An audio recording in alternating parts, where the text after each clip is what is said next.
Chapter 1091. Outside the mouth of the gorge was a battle of the peak of martial arts in the world. Dozens of miles upstream of the battlefield on the bank of the Guangling River, there was only a muddle-headed monk left in the thatched cottage without the Daoist who still owed the villagers a dozen peachwood swords. When Wang Xiaoping passed away quietly with her hands folded on her knees, the mad monk also took off the tattered kasaya that had accompanied him all the way from Mount Lantua and changed into clean clothes that he had asked Wang Xiaoping to buy from the market 2 days ago. The middle-aged Daoist, who had always been serious, even made an exception and joked that he didn't need to return the money to collect the corpse. The monk touched his bald head and then stretched out his hand to pluck a reed leaf from the reeds on the bank of the river. He stepped on the surface of the river and gently stepped on the reed. A reed went into the river. A few ships went against the current, and before the first wave had subsided, another wave rose. They had just witnessed the hardy battle between the two immortals, and now they happened to see this scene. They were a little shocked to the point of numbness. They were all wondering what kind of great luck they had bumped into today. It was simply as if immortals had appeared in large numbers. However, all of them had appeared in such a way. Could it be that the reclusive masters were so worthless? The reed leaf went out of the gorge and floated to the center of the river. The useless monk, who was no longer wearing the kasaya, looked left and right. He first looked at Wang Xiaoping and then the old Daoist. With a calm expression, he took a step forward and quickly sank to the bottom of the river. At the bottom of the Guangling River, the water was muddy and the light was dim. Looking for people and things was no different from looking for a needle in a haystack. However, he still accurately landed a few feet away from the purple-clothed woman. The 6 senses and 7 apertures of the woman of Mount Hui were all sealed. Her delicate body was curled up like a baby in the womb, and the heaven and earth were her parents. Lu Songtao stared at the woman in a daze. The old Daoist on the shore, who had stubbornly cultivated in seclusion, had left Mount Longhu because he wanted to see her face before she died.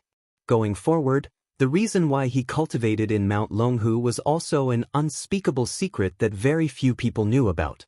100 years ago, the 3 of them traveled the Jianghu hand in hand. He was not yet a monk of Mount Lantua, but the 9th cult master of Mount Zhulu. Among all the cult masters of the devil cult, he was the most unlike the cult master of Mount Zhulu. And that Daoist was not the current resident of Longhu Mountain. He was the 4th prince of the Liang royal family, who was recognized as better than the crown prince. His achievements, knowledge, martial arts, and talent were all outstanding.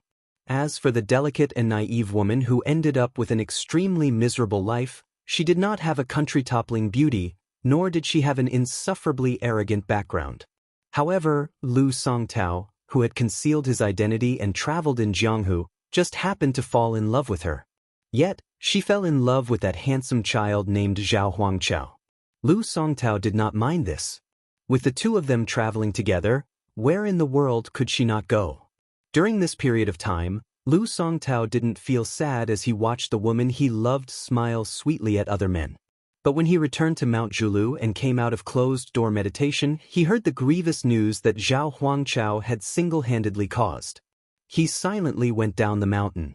Just like today, he also helped to collect the body, put on clothes for her, and carried her back to the mountain. Lu Songtao went down the mountain for the last time. He killed countless famous Jianghu figures who were fishing for fame, as well as countless high-ranking princes, dukes, and famous ministers. After killing them, every time he turned around, he always felt that she was standing there and smiling. Lu Songtao looked at the woman in purple who was both her and not her, and his tears kept flowing. Lu Songtao stretched out his hand, trying to grab the corner of the big purple dress that was gently floating at the bottom of the river. Then he slowly withdrew his hand and his body began to float up. He broke through the water surface and lightly touched the water surface, laughing loudly and singing loudly. The surface of the river was like the surface of a drum, thumping loudly. Heaven and earth are useless, they don't enter my eyes. Sun and moon are useless, they can't exist together. Kunlun is useless, they can't come to me. Compassion is useless, they are sanctimonious. Tranquility is useless, their sleeves are empty. Great river is useless, they go east and never return. Wind and snow are useless, They can't fill their stomachs. Grass is useless, they wither with each passing year. Karma is useless, they are all fixed. Jianghu is useless, we forget each other. Lu Songtao lowered his head and chanted like a Buddhist monk, like a madman singing a sad song. He swept to the shore and lowered his head to stare at the Wudong sword maniac who was smiling as he went to his death. He restrained his arrogant and domineering attitude and moved his lips slightly.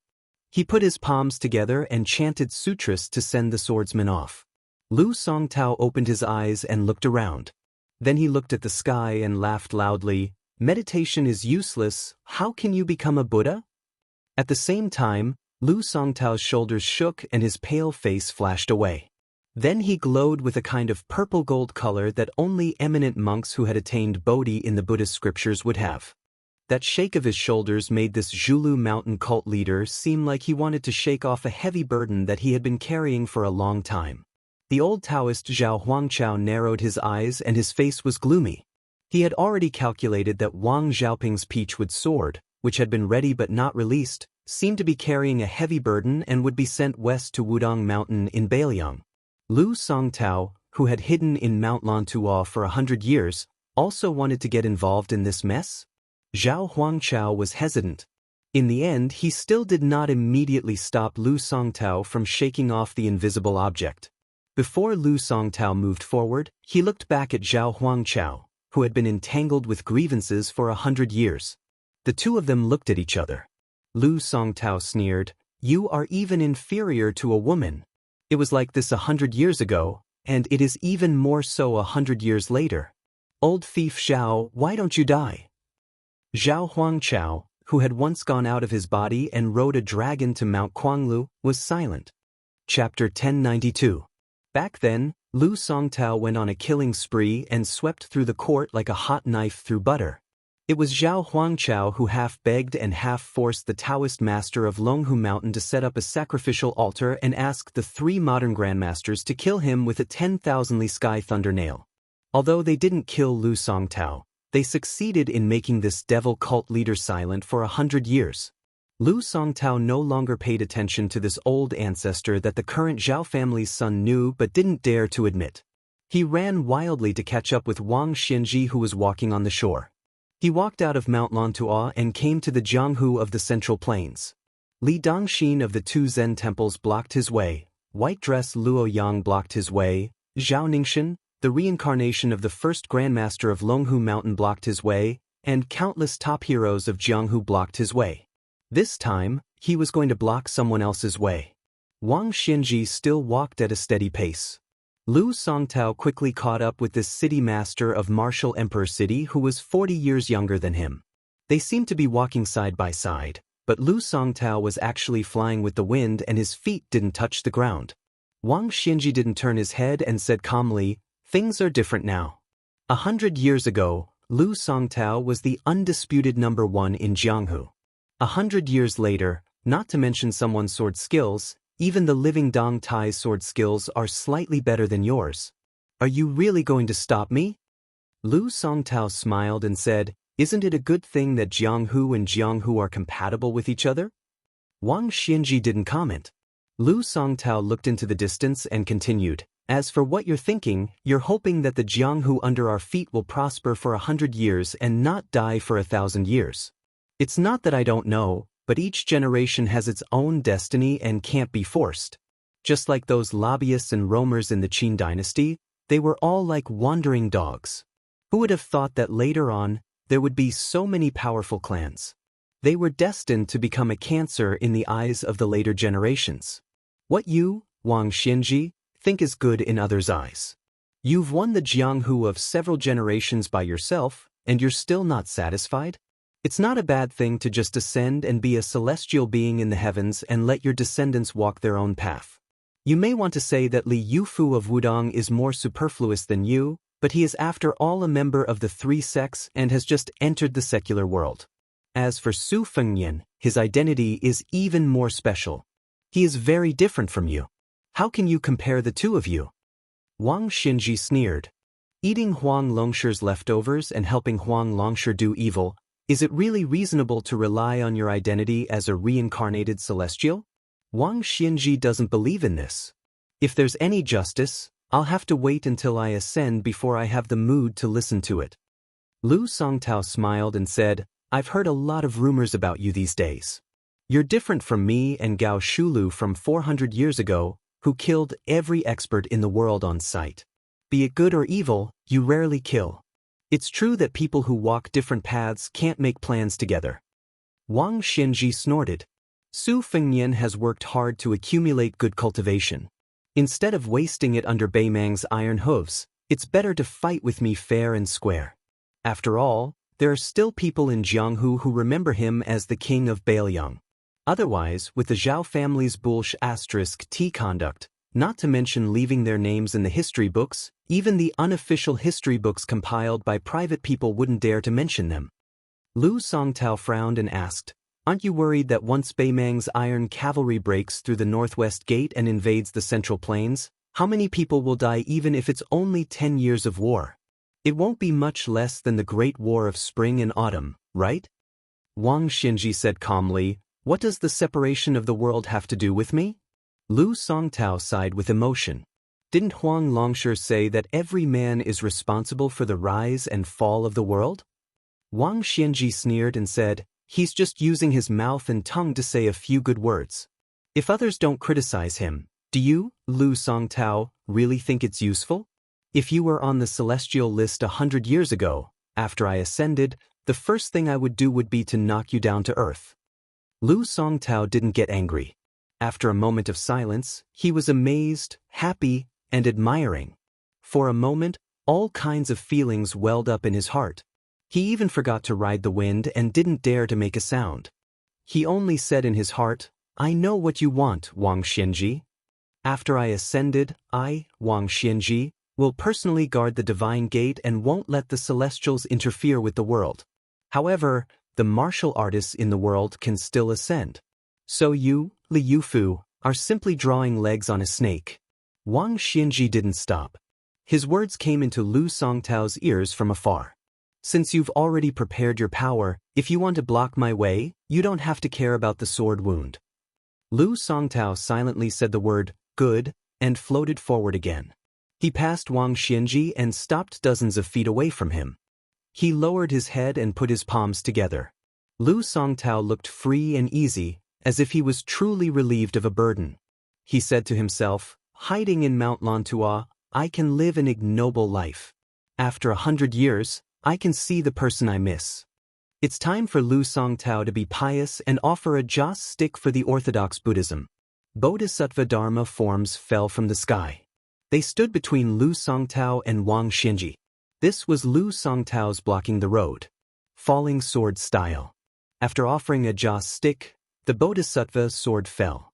Wang Xiaoping, Lu Songtao, sword immortal after sword immortal. Wang Xianxia subconsciously looked up at the sky. He seemed to remember that the only person he owed in his life wasn't there. He then turned to look at the place where someone died. Lu Songtao kept his palms together. Thus, the solemn Dharma forms of the great Bodhisattva Dharma forms filled the sky and landed on earth without stopping. Wang Xianxia clenched his fists and crossed them in front of his chest.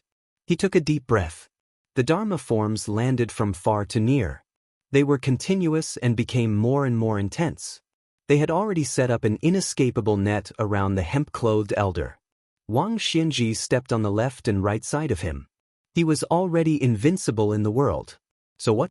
Chapter 1093. Even though Lu Songtao knew what Wang Xianxia was thinking, he still blocked his way.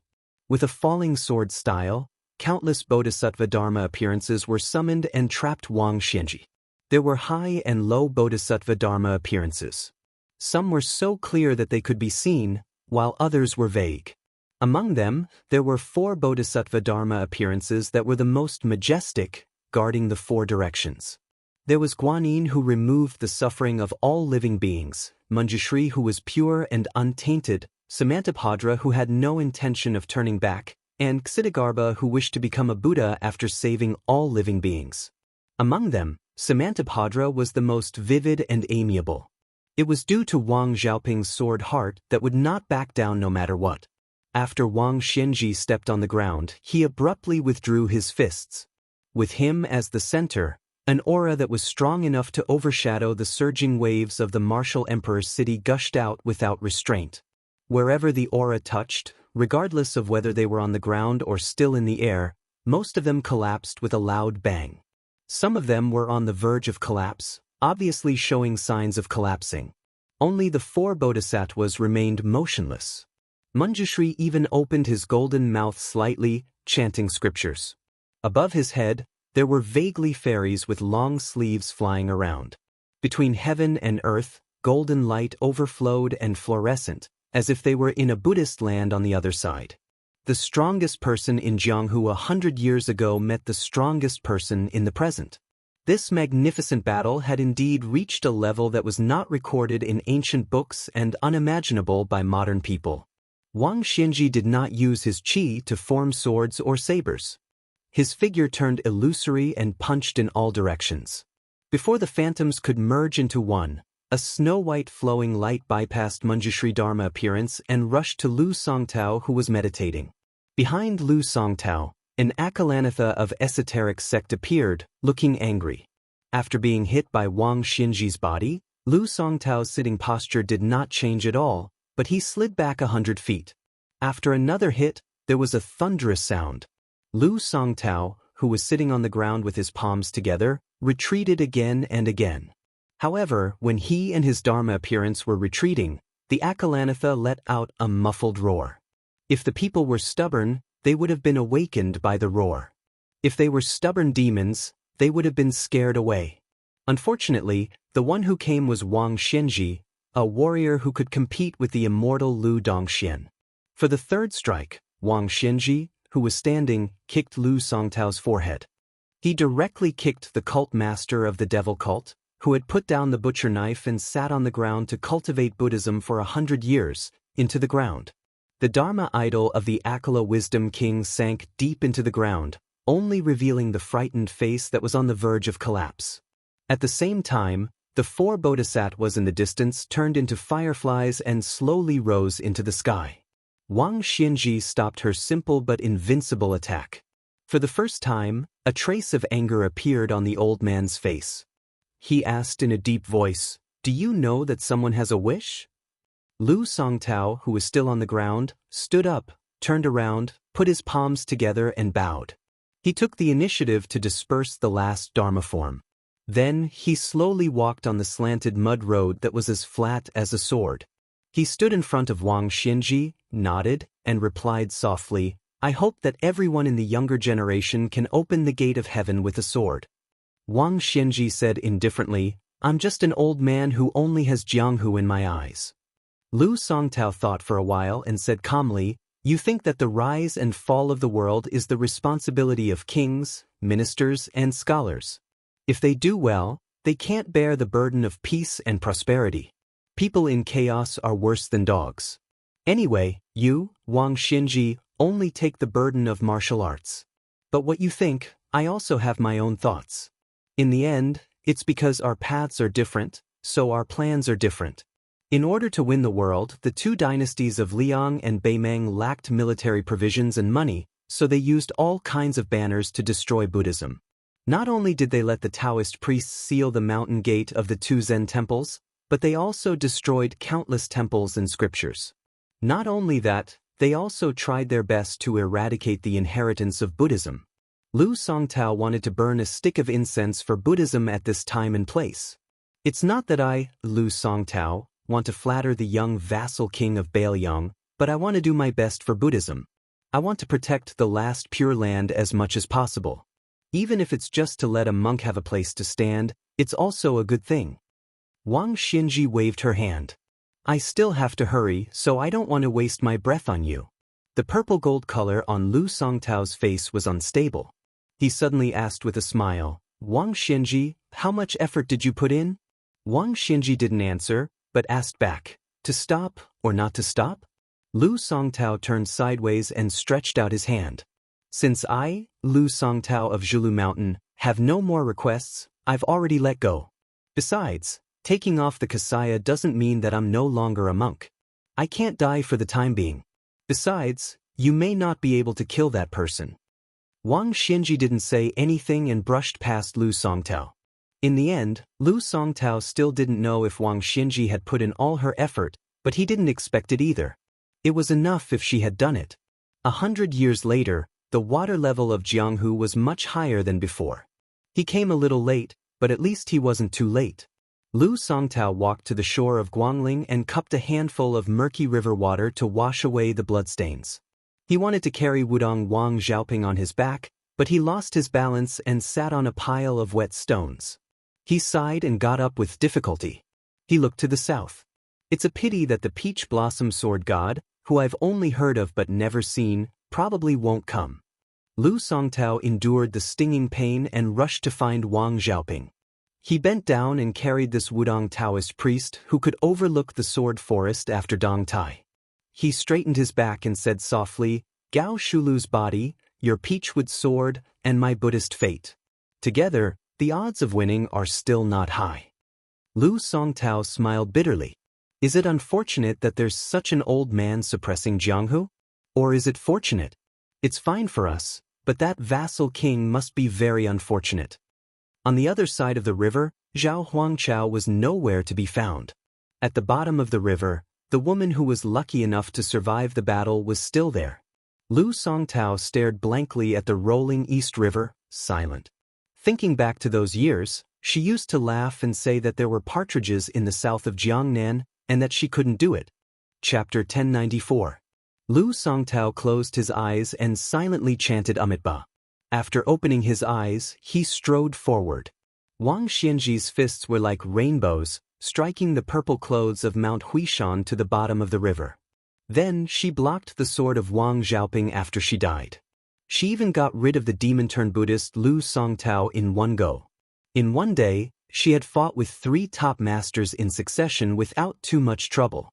But the indisputable number 1 person in the world, the city lord of Martial Emperor City, was tormented by an unknown girl who did not know when to advance or retreat.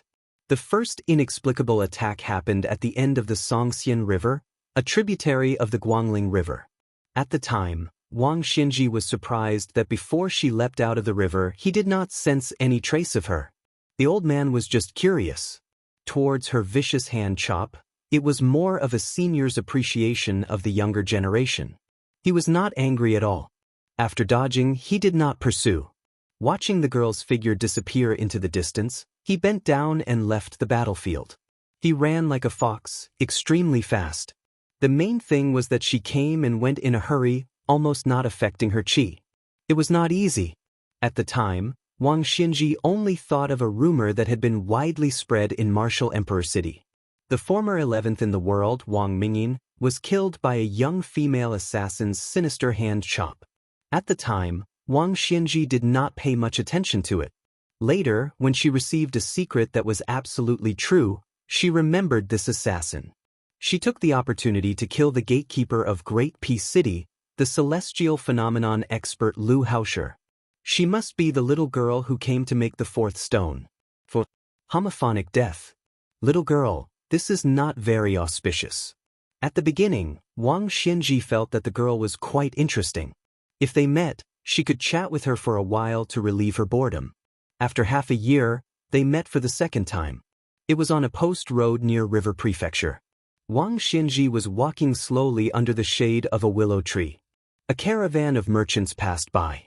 When the last rider was about to pass by Wang Xianxia, the girl assassin suddenly darted out from under the horse's belly.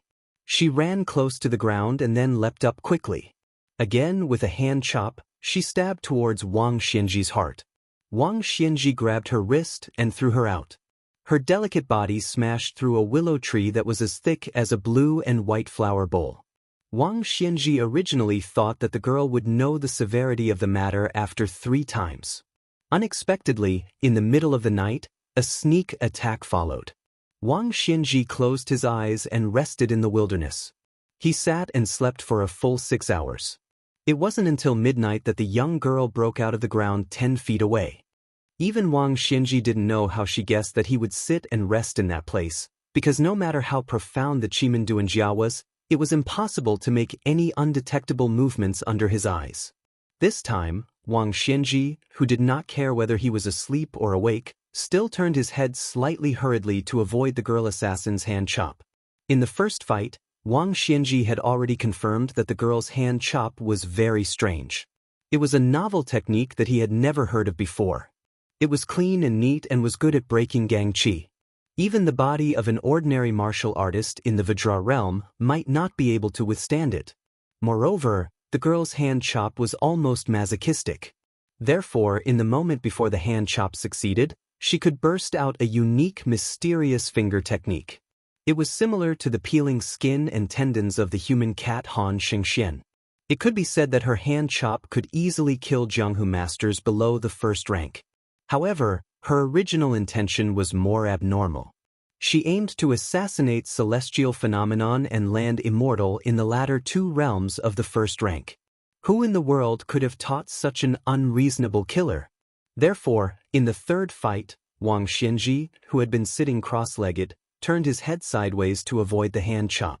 He also grabbed the girl's ankle and slammed her to the ground in front of him. At the same time he asked, "What's your name?" The girl jumped out of the big hole that was created by her body. She did not make a sound and disappeared in a flash. Wang Xianxia was just a little helpless. He did not get up and chase after her.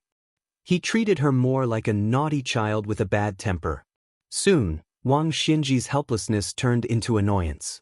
The girl assassin did not know when to stop. Only 3 days later, Wang Xianxia entered the border of River Province, which was near Bailiang Road, and launched another ingenious attack.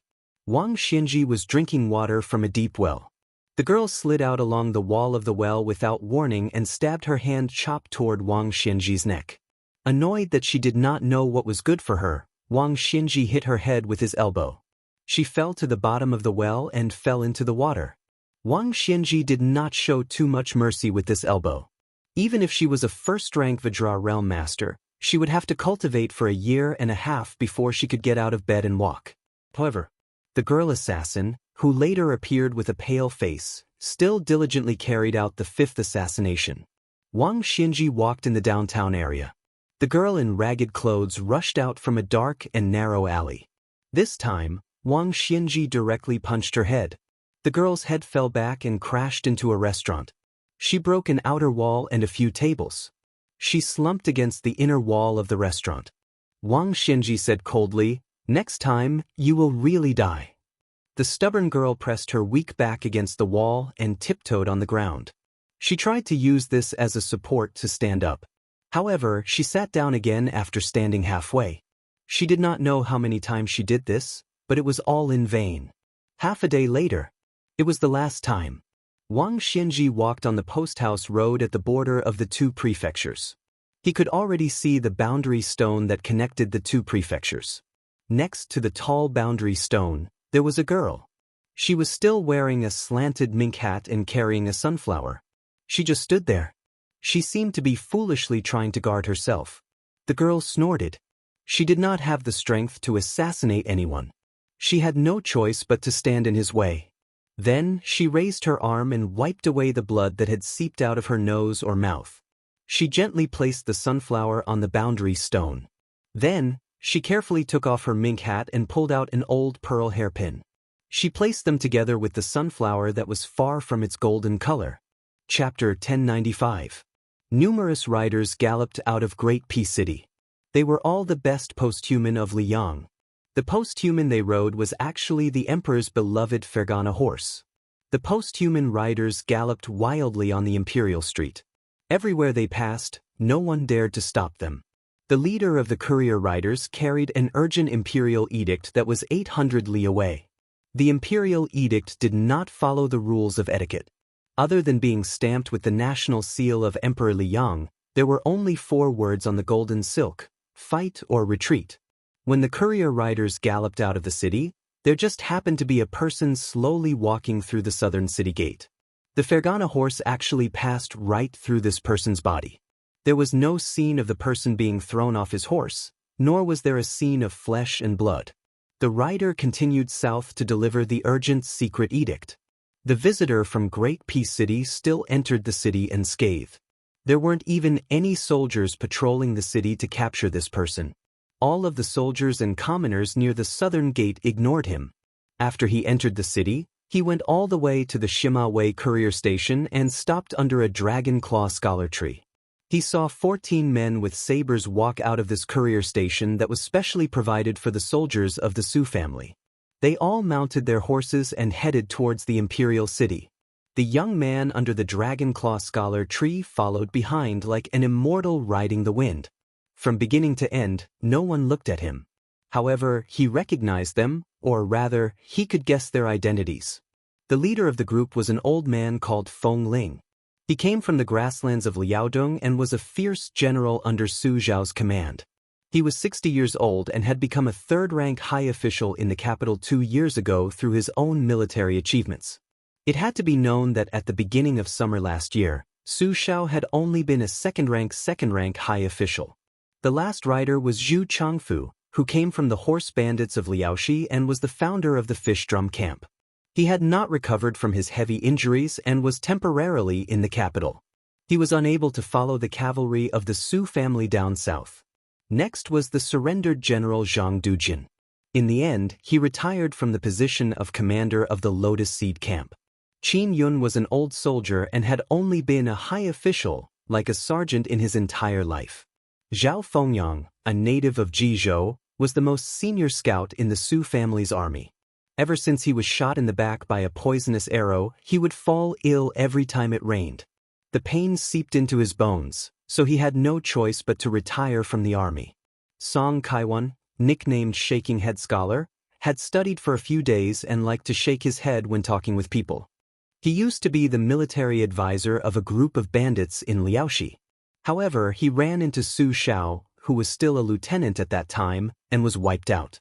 Song Kaiwan profited from his misfortune and turned from a bandit to a soldier.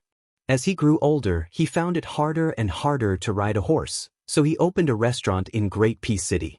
As long as one was a comrade of the Su family's cavalry, there would be enough meat, wine, and food to fill their stomachs. Thus, he had been doing business at a loss all these years, but the old scholar didn't feel any heartache.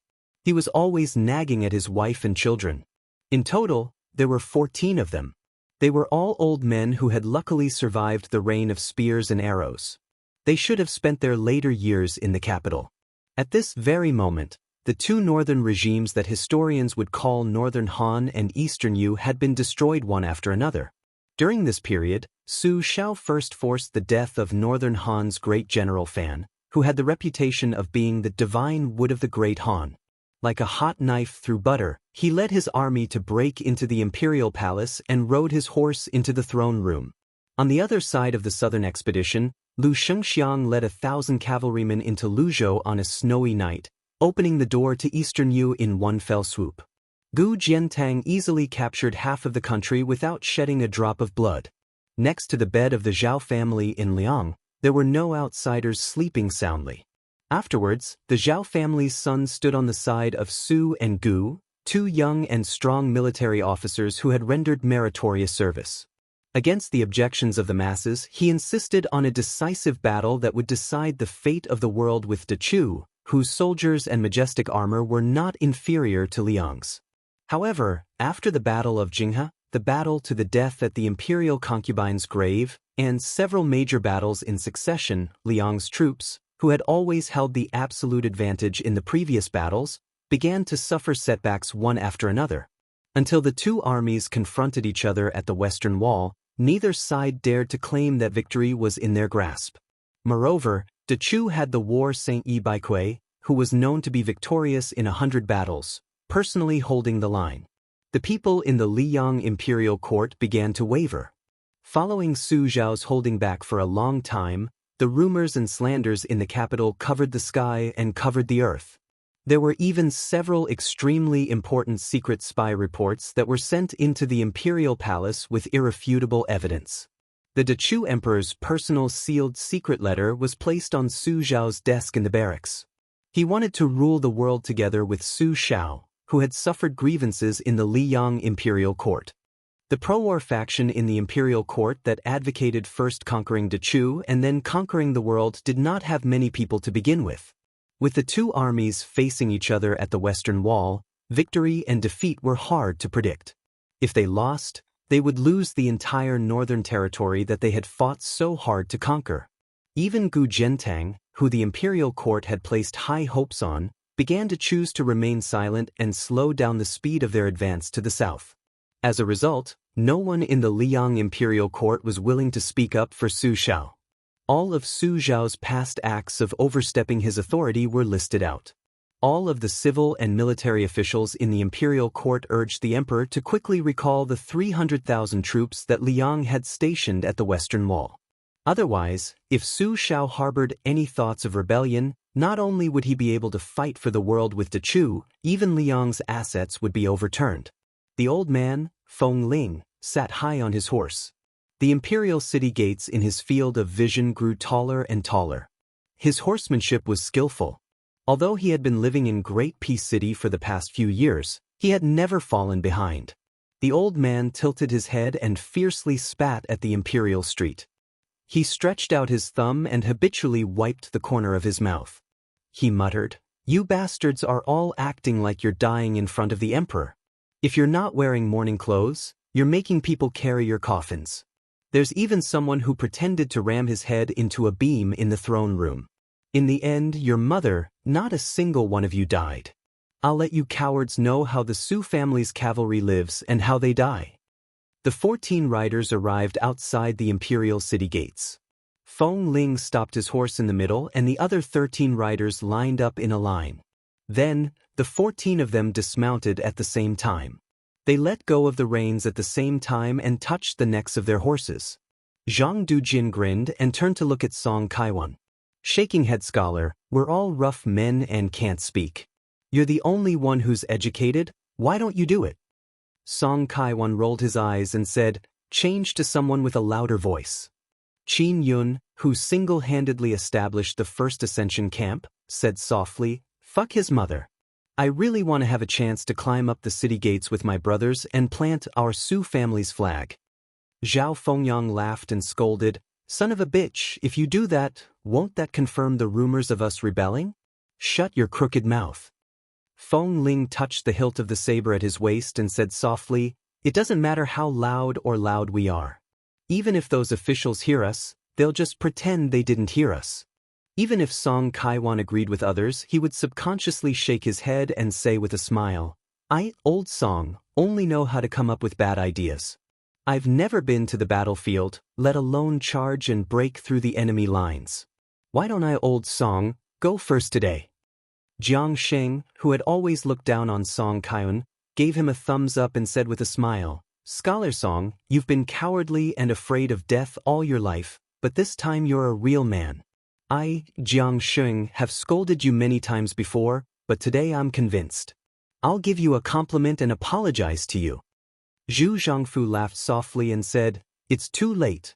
Once we're underground, old Song won't have any restaurants for us to drink." The old scholar exhaled heavily and looked at his old brothers on both sides. He said in a deep voice, "Song Kaiwan will go first." At the same time, Wang Lin angrily shouted, "Draw your sabers." 14 Su family sabers, 14 lives. Generously going to their deaths. The young man was like a lonely ghost that was neither in the world of the living nor the world of the dead. He could only stand quietly behind the 14 people and watch as they slit their own throats at the same time and fell backward almost at the same time. He walked to Wang Lin's side, squatted down and slowly stretched out his hand, as if he wanted to help the old man close his eyes. Dantong Pass. Inside the pass, there were restrictions and countless sentries. Outside the pass, there were nearly 1,000 elite cavalrymen patrolling the area all day long. Chapter 1096. They appeared to be a large group of nobles protecting the pass, but everyone inside and outside the pass knew. Even the young children and youths knew that they were pitiful hostages, who could not be sure of their fate. Their life and death depended on whether their parents had won the trust of the old man sitting on the dragon throne of Great Peace City. Dan Tong Pass, which would not appear in history books in the future, imprisoned many of the royal relatives and nobles who would affect the structure of the dynasty in the future.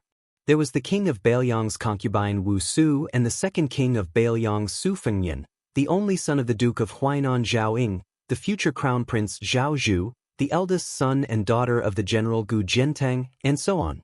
They had one thing in common, and that was that their relatives outside the pass were all staunch supporters of war. They could decide the situation of a time, a place, and even a dynasty or a country.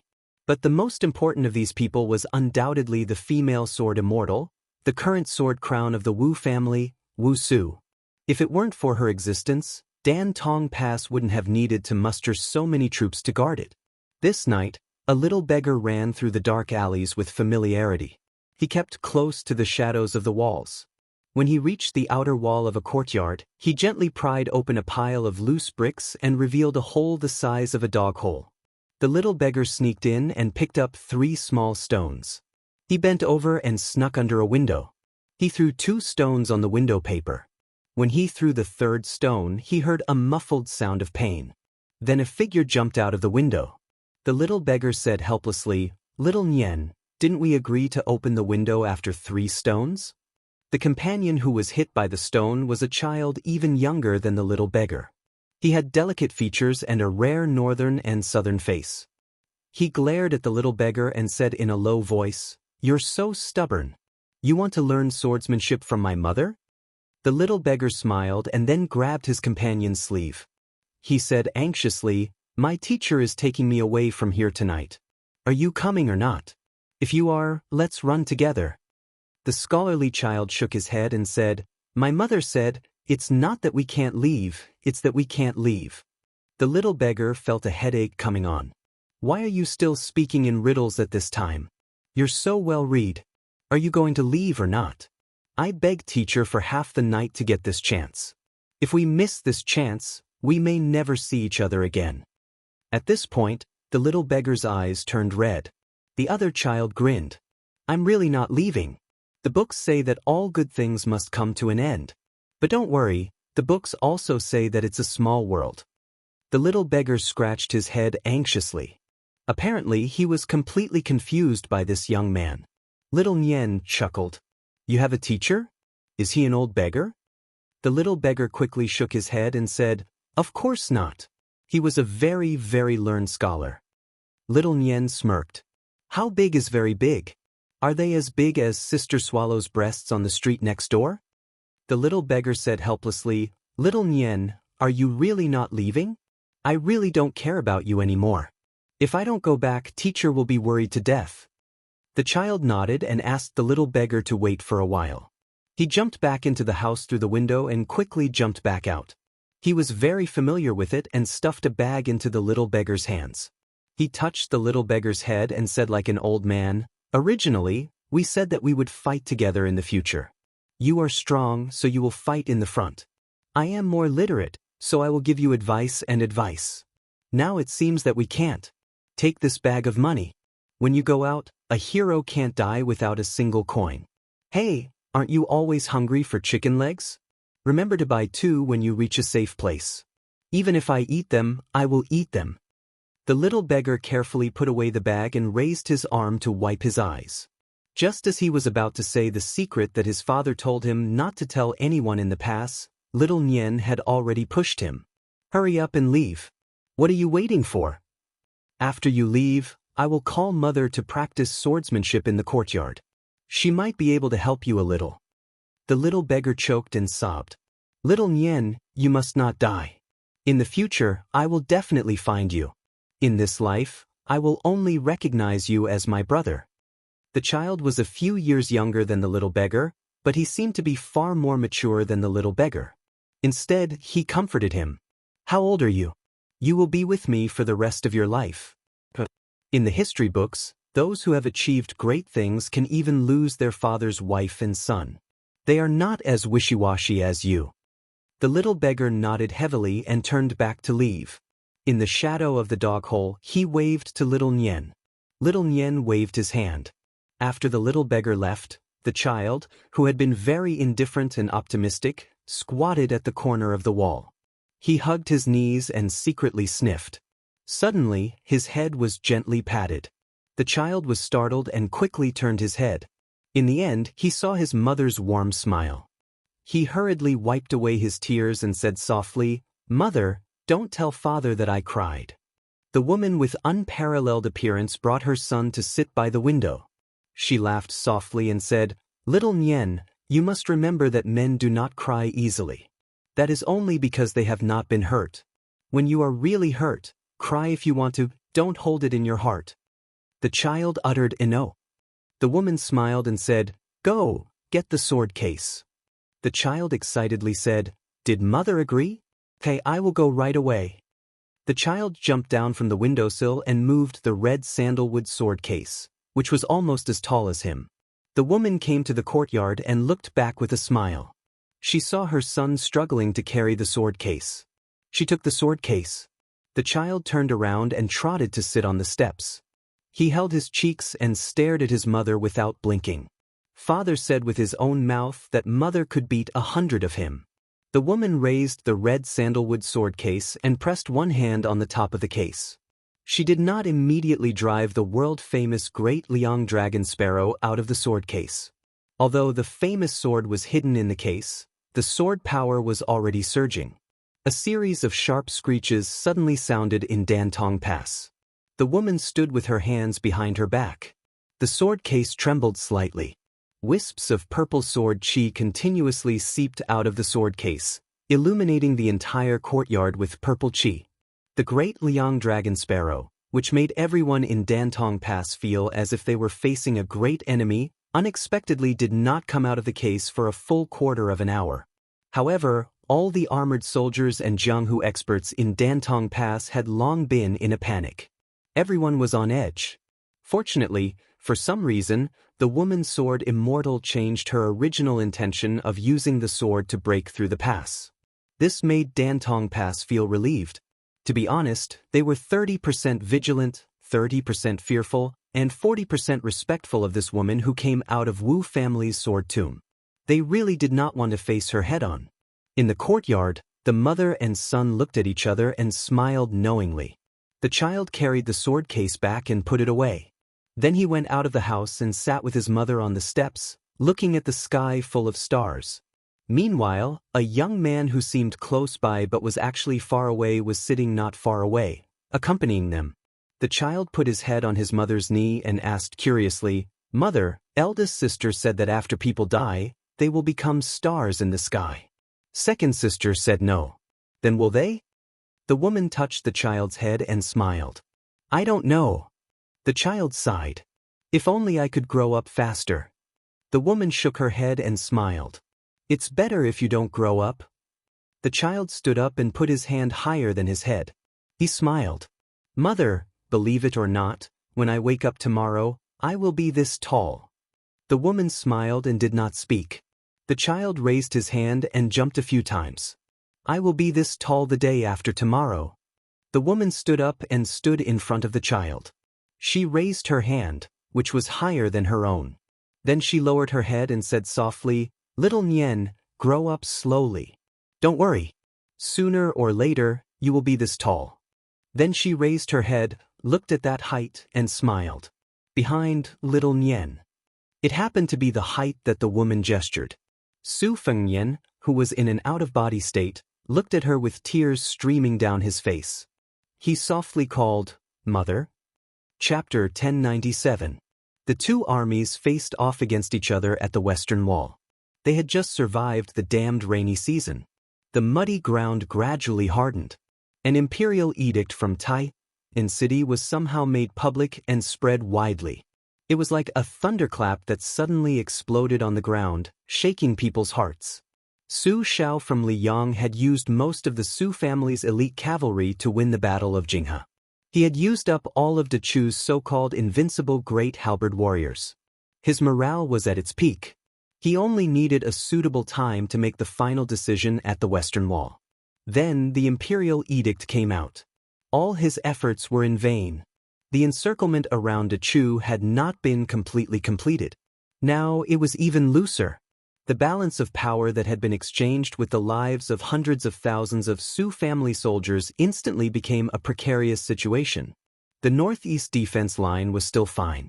After all, Gu Jiantang had already destroyed Dongyue without any effort. Most of the Gu elites were still there.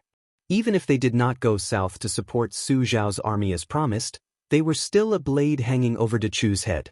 However, General Zhao Bodong, who had been avoiding direct battles during the expedition to the south, even though he was only responsible for the easy task of building the northwest defense line, as one of the few high-ranking officials and generals with royal family background, he abandoned the task at the crucial moment. He retreated 600 miles in one breath as if he was determined to watch the fire burn on the other side of the river. Without a doubt, he was giving away the great victory of the Battle of Jinghe. Compared to Su Xiao, who had exhausted himself on the battlefield at the Western Wall, Zhao Bodong had come into contact with the imperial edict earlier. Therefore, when his army retreated through the night to the Lead Mountain Pass 600 miles away from the Tomb of the Concubines, anyone with a discerning eye knew that the true battle between the two countries had already surfaced. At that time, Dechu, who still had the advantage in terms of military strength, only needed to retake the Tomb of the Concubines to gain greater strategic depth. As long as Su Xiao, who was at a disadvantage in terms of military strength, dared to divide his forces to attack the Tomb of the Concubines, the war Saint Yi Baikue could be the first to blow the horn on the Western Wall. How could Yi Baikue, who had never been defeated, turn a blind eye to this once-in-a-lifetime opportunity? The reason why Dechu had fallen into the current predicament was that Su Xiao had fought a series of battles that were almost desperate. His adopted son, Chu Lushan, who was not well known, had stood out in these battles. It was this fat man, who was good at killing 1,000 enemies but losing 800 of his own men, who had beaten Dechu's northern army with a kind of unreasonable and vicious method. This had helped Chen Zhibao to clear out all the periphery of the northern front, and finally led to the great victory at the Jinghe River, forcing Dechu to retreat and station their troops at the Western Wall. So, they had lost the advantage in terms of manpower but lost the advantage in terms of geographical advantage. Yi Baikue, as Dechu's stabilizing force, was known as a great military strategist who could lead a country alone. At this time, he made a decision that would be debated endlessly in the history of future generations. He gave up on Chao Changqing, who had shown stunning military talent as a fledgling, and chose his trusted general Meng Hu, who had great experience, outstanding military service, and a steady personality. He sent this person to lead an elite troop to the imperial concubine's grave. Before the Su family's army had to move out, there was a fierce dispute limited to a small area. The two strategists, Zhao Chongling and Li Yishan, finally had their first fierce disagreement. Zhao Chongling decided that since they had lost their momentum and the Zhao Emperor had decreed to retreat without fighting, then the 300,000 troops led by the general would retreat to Liang. They could openly retreat to the imperial concubine's grave, or even to Zhao Bodong's camp, and eat this troop. Then they would have Gu Jiantang listen to orders and resolve the problem of Gu. Then they would fight to the death with Dechu and Yi Baikue. Li Yishan, on the other hand, believed that this retreat would allow Great Chu, who was barely breathing, to breathe a sigh of relief.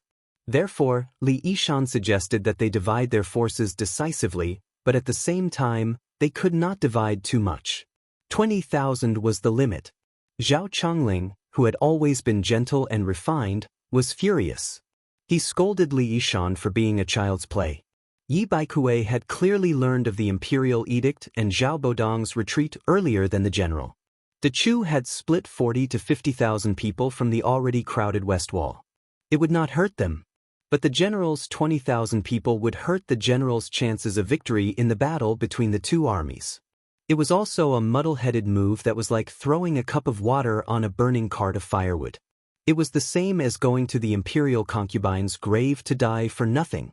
In the heavy atmosphere of the tent, there was a map of Dechu's situation hanging. The red and black lines that symbolized offense and defense were circled with cinnabar and charcoal. The arrows on the table used to accurately time the marching arrows were slowly dripping. Inside the tent, there was Su Xiao, who was in his 30s and could decide the fate of the world. Zhao Chongling and Li Yishan, who had been strategizing in the tent. The three adopted sons who had been urgently summoned into the tent, Chen Zhibao, Yuan Zhuozong, and Chu Lushan, as well as a group of meritorious commanders of the infantry and cavalry. There was Wu Qi, a swordsman who had come with his sister from the Wu family sword tomb. He could be considered half of Qin Jibao's military master. There was also Su Pu, whose reputation in the cavalry army did not lose to the general's brother-in-law Wu Qi. He was a rare scholarly general in the Su family army. There was also General Zhong Hongwu, Yan Wenlan, who had been nicknamed Camp Step by Step, as well as Lu Yuanji, Wei Taizhan, and other generals. It could be said that if the dozen people in the tent were successfully assassinated, only half of them would die, and the world would be to choose. Su Fengnian turned around and looked at these familiar and unfamiliar faces. They were the ones who had fought for Su Shao. They did not see a young person standing under the map, his finger gently moving along the red and black marching routes. At the top of Wudong's Lotus Peak, the three people entered the spring and autumn to see the spring and autumn. This person had appeared in the tragic battle of Jing River, and then followed them to the western wall. But in his eyes, the people and objects in the spring and autumn were only divided into black and white. His joy, anger, sorrow, and joy would not affect the people in the spring and autumn. At this time, Zhong Hongwu had not yet taken control of the northern Liang cavalry. Before him, there were still Wu Qi and Su Pu, two great mountains. Yan Wenlan was already blind in one eye, but he was the most new face in the tent. Compared to the future Lu Qiu, Chu Lushan seemed to be a few dozen caddies thinner. He was full of viciousness, and did not have a flattering smile like a decade later. The famous white bear Yuan Zhuozong probably did not care to take care of his beard. His beard was thick, and he seemed even more heroic. The old General Hong Zhe had not died of illness outside Xiangfan City, and the great General Su Hengku had not died in western Shu. Su Fengnian looked at Zhao Chongling, who was standing next to Su Shao.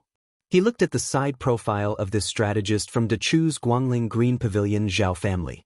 He was elegant and determined. Zhao Chongling was the kind of scholar that rulers and officials would admire at first sight. When attacking Dechu, where the country was, Zhao Chongling did not show any mercy. On the contrary, the chief of the Su family's cavalry, Dechu, mostly came from his plans. Zhao Chongling was the main, and Li Yishan was the support. The two strategists complemented each other. Su Fengnian moved his gaze slightly. The humble strategist who had been willing to let Zhao Chongling cover his edge had a calm expression under Zhao Chongling's aggressive questioning. At this time, his master's expression was still very good. Chapter 1098. Li Yishan, who rarely argued with people, did not refute Zhao Chongling. He walked under the map and pointed at the concubine's grave. He looked at the people in the tent and said, "Yi Bai Kuei has already sent troops here. It is clear that if we were in his position, I would send 2 groups of soldiers, 1 light cavalry to deal with our reinforcements, and 1 slow heavy cavalry as a backup. There are countless silvers in the West Chu treasury. This is something everyone knows. Otherwise, our great general wouldn't say that after winning a battle, he would go to a mountain of gold and silver to have a good sleep." When Li Yishan said this, even Zhao Chongling's expression softened. Su Shao grinned in embarrassment. The other generals smiled knowingly. Li Yishan continued, "Great Chu has 2 gold nuggets. Those hundreds of thousands of great halberd warriors have been proven by us to be outdated and of little value. However, whether or not the 60,000 heavy cavalry under Yi Baikuei's command are a burden remains to be discussed. Raising heavy cavalry burned money. 1 normal cavalry was the price of fattening 3 or 4 elite light cavalry. The pros and cons were clear. The cons were that heavy cavalry were hard to move before the battle started. Putting on the armor was slow, and getting on the horse was slow. It could be said that other than getting on the horse to charge after everything was ready, everything else was slow. Also, turning was even slower. After successfully charging through the enemy formation, they could not stop. They had to circle around a large radius to cushion the blow before they could successfully turn and start a second charge. On a suitable battlefield, the heavy cavalry that many light cavalry generals ridiculed as one-shot deals are the kings of the battlefield. The concubine's grave, which is wide and easy to charge, is a suitable battlefield for Dechu's heavy cavalry to perform. Chongling said that if we divide our forces and go, as long as we do not have more than 50,000 people, we are going to die. Li Yishan's words were rushed. He clearly did not want to waste an inch of time. but he instinctively paused here and then said, "Of course, we are going to die." Li Yishan quickly flipped his palm and continued, "As long as we can take down Chu, then we can take down Shu, Tang, and Nanzhao. That will be a small matter, as easy as turning over one's hand." We don't doubt it at all. It was precisely because our Su family's armored cavalry took the lead, charging forward battle after battle, that we were able to reach the western wall in one spurt of energy. But if we choose to retreat at this juncture and avoid the brunt of the attack, not only will we be able to defeat Chu, but it will also be difficult to say whether the Grand General will be able to continue to hold military power. Many of us have died, and more people will die in the future. However, at this time, 20,000 less people will die in the imperial concubine's tomb. All of our Su family members who died before will have died in vain. Li Shan did not look at Zhao Chongling. He stared at Su Shao and said gravely, "Grand General, please let one person lead 20,000 light cavalry to die." Chen Jibao, who had rushed to the tent after patrolling various battlefields, said calmly, "Foster father, there is no need for 20,000 people. Give me 15,000 cavalry. But I want the strongest horses, the best spears, and the best crossbows. I will go guard the imperial concubine's tomb." Zhao Chongling stared with a complicated expression at this young general he thought highly of. Yuan Zhuozong reached out and rubbed his beard stubble. He said with a smile, "Jibao still needs to understand the abilities and habits of the captains of the various armies in order to be able to command the last battle with ease. There are so many foreign troops and surrendered generals. We cannot delay. Let me, an idle person, go to the imperial concubine's tomb." Chu Lushan suddenly snickered and said, "Yuan Baixiong, are you more familiar with this kind of battle where everyone dies together? Do you not feel ashamed to fight with me?" Li Yishan said calmly, "Yi Baikue has the advantage in this battle of the imperial concubine's tomb. We will split into two groups and die first. The former will die slowly, the slower the better. It is best if we use up all of Chu's light cavalry. We must even let Chu's heavy cavalry make a charge. Zhuozong is skilled in cavalry battles that preserve strength." Yuan Zhuozong nodded. Chu Lushan glared and said, "Then the troops in the back should be mine, right?" Li Yishan shook his head and said, "If both sides are wounded, you can go. But in that case, Chu will win in the end. Yi Baikue can continuously send troops to the imperial concubine's tomb. That will become a war of attrition against us. Other than using up the Grand General's strength, it will also use up Great Peace City's patience.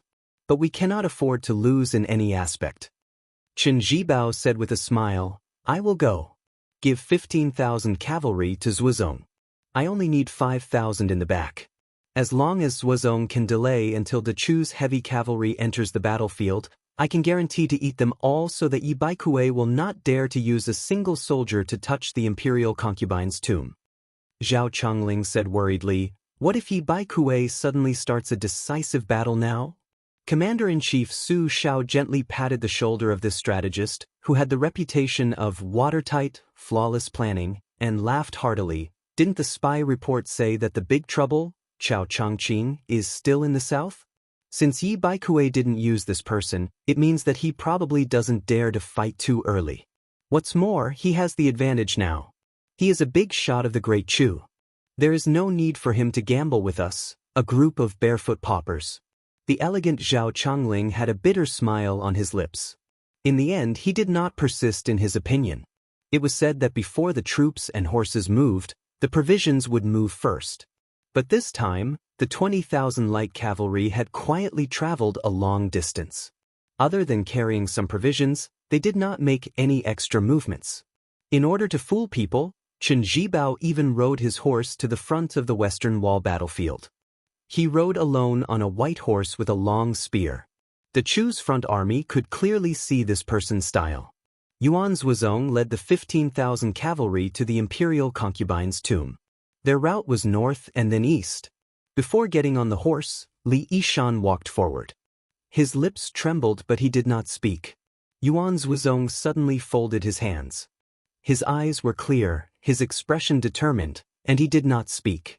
Su Shao walked forward and said softly, "Zhuozong, foster father will not say anything good. Just one sentence. Even if you die, at least leave your corpse intact. When you enter the coffin in the future, foster father can help you wear a pair of cloth shoes that I sewed myself. Yuan Zhuozong heard the discouraging words but was not angry at all. He smiled and said, "No need, leave it for Xiaoyan to wear. Just treat it as Zhuozong's gift to him.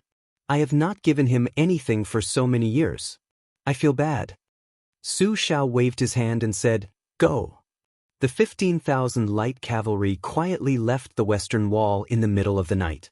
Su Xiao stood in place. On his left was Zhao Chongling, and behind him was Li Yishan. He seemed to be the right hand of General Su Xiao. Chu Lushan squatted in front of his foster father and sulked. He pulled up a weed that was lucky not to be trampled by the horse hooves and chewed on it along with the mud. Su Xiao squatted down next to this foster son.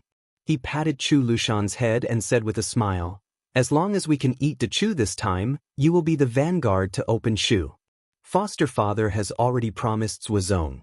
If he dies, you can count his share." The damned fatty, who was more hostile than anyone in the Su family army when it came to fighting for military merits, was not happy at all for the first time. His fat head and big ears drooped. The Su family cavalry had groups of old people and new people. But ever since they followed Su Xiao out of Liao and fought to the western wall, there was no separation of life, only separation of death. Su Fengnian squatted next to Su Xiao.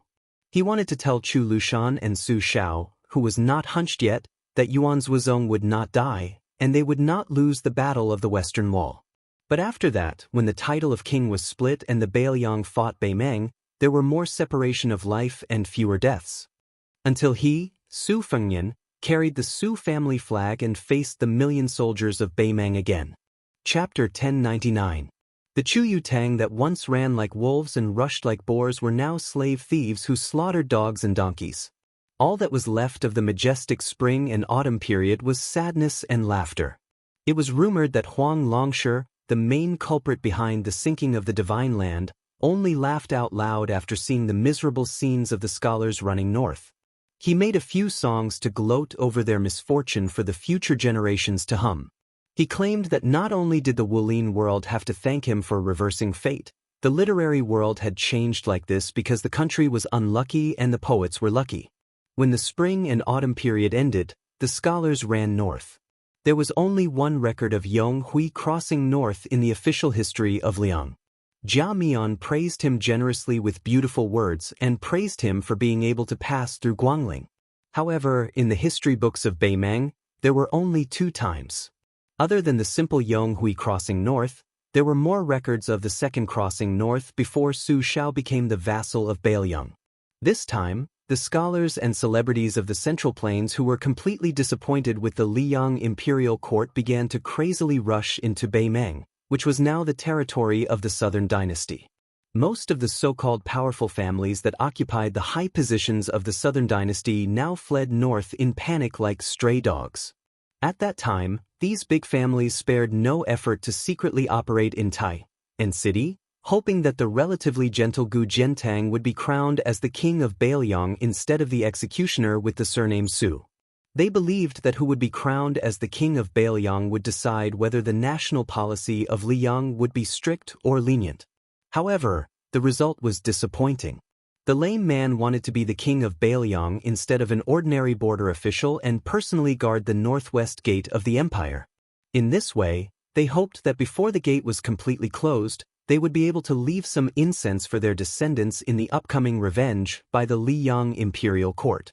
Even if they had to bear the infamy of relying on the northern barbarians to prolong their feeble existence, they didn't care. For them, who were easily the 3 dukes of 4 generations, changing the surname of a country was never a disaster.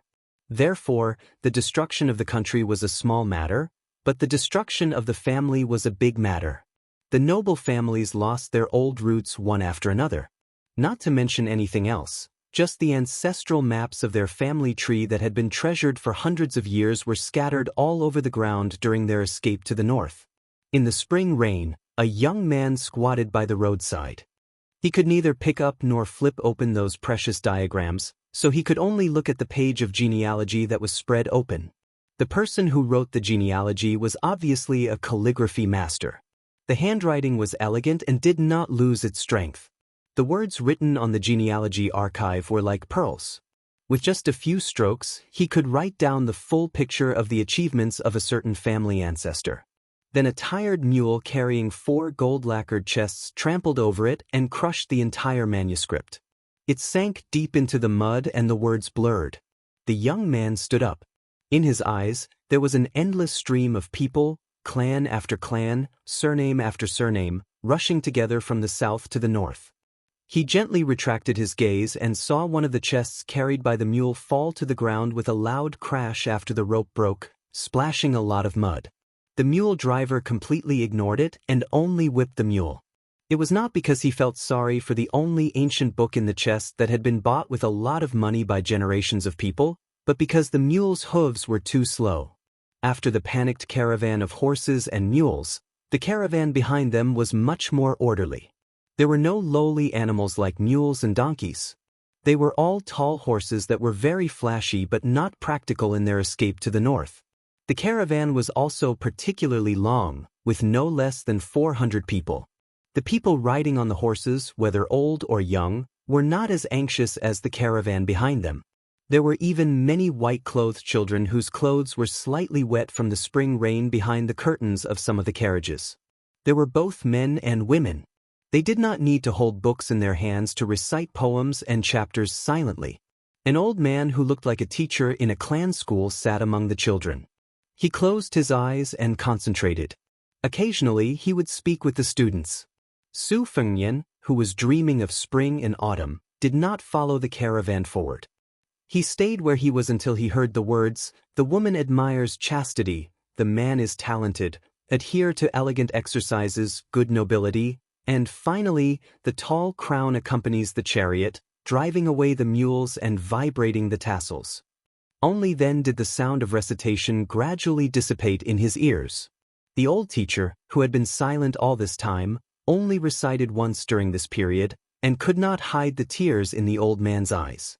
Be righteous and retire, the bandits suffer losses. Su Fengnian thought to himself. They were not the stray dogs that were despised in the history books of later generations. They were probably the ones who were truly in the north. They should return home one day to worship their ancestors. However, that teacher would definitely not see the willows, moss, and fireflies of his hometown for the rest of his life. Suddenly, an old Confucian scholar who had no one to rely on walked out from the crowd and stared at Su Fengnian. Presumably, in the eyes of the living in the world of the living, the old Confucian scholar had long been accustomed to the old Confucian scholar's foolish behavior. Along the way to the north, there were too many old people who died of illness, anger, or drowned. The old Confucian scholar with the spring rain on his head twirled his beard and smiled, "I finally see you. You've already predicted this?" Su Fengnian opened his mouth out of habit. Although he was speechless, since this old Confucian scholar who would gift him a steamed bun in the future could see him, he should be able to see him speak. The old Confucian scholar who looked like a lunatic talking to himself nodded and smiled. "I've said it before, oh no, I'll say it to you one day in the Tuma Pass. I, Yuan Qingshan, am not considered heaven and earth in this life, but only a human. The dream that Zhao Shituan bestowed upon your younger brother, Su Longxiang, is a long night road, and that steamed bun can be considered a lantern that points the way." Yuan Qingshan smiled and said, "2 dynasties destroyed Buddhism, and only Baoyang sincerely believes in Buddhism. Since you're willing to shoulder the heavy burden, then you should receive Lu Songtao's fate, and thus build the lantern skeleton. Therefore, that bowl of blood from the dragon tree monk should also light the wick in the cage. It's a pity that I haven't seen the other 2 of you with my own eyes." Su Fengnian asked, "Aren't you worried that Bei Mang will be destroyed by Li Yang?" Yuan Qingshan shook his head and said indifferently, "Dynasties can rise and fall, but noble spirit must exist forever." Chapter 1100. Su Fengnian looked up at the gray sky and said softly, "This me has already seen Qi Xuanzhen slaying demons on the demon-slaying platform with his own eyes." Li Chungang entered Western Shu with a sword, his sword aura rolling along the dragon wall. The Sword Emperor of Western Shu guarded the gate for the emperor until the sword was destroyed and he died, trampled into meat paste by horse hooves. Dong Tai rode a donkey into Jianghu. Wang Mingyang, the general of Xiangfan, committed suicide after the city was breached. He died holding an old jar with the bones of his wife and children in it. He once used this jar as a cooking utensil. I've seen many people, but I've never found what I should be looking for. Yuan Qingshan talked about the mysteries of heaven but did not reveal them. 3 people at once dream of spring and autumn, each of them has their own search. It's none other than the roots of Confucianism, Buddhism, and Taoism. The latter 2 are naturally close to you. Actually, you don't need to look for them. They've already found you. You only need the other 2 to come back to their senses. You don't have to worry too much. As for the noble spirit of Confucianism, if you deliberately look for it, you probably won't find it. Even if you look for Chao Dei, Chao Qingyi, Zhang Julu, Grand Secretary Zhang Baiyan, I fear that even if you search through the entire spring and autumn period, you will still find nothing. Su Fengyan sighed. Then how can I block the way? Yuan Qingshan closed his eyes and pinched his fingers. After opening his eyes, he said slowly, I'm not a real deity after all. I'm destined to not be able to predict what will happen after I ascend. However, at this time and place, no matter how hard I try to predict, you can't stop Wang Xianji. Su Fengyan did not show any anxiety. Yuan Qingshan stared at the image of this Su Fengyan and pinched his fingers quickly. His expression was uncertain, strange. Why is it that the more I predict, the more you'll die? If that's the case, why will I exchange buns with you in the future? The Beimang imperial preceptor in Confucian attire fell into deep thought. After a long time, he raised his head and said, This may be one of the heavenly axioms. I can't predict some people and some things. I can't talk too much with you. I have to escort these scholars into Beimang. Su Fengyan, take care of yourself. Su Fengyan nodded. Su Fengyan stayed where he was the whole time, standing at the bottom of the caravan on the muddy road. Only then did he follow them and see them off from the border of Yuzhou to the north. Then Su Fengyan involuntarily closed his eyes. He had closed his eyes many times after entering this black and white spring and autumn. Every time he opened and closed his eyes, it was like a dream. He could never guess when and where he would appear the next time he opened his eyes, let alone who he would see. After that, he opened and closed his eyes several times. Su Fengyan saw the entire process of building the prince's mansion on Mount Qingliang. He also knew why the old man with the sheepskin fur coat was suppressed here by the pavilion. It turned out that this was the ruins of Fengdu, the hometown of one of the 4 great grandmasters, the Green Robe of Fengdu. Later generations all thought that the most secretive sect at that time, Fengdu, would definitely be an underground city filled with ghastly aura. They never thought that the female grandmaster would choose a green lake and green mountain and name it Fengdu. Maybe it was just to say that a person with a dead heart lived in a place with a dead heart. Maybe there was no reason, but the woman fell in love with the green bead in the yellow sand of the desert and liked the same color as her clothes. The one-armed, swordless old man occupied the mountain by himself and repelled the new prince of Bailiang, Su Zhao's hundreds of elite riders. Later on, Su Zhao carried wine up the mountain by himself several times. They were all good wine from the central plains that was hard to buy with money in the poor land of Bailiang. He would sit by the old man's side and talk about things that he usually couldn't say out loud. There were a few times when he was completely drunk and passed out beside the old man. He was still drunk and had to be supported down the mountain by Li Yishan. Finally, one day, the old man with the sheepskin fur coat took a new pot of wine from Su Zhao's hands. For the first time, he asked the Grand King of Bailiang about this wine. Su Zhao said bluntly that this nameless, inferior wine was far inferior to the good wine of the past, but it was cheap. Not only was it enjoyable to drink, it was also very intoxicating. That was enough. The old man took a sip and said that this wine was actually called Green Ant. In the past, people urged him to drink it, but he also disliked the inferior quality of this wine. Later on, his second sister wrote a poem and the Green Ant wine became known outside of Bailiang for the first time. It was also popular in the court of Liang. This should be the origin of this wine. Later on, he closed his eyes and opened them again. During this time, he saw the two girls who came to Wutangan on Mount Qingliang for the first time. One of them was still called Red Musk, while the other was still Bluebird. However, she had an additional surname, Wang Bluebird. However, at that time, the two girls' temperaments were completely different. Red Musk had a strong Beimeng aura and her eyes were as cold as knives. She was hostile to everyone she met, even the young master of Bailiang, His Royal Highness, Su Fengnian, was no exception. Bluebird was the complete opposite. Her father was the youngest of the 4 grandmasters, the Immortal of Spear who died the latest.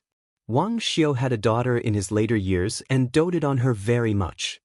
When she came to the mountain for the first time, she did not appear in the world as a maid, but as a guest.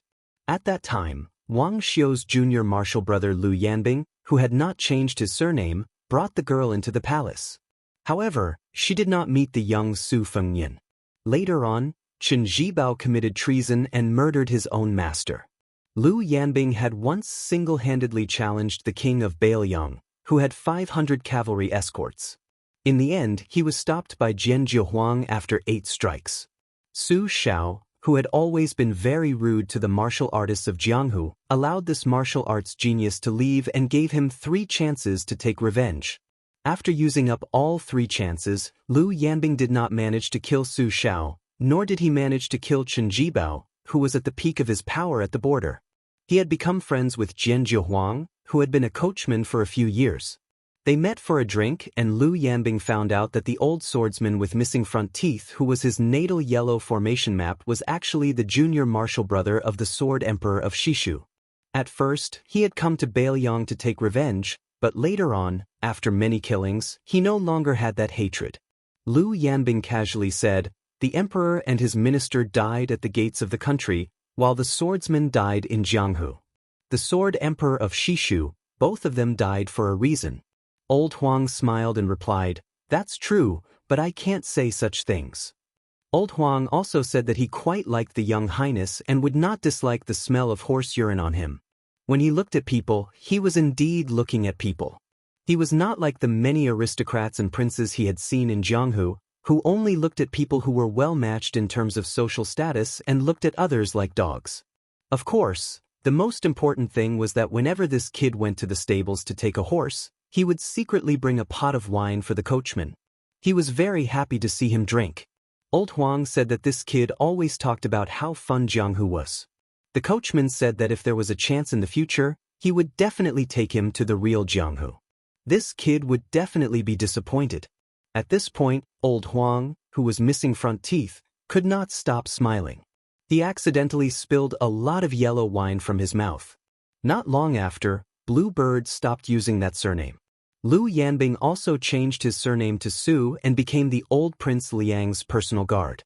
For some reason, this Su Fengnian knew that this was the last time he opened his eyes and wandered around the world. He stood near the straw mat that covered the corpse of a young girl and could only watch as she was mocked and beaten. Then he saw His Royal Highness, who was his younger self. Chapter 1101. Sitting in the carriage was the most expensive courtesan in the city at the time. Just meeting her would cost 500 taels of silver. Even if he was the son of the king of Bailiang, he would still have to pay just to hear some interesting Jianghu stories from her. Although Su Fengnian had a photographic memory, his memory of the scene in front of him was still very blurry. Thus, even when he received spiced beef from the little girl many times in the future, even when he was later pursued by a young female assassin, he did not recognize that she was the child he had casually given a pearl hairpin to back then. In troubled times, human life was as cheap as grass. Every year had its ups and downs. Who would pay attention to the careless act of kindness he had done in his youth? At the time, His Royal Highness was thinking more about how to guard against assassinations outside the manor, how to practice martial arts for revenge, and how to deal with his master, Li Yishan's heavy schoolwork. There were too many things he could not handle. If it was said that many children of noble families could still have some leisure time, even if they did not know the taste of worry, they could still create new words to express their worry. But his entire youth was always a hazy and gloomy impression. He held grudges and was ignorant. He would insensibly take out his anger on Su Xiao, who had the two titles of King of Bailiang and the Pillar of Bailiang, but he did not do anything and was unwilling to take revenge. Thus, at the time, Su Fengnian was very disgusted with his identity as the heir. Even Su Xiao, a vassal king with 300,000 cavalry, could not take revenge. Even if he inherited the title of King of Bailiang, what could he do? The youth wanted to practice martial arts, the blade, and become a top ace. Then he would go to Great Peace City to find the emperor sitting on the dragon throne. Su Fengnian came to the head of a new grave. After the Su family retainer who had secretly escorted the little girl left, he saw an unexpected but reasonable middle-aged man. Huang Sanjia, the leader of the three great devils of spring and autumn, Huang Longshi.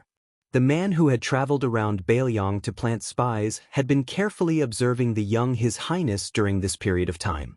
He appeared beside the little girl who was kneeling in front of the grave and didn't get up. He crouched down and picked up a piece of yellow soil. Very quickly, he skillfully molded a small clay figurine. He handed it to the little girl and asked, "Does it look like him?" When the little girl heard the noise, she didn't take the clay figurine. Instead, she knelt and took a few steps back, her eyes cold. He pinched the clay figurine with 2 fingers, raised his arm, and continued to ask, "Do they look alike?" The little girl, whose shoes were torn and her clothes were torn and her hands and feet were full of frostbite, was stunned for a moment. She stared at the clay figurine with her eyes wide open. She snatched it and carefully held it in her arms. Finally, she burst into tears. The middle-aged man sat on the ground and smiled softly. "The clay figurine looks like your mother, but you look like my daughter. I'm very happy to meet you. This makes me happier than any book person I've found in this spring and autumn." The little girl only cared about her heart-wrenching sobs. He didn't care. His eyes were abnormally gentle, like a father who was on the verge of despair and found his long-lost daughter in a foreign land thousands of miles away. He continued, "My name is Huang Longshi. I've monopolized the spring and autumn 3 grades here. From now on you'll be called Jia Jia Jia. You were born in the spring and autumn 3 grades, so you'll have the same surname as the spring and autumn 13 grades. However, you share the same name with someone who lived a long time ago." The little girl stopped crying, but she still didn't dare to approach this strange man. However, she knew that he didn't have any bad intentions, because she didn't hate him from the bottom of her heart. Huang Longshi sat in the soil in front of the grave. "I'll teach you martial arts in the future. The young man you want to repay is also a book person. However, he will die before the age of 30. The official and unofficial history records many strange ways of dying. Anyway, they're all curses. The best and worst way is that he died under the iron hooves of Beimang and died without an intact corpse. I think that if he can die by your hands in the future, it'll be a very good way to repay you." Huang Longshi looked at her young face, which didn't understand much but was full of sadness. His heart suddenly softened. He said softly, "Since the person who flipped through the book inexplicably came into the book and wasn't crushed to death by the pages, then things in the future might be different." Huang Longshi stood up and smiled as he extended his hand to her.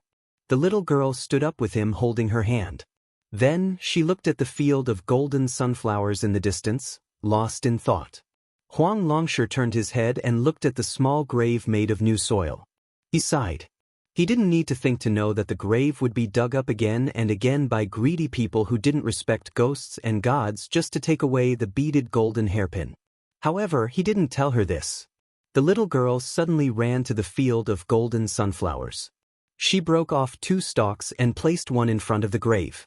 Then, she thought for a moment and put down the other stalk that she planned to carry on her shoulder and put it beside her feet. She knelt on the ground, facing the distance, and kowtowed 3 times. Su Fengnian, who happened to be standing where the little girl was kowtowing, gently turned his body.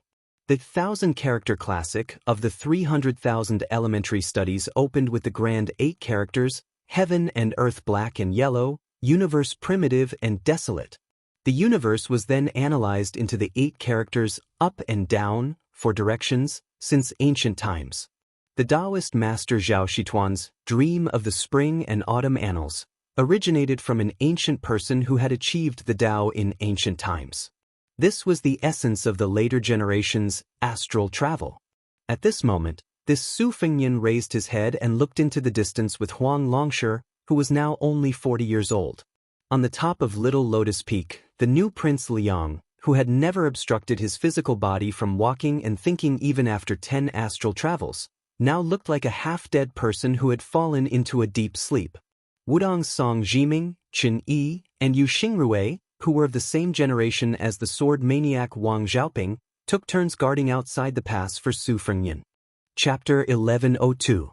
Handsome falcons constantly landed on the tortoise's back, delivering intelligence reports. The second report came late, because after the peachwood sword flew up the mountain, Song Jiming, who was guarding the pass at the time, knew the outcome. Chen Yao and Yu Xingrui rushed over after hearing the news, but they were both silent. Yu Xingrui's temperament was the most natural among his fellow apprentices, apart from his younger apprentice brother Hong Shixiang. The old man leaned against the stone tortoise's foot and raised his head, not daring to look at the hovering flying sword. Chen Yao, who was even older than the current Wudong sect leader's master, sat beside his younger apprentice brother and said softly, "This can be considered a happy funeral. Don't let younger apprentice brother Wang leave uneasy." Yu Xingrui nodded woodenly and said, "The sect leader is gone. Younger apprentice brother is gone. Younger apprentice brother Wang is gone. Elder apprentice brother Song also said he would be gone soon. It's only been a few years, but the 6 of us," Chen Yao laughed. "But they left without any regrets. Think about it, Jade Axe was brought up the mountain by you, and so many other juniors also went up the mountain.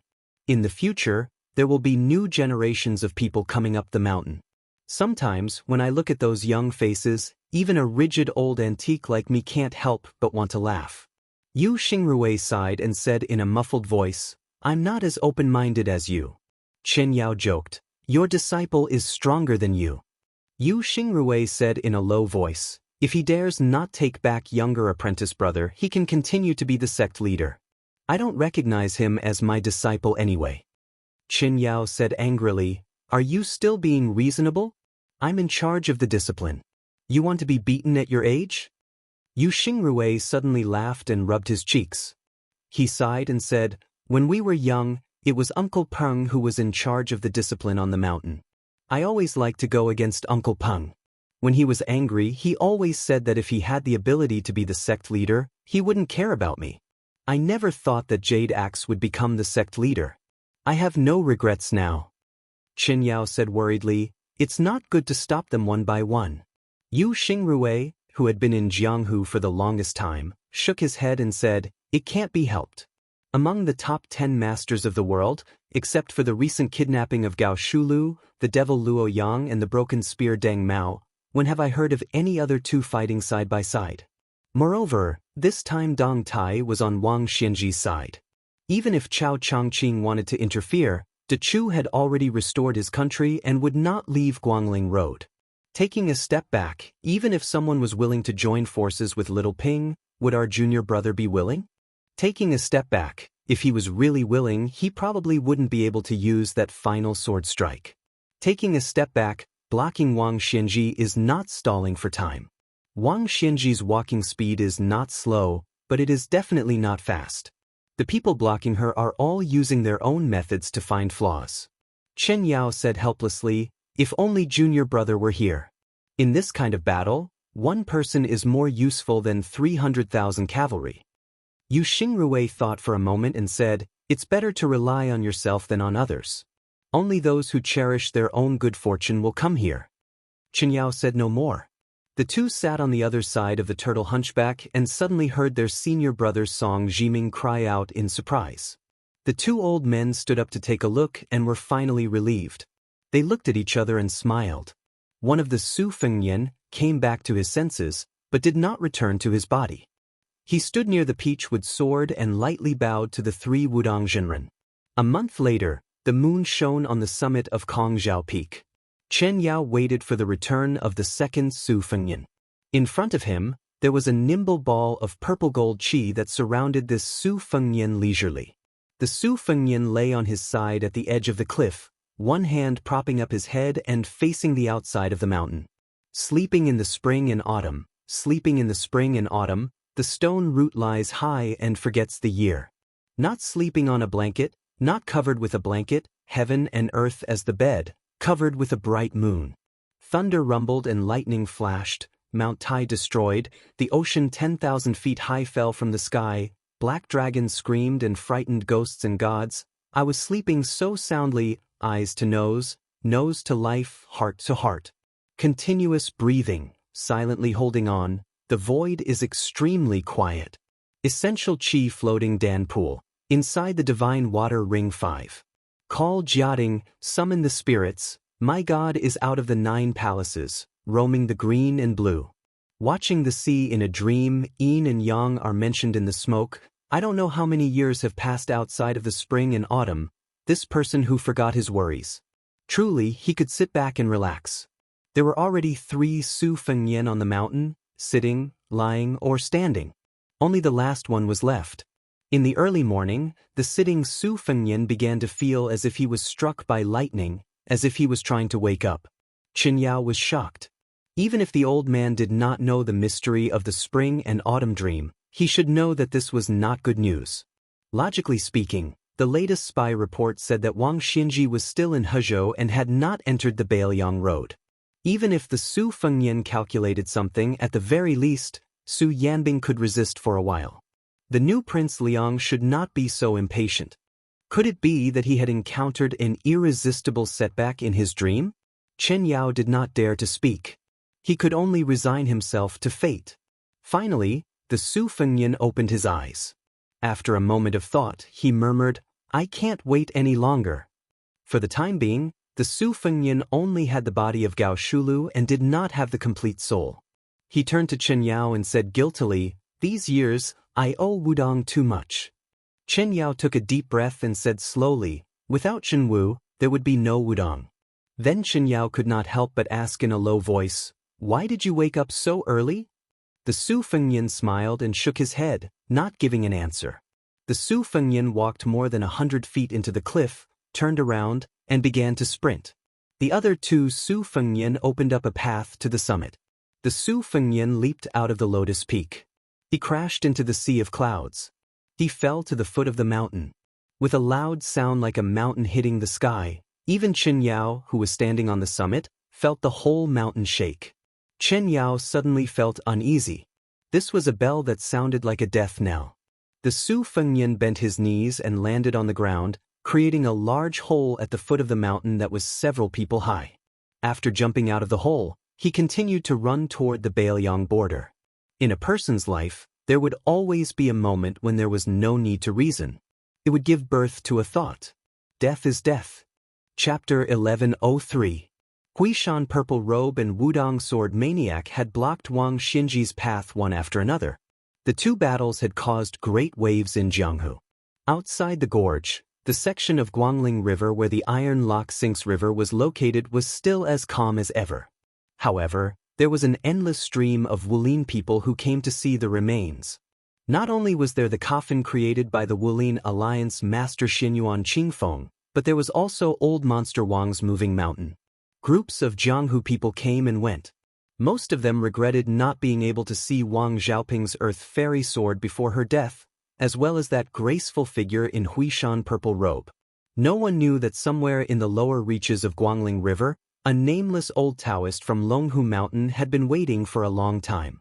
Although he only had the appearance of a middle-aged man, there was always an indescribable sense of lethargy. Daoist Zhao squatted by the riverside and reached out to scoop up a handful of water. He was somewhat emotional. 400 years ago, Gao Shulu had once said that she could suck up all the water in Guangling in one gulp. It was originally a metaphor to smoothly comprehend all methods in one go. Now, it had long changed beyond recognition. It was only used to mock someone once and for all. In 400 years, words of praise had become words of derision.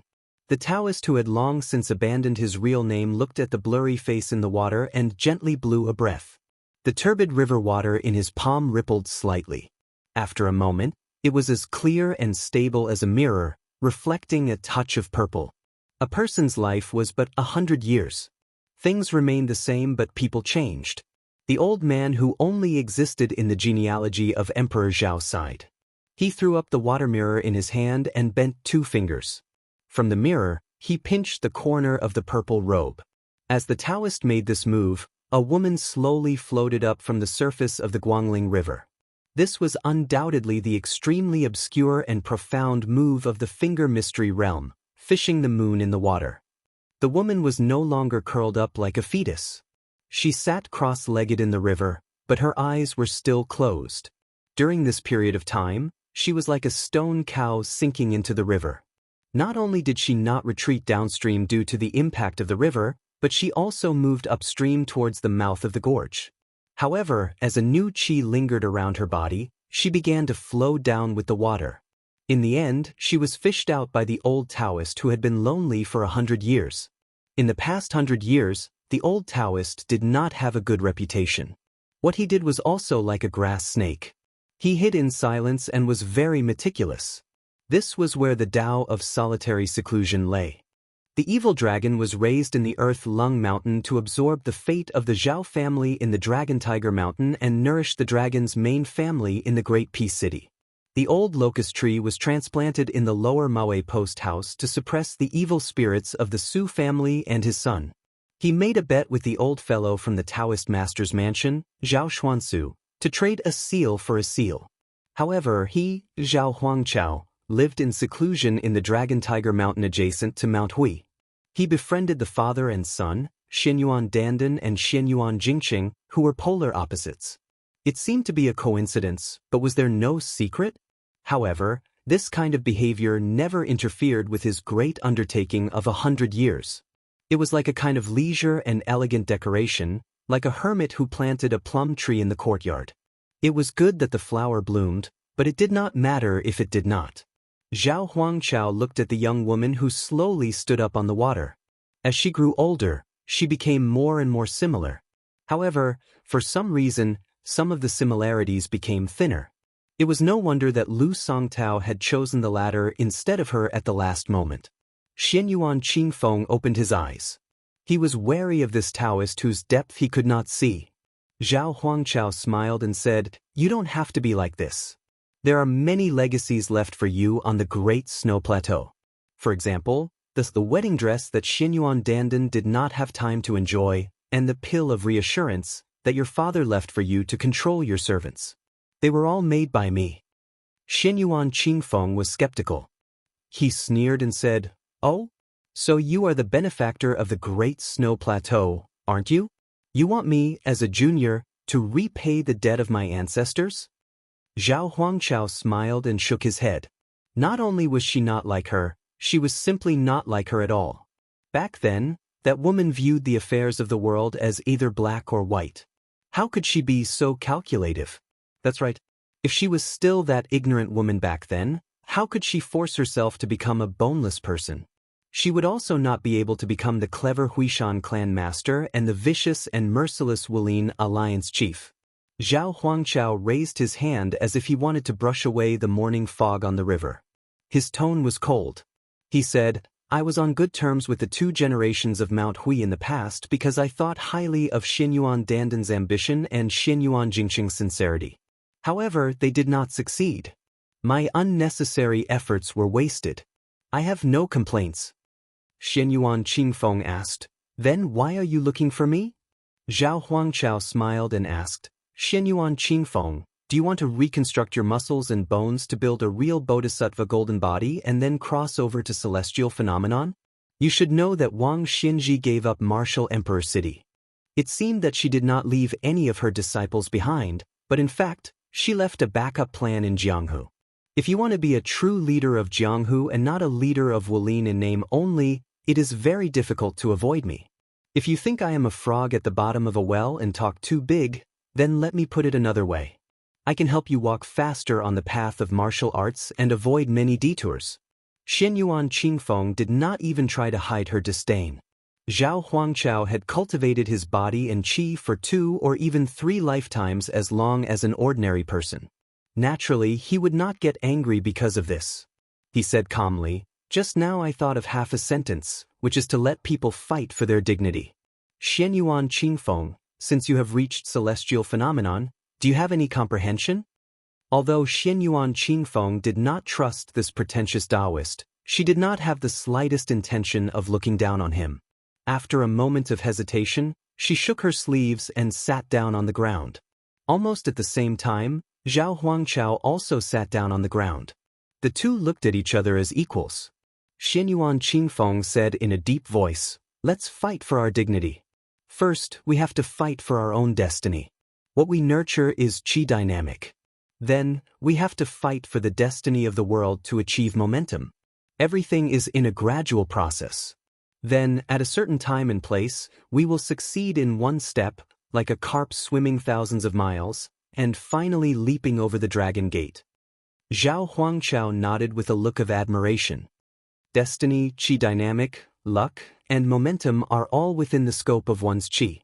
Below Earth immortals, or to be precise, below celestials, no one is exempt from this. Xianyuan Qingfeng, although you are walking on the path of martial arts in the eyes of the three sects, you have already reached a higher level. Xianyuan Qingfeng sneered and said, "Daoist, you came to find me today to talk about principles? Our meeting is not a Buddhist debate that happens once every 10 years on the evil-slaying platform." Zhao Huangchao was still calm and did not pretend to be an expert. He folded his hands on his knees and said with a smile, "How about we make a deal?" Xianyuan Qingfeng lowered his head and bent his waist. He put his hand into the water and rolled up his sleeve with his other hand, revealing a transparent wrist with blood and blue veins, but no bones. Zhao Huangchao laughed loudly and said, "It's fine if you don't do it. When you understand, and if this Daoist is still alive at that time, it will still be effective. Just come to Mount Longhu and call me." This Daoist's original name is Zhao Huangchao. Xianyuan Qingfeng nodded and remained silent. Chapter 1104. Zhao Huangchao stood up and disappeared in a flash. His laughter was heard. 9 out of 10 countries are broken and 8 out of 10 people are dead. If I become Emperor Qing in the future, I will wait until the 8th day of the 9th lunar month on Mount Fuyao to pick osmanthus seeds. Xianyuan Qingfeng showed a solemn expression. The wedding dress and soothing pill were both secret legacies of the old Hui mountain. The former was used by Xianyuan Pan as a human ladder. Otherwise, Xianyuan Qingfeng would not have the great celestial cultivation he had when he fought Wang Xinji, even if he killed many experts to absorb their inner strength. The latter was a mysterious goo medicine to prevent people from being untrustworthy after using both kindness and power. This Taoist called Zhao Huangchao should be telling the truth. He was indeed an old acquaintance of Bulldagung. However, after Xianyuan Qingfeng took control of Hui Mountain, he did not trust anyone except himself. He hated the Taoists of Dragon Tiger Mountain even more. How could he easily do business with a nameless Taoist who appeared out of nowhere? Xianyuan Qingfeng withdrew his hand. He didn't even need to shake his wrist to avoid touching a drop of water. After standing up, he looked around. His gaze finally stopped, intentionally or otherwise, on a fallen reed. With a tap of his foot, he stepped on the reed. He seemed to have understood something. Dressed in purple, he returned to Jianghu and followed Shui Donglu. On the road of Hezhou, a huge creature was rampaging. Most of the traveling merchants only saw a blur in front of their eyes. Then, they only saw a cloud of dust and could not see clearly what it was. Some of the Jianghu experts with good eyesight recognized that the huge creature was an unusually tall and sturdy living person. It was like a remnant of the ancient desolate man hidden in Kunlun Mountain. It was 20 feet tall and had the strength to uproot mountains and rivers. 5,000 years ago, the saint controlled the flood. After he succeeded, he ordered 900 Kunlun giants to carry 9 cauldrons to suppress Jiuzhou. This giant's hands and feet touched the ground. It ran like thunder and its legs were much stronger than the famous horses outside the Great Wall. A gray-haired old man sat on it. A rope was tied around his waist to prevent him from falling. The old devil head, who had wreaked havoc in the 9 countries during the spring and autumn period, should have continued to wag his tongue during the restoration of the West Chu state, but right at the critical moment when the new De Chu state was about to rise up in rebellion, unexpectedly the old man abandoned him and summoned slaves who were far more worthy of their name than the Kunlun slaves of Tibing Mountain, who rushed to the Bailiang border. The old man's journey was bumpy. Other than having to stop to eat and rest, he didn't waste any time and didn't say a single word. However, when he approached Bailiang Road, he began to mumble to himself from time to time. "Old Monster Wang, you started fighting too early. If I had known, I would have let you destroy the city and die before you were ready. This old man has helped you to make the Jianghu so interesting. It's fine if you, Wang Xianxia, don't appreciate it. It's fine if you don't like that brat surnamed Su, but why do you have to implicate a little girl? Wang Xianxia, Su Fengyan, both of you deserve to die. If my daughter dies, Wang Xianxia, you can forget about guarding the heavenly gate, and Bailiang can forget about having a moment of peace. Especially you, Su Fengyan. So what if you can't defeat Wang Xianxia? Just kowtow and beg for mercy." Wang Xianxia saw how useless you are and naturally disdained to fight with you. "Why do you have to recklessly occupy Gao Shulu's body and spirit? Are you afraid that Gao Shulu will kill Chao Chongqing, and the girl you like will have no one to rely on? You can't even care about Bailiang's safety, and you still dare to hope to protect Jiangxi's life? Fine, consider yourself sentimental. However, if you favor one and discriminate against the other, and watch as my daughter dies, I, Huang Longshi, did harm to Bailiang in the past, but I also left a way out for Bailiang. In the future, just wait for you, little brat, to die without a complete corpse, just like what's written in the books."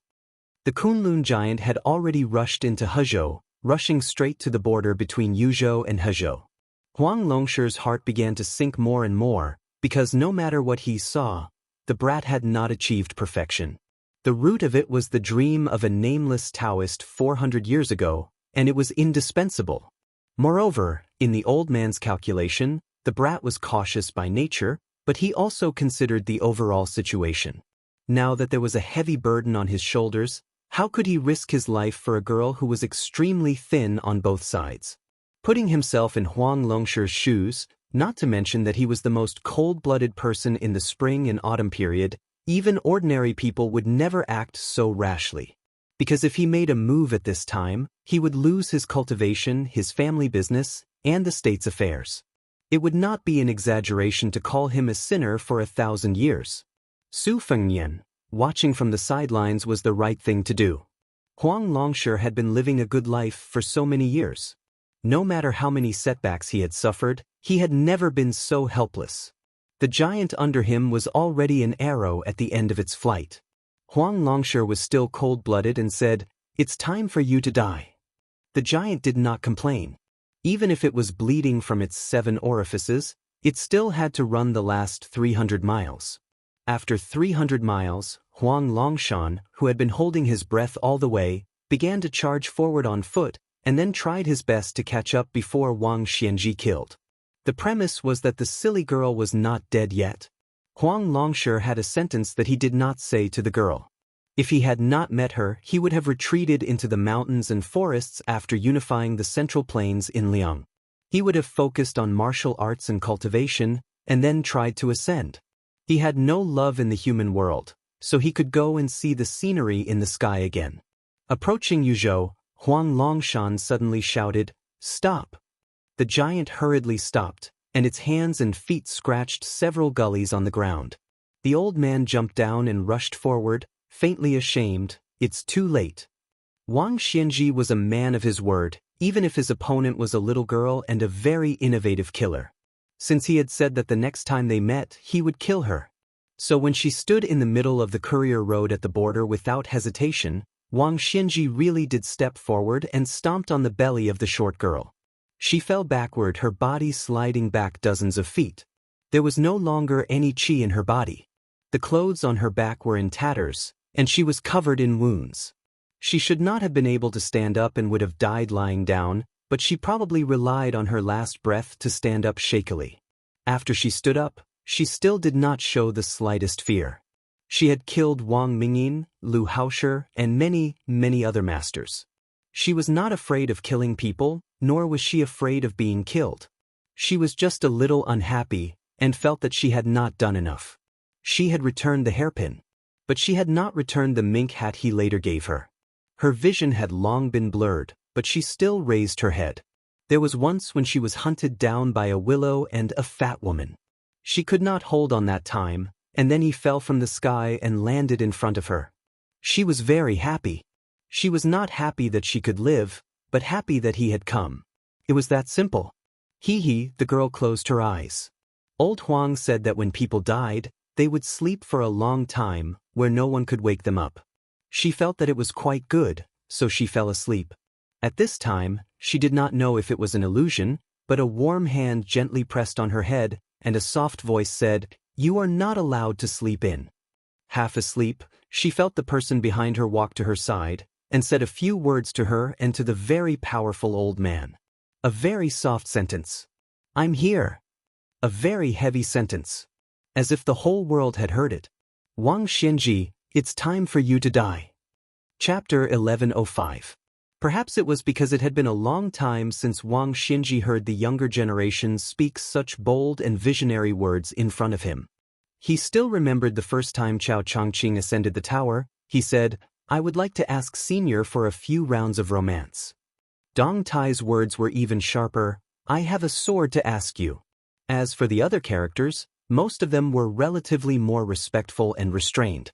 Occasionally there would be a few arrogant and willful youngsters who spoke arrogant words before ascending the tower, but when they finally reached the top of the martial emperor city with great difficulty and saw him, they had already lost their edge and sharpness. Wang Xianxi's contemplation came from afar, but in an instant he looked at Su Fengnian, who was right in front of him, and then he looked in the direction of Wudong. He understood in his heart, but he could not tell whether this old man was regretting or mocking him. Wang Xianxia did not leave quickly on this trip to Bailiang because he was afraid that Su Fengnian would not even be able to transform Gao Shulu's body and spirit into his own. What was the point of killing an ordinary first-level master? He did not leave slowly because he did not want him to swallow his spirit outside of Bailiang. In Wang Xianxi's view, swallowing the fate of Jianghu into his stomach was an action that crossed the line. Wang Xianxia nodded toward Su Fengnian, probably indicating that this young vassal king could make arrangements for his funeral. As a 100-year-old man who had suppressed Jianghu for a whole 60 years, he indeed had this little bit of patience. Su Fengnian picked up Miss He and swept past the boundary marker. He did not need to lift a finger. The hairpin, the marten hat, and the sunflower, these three objects, all moved without the wind, following behind the two of them from a distance. Su Fengnian's original intention was to send Jia, who was in his arms, away from the battlefield, as far away as possible. This was because he wasn't sure if Wang Xianxia could use 90% of her strength or 100% of her strength. Furthermore, if Wang Xianxia went all out, how many innocent bystanders would be implicated? Su Fengnian suddenly stopped and saw an unexpected but reasonable old man from afar. As if relieved of a burden, he took the hairpin and other items that floated towards him. When the old man rushed to him, he handed them all to the old man. After that, he did not turn around immediately. Instead, he pressed his 5 fingers on his chest like hooks and forcibly hooked out a cloud of purple-gold air. He slowly pressed it into the girl's forehead and said softly, "This is the tribulation that Zhao Xuansu wanted to impose on me back then, and I let her bear it. This time, it was scattered by Wang Xianxia and scattered everywhere. I took advantage of the time when Wang Xianxia was absent-minded to gather some of it. Don't worry, I have tried my best to cleanse it. It will be able to cleanse it for her." Huang Longshi's face was gloomy. He was unforgiving and said angrily, "What's the use of solving the urgent situation? If you die in the hands of Wang Xianxia, this old man's daughter will also be buried with you." Su Fengnian lowered his head and looked at the pale and trembling girl. He smiled calmly and said, "If I really lose to Wang Xianxia, I will definitely leave behind a bit of cultivation before I die to help her extend her life." Huang Longshi was still unwilling to give up. He asked aggressively, "Tell me first, how long can you extend her life?"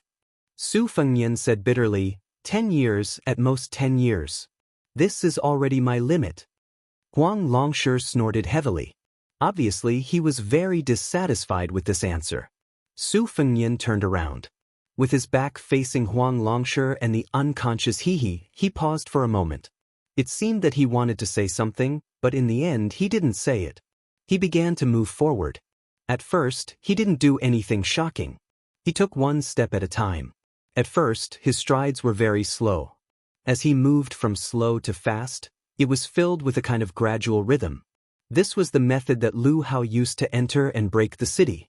It almost worked together with Song Nianqing's Earth Immortal sword to successfully injure the white-robe Luo Yang. When Su Fengnian moved faster and farther away, Huang Longshi sat down with his daughter in his arms. He reached out his hand to brush away the bangs on her forehead. The old man gradually restrained his anger. He raised his head and looked in that direction.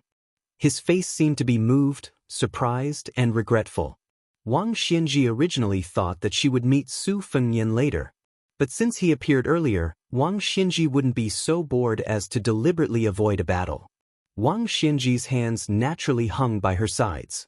But the originally loose linen sleeves were slowly pulled in and stuck to her arms. Wang Xianxia didn't occupy any of the 13 ranks of spring and autumn. Even the self-proclaimed second in the world and the recognized first in the world didn't touch the sword or armor. As for the saber, the world praised Gu Jiantang as the first in saber technique. Wang Xianxia didn't have any objections. Outside the martial emperor city, however, this didn't mean that Wang Xianxia, who smelted the world's martial arts into my furnace, wasn't a master of sword and saber techniques. In fact, Wang Xianxia deserved to be called a master of any weapon. Otherwise, she wouldn't have been able to raise such a talented swordsman like the groom. It was just that the older Wang Xianxia was, the less she touched worldly things. Wang Xianxia raised her hands and gently clenched them into fists. For the first time, she smiled. This time, she could finally fight to her heart's content, right? Su Fengnian had borrowed Lu Hao Master's method to enter the city, but not only that, he had supplemented it with Lu Hao Master's staggering sword.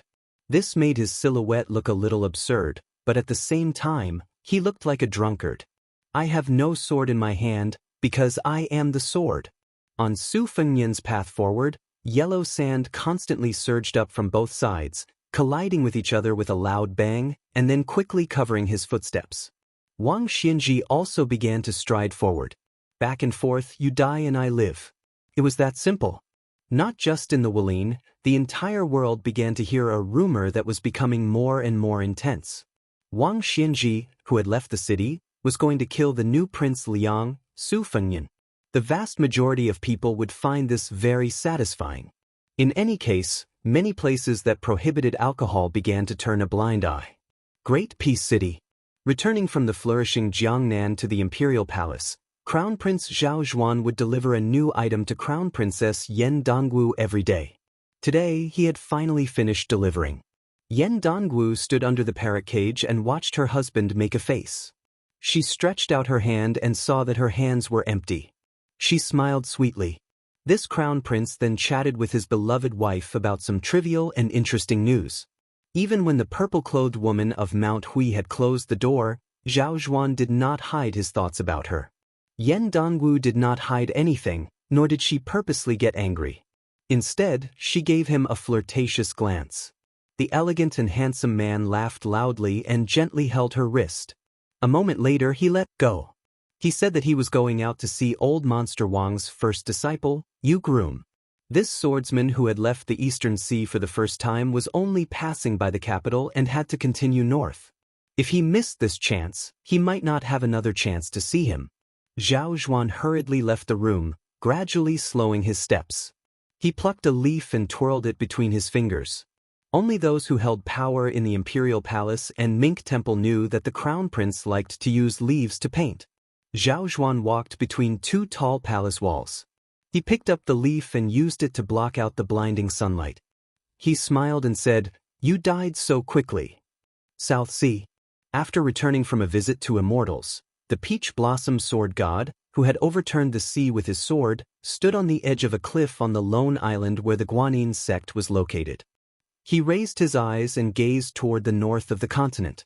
The sword-eating elder Sui Xiegu, who had once exchanged an arm with Li Chungang, stood beside this ordinary-looking sword immortal after his battle with Dong Tai. He asked curiously, "Among the top aces, you are close to that kid. Why didn't you go and help him?" Dong Tai shook his head and said, "Wang Xianxia did not do anything wrong. The one-armed old man nodded and said, "A Jianghu where a finger-profound realm cultivator can be the most powerful person in the world is indeed unsightly." Chapter 1106. A young and tall woman walked not far from them and asked, "Is that kind of Jianghu really not good?" Dong Tai was not good at and did not like to reason with women. He chuckled and said, "The answer is in their hands. Whoever can stand can decide the direction of Jianghu for the next 100 or 1,000 years. Mount Longhu. After Zhao Ningxian became the most powerful person in the Daoist mansion, Mr. White Lotus, Bai Yu, who had read too many books, often took this young Taoist surnamed Zhao, who had not experienced many ups and downs in life, down and up the mountain together. The two walked aimlessly to the foot of the mountain and then turned back to climb the mountain. Bai Yu's eyes were not good, so he walked slowly and spoke softly. "After going through so many hardships, I was able to lead the Taoist affairs in the world. Now that I've lost half of the country, including the north of Guangling River, to Qingqing King, it's not necessarily a bad thing. Mount Longhu is not high, so it's time to calm down and look back at the scenery. In the past, everyone in the Taoist mansion said that my words were reasonable, but really reasonable words often hurt people. I've been reading and cultivating on this mountain for many years, so I have no place to complain. But now it's all good.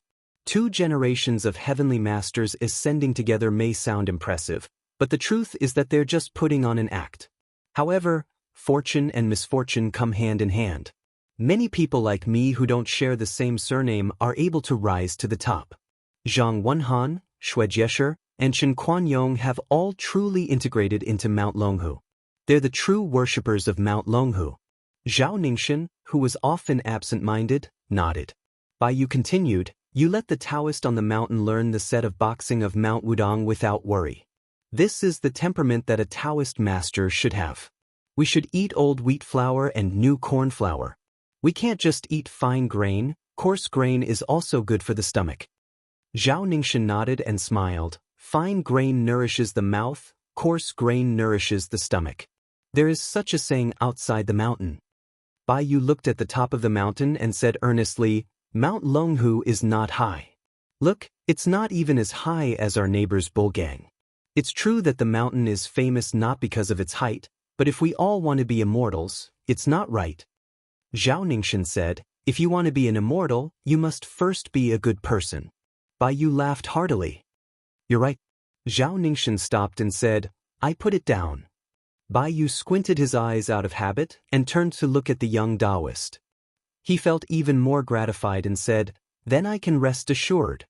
Bai Yu stretched out a hand, indicating that he could start climbing. Zhao Ningxian hesitated for a moment and continued to climb the stairs. Bai Yu went down the mountain alone. In western Shu, there was a sea of bamboo. In the summer, a cool breeze blew gently in the sea of bamboo, as cool as the late autumn season. After Xie Lingzhen died in the Quick Snow Mountain Villa, the spring invitation cottage was leaderless and had a period of unrest.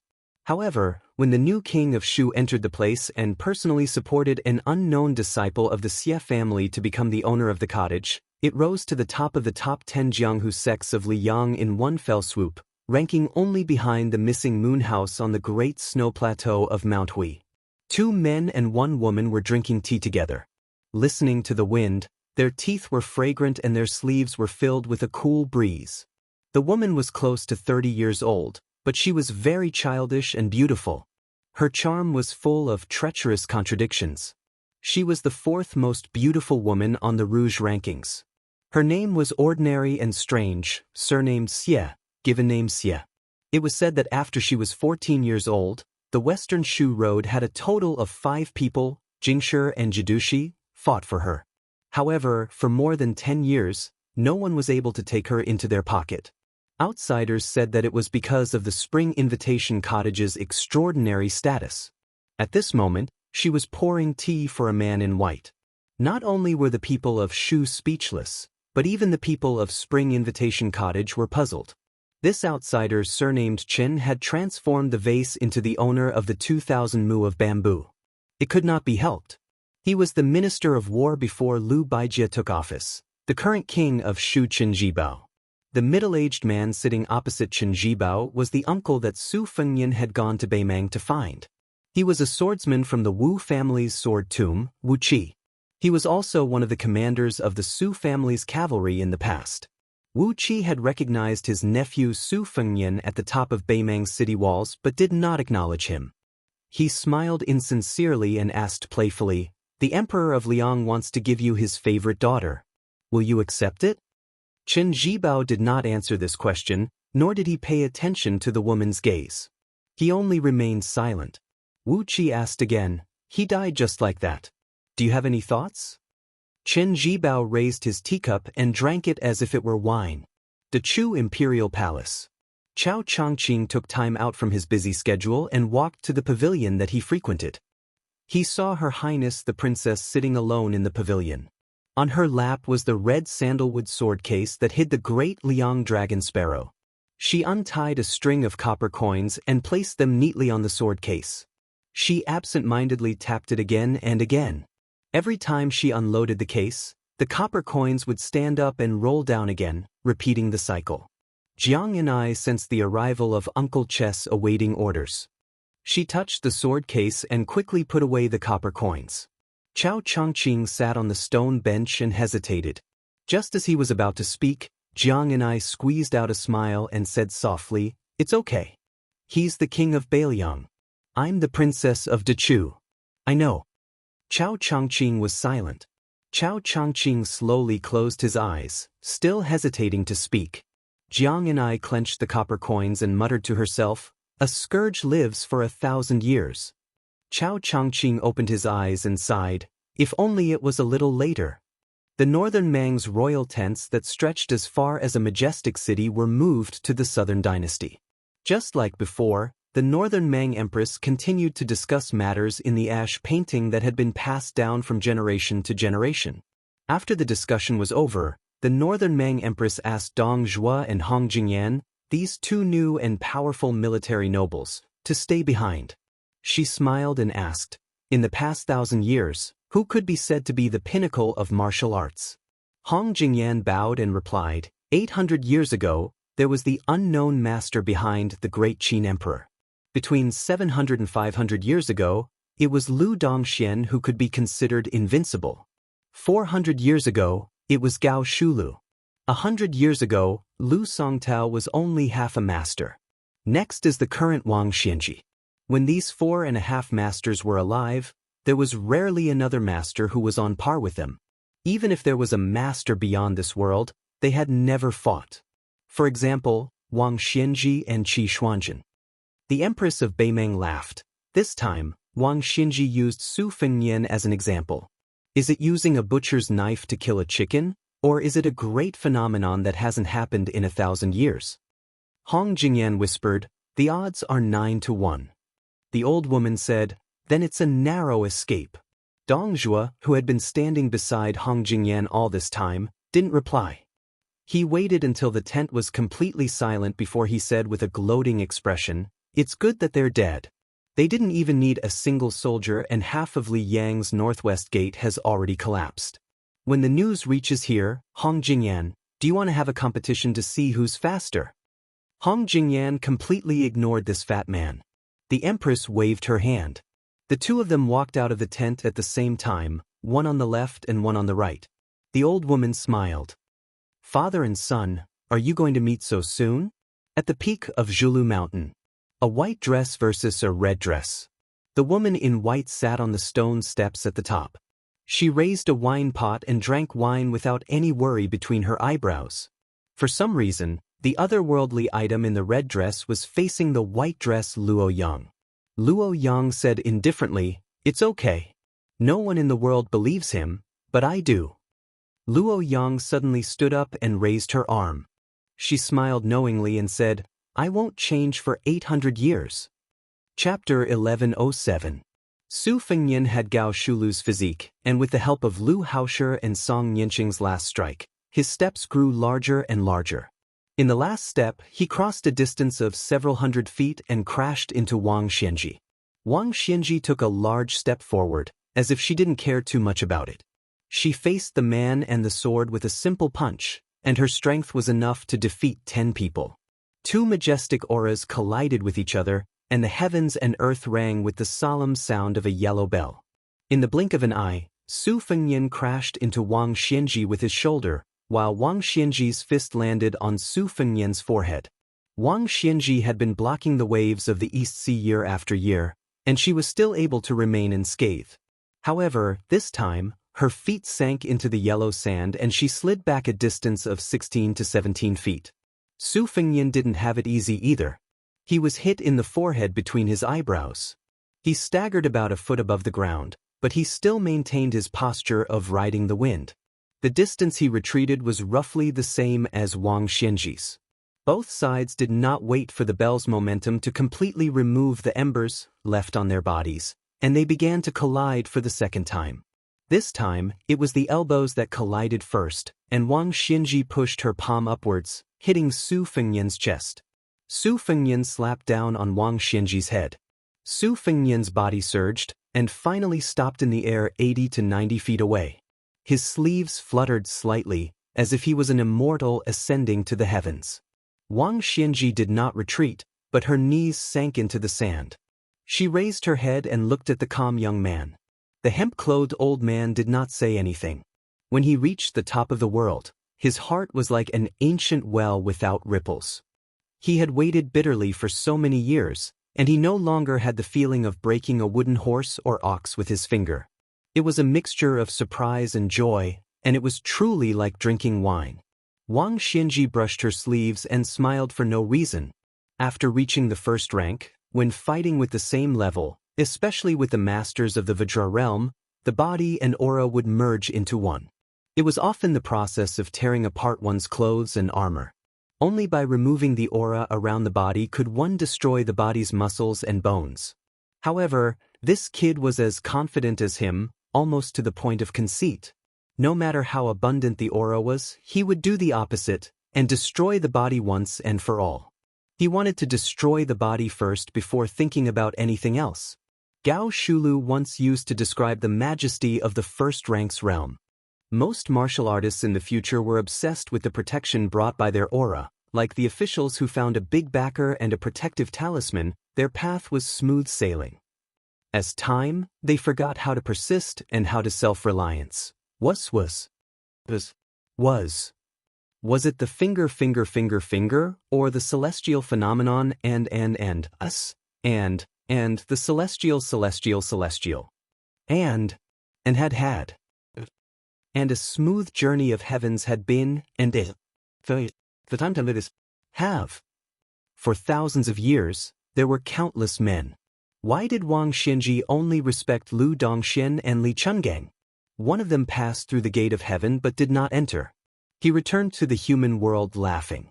The other person did not even bother to open the gate of heaven for him. Wang Xianxi's feet sank into the ground, and Su Fengnian stood in the air. It was like a battle between heaven and earth.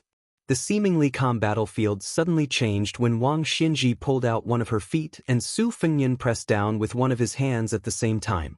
On the ground, a clay sword shaped like a stone tablet broke out of the ground.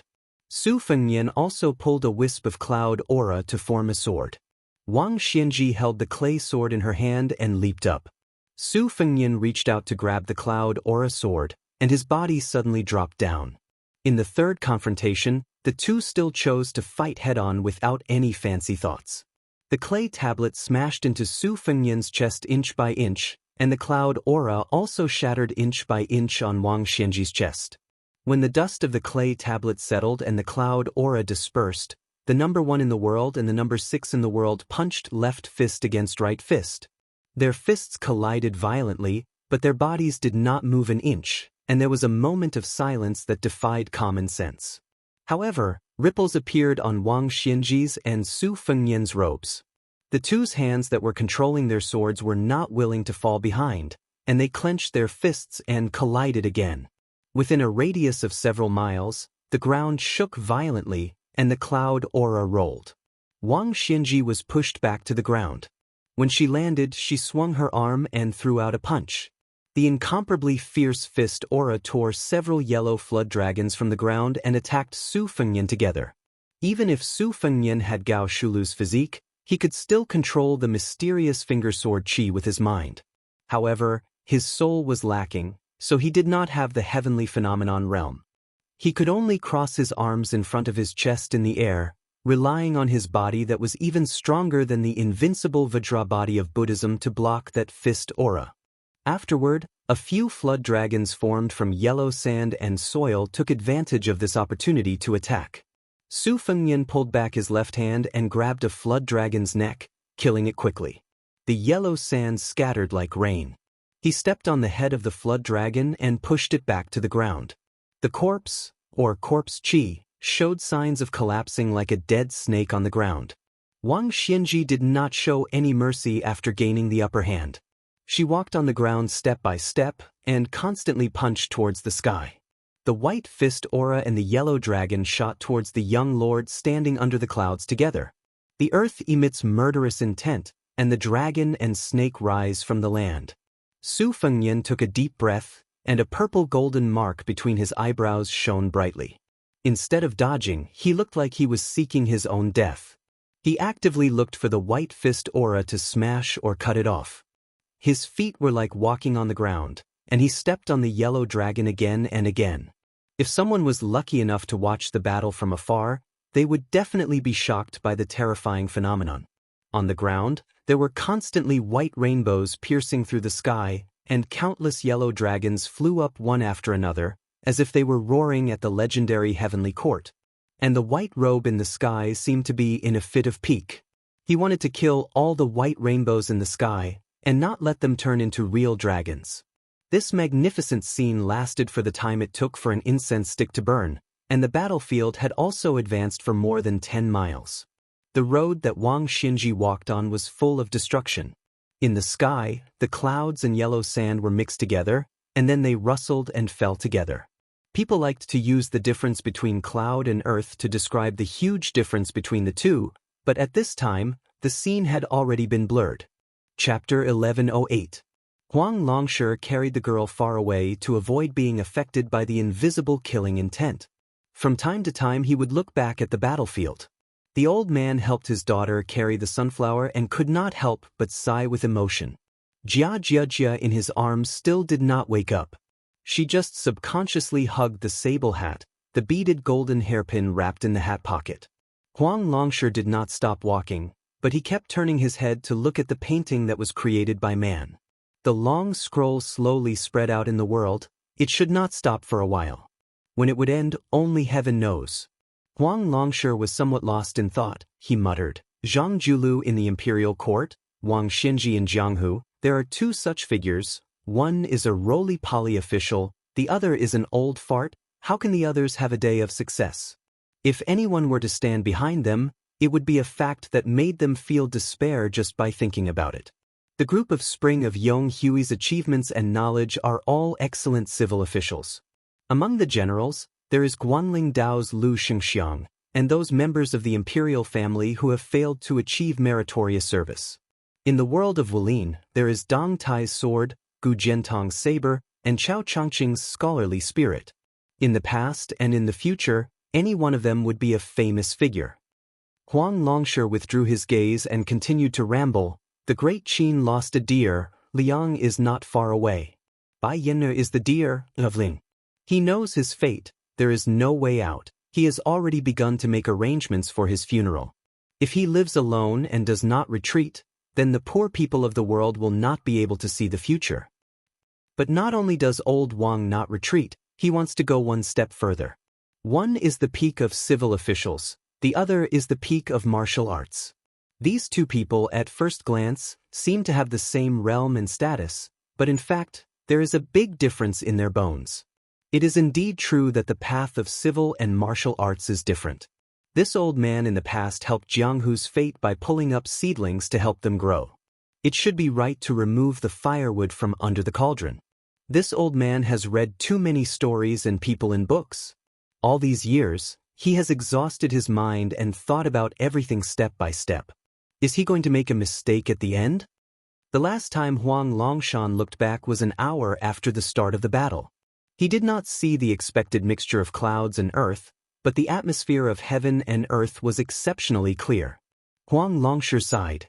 That kid most likely lost the first half of the battle. The reality was just as Huang Sanjia expected.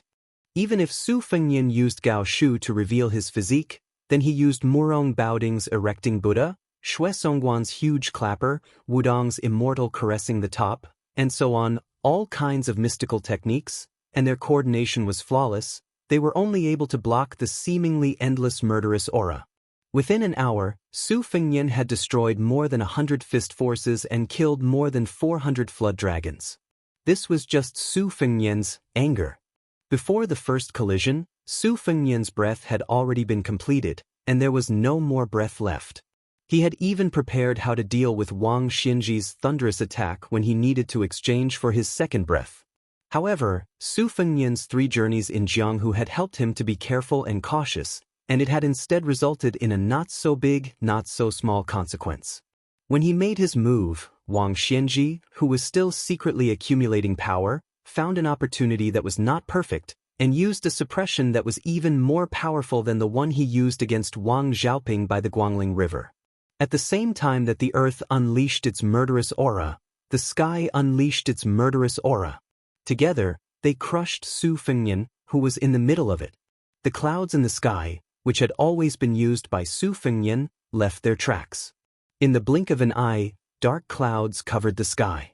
Just like the movement of the stars, it was enough to change Su Fengnian's originally shaky balance.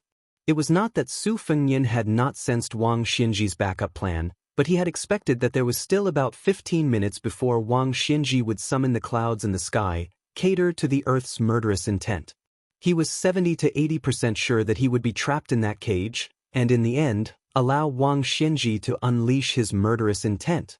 This was also a slight influence brought about by his incomplete soul. However, against Wang Xinji, this slight deviation was enough to put him in great danger.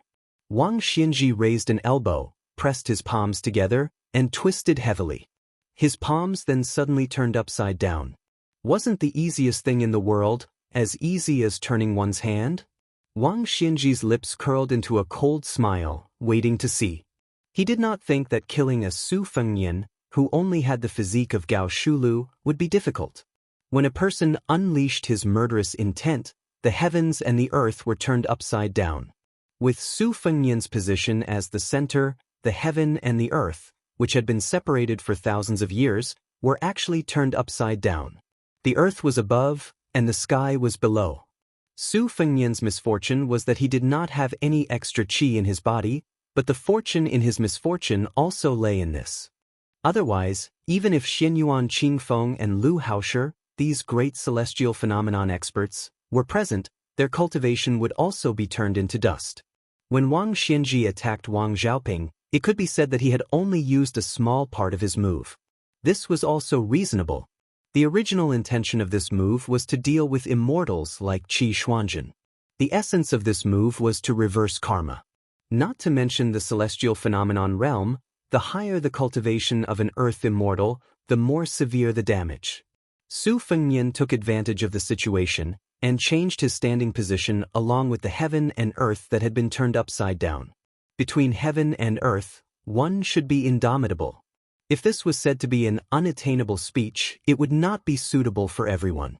However, Su Fengnian had never been so ambitious.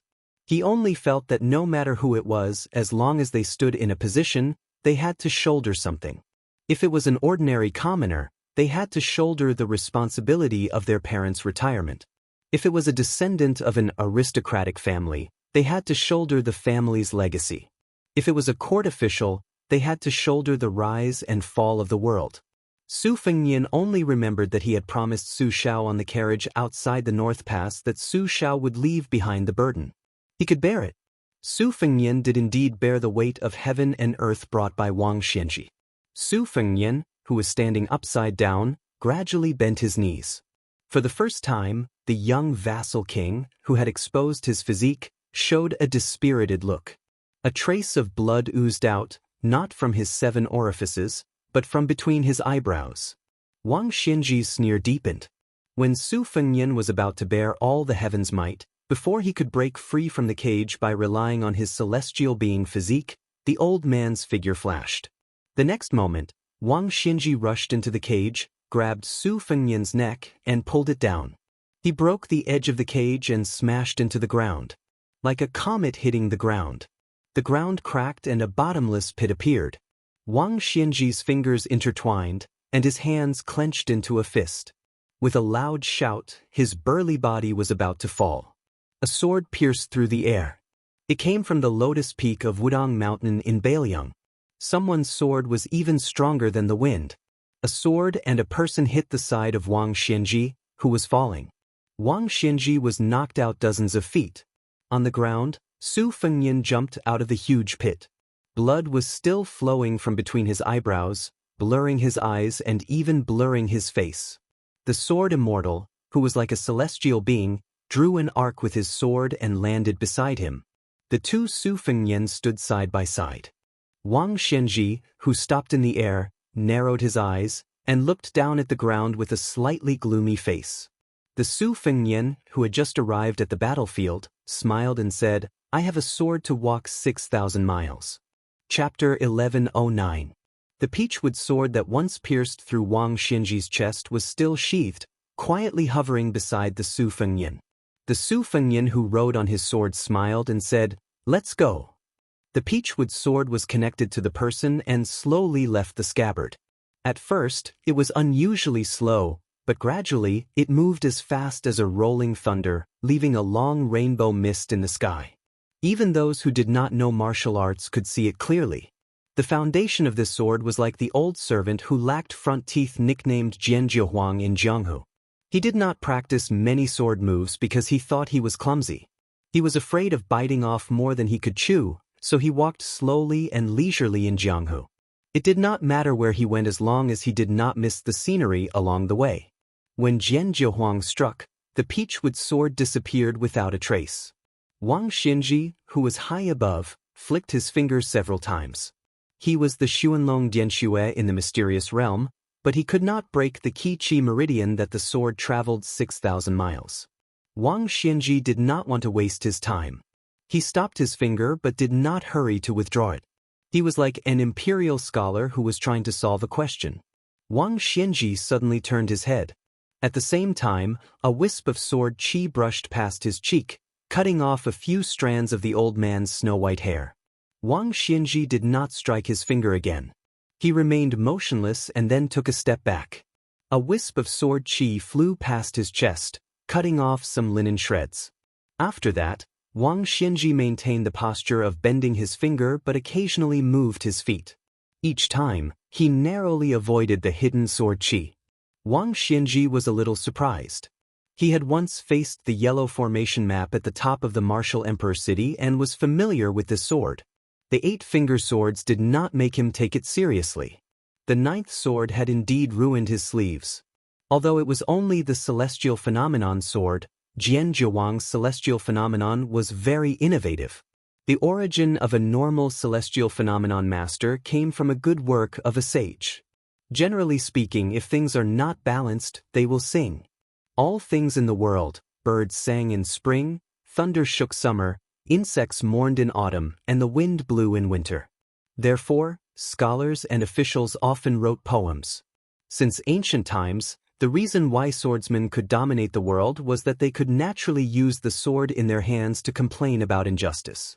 Wang Xianxi once told Chao Changqing in private that he should give up the country and forget about his feelings and practice swordsmanship, and he would be able to become a saint early.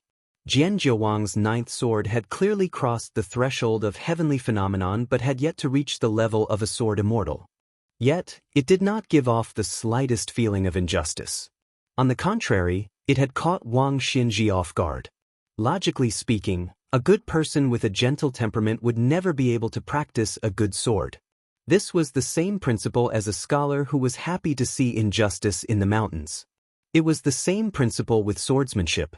The advantage lay in the profoundness of each move and the emergence of one strange force after another. The sword's current style was also eccentric. After the move, there was no grand sword momentum like dark clouds. Instead, it was tirelessly swinging the sword back and forth. It was full of the earthly atmosphere like dogs barking and chickens crying. It was like neighbors quarreling, but because of their relationship, they only used their mouths and not their hands. It gave people the feeling that it was noisy and annoying.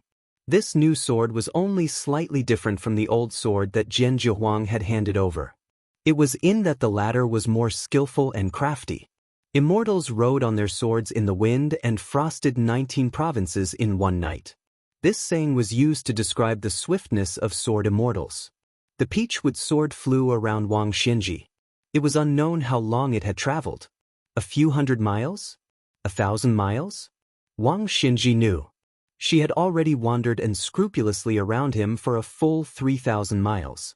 The furthest she went was 9 miles. The closest she went was naturally brushing past him. She went back and forth tirelessly.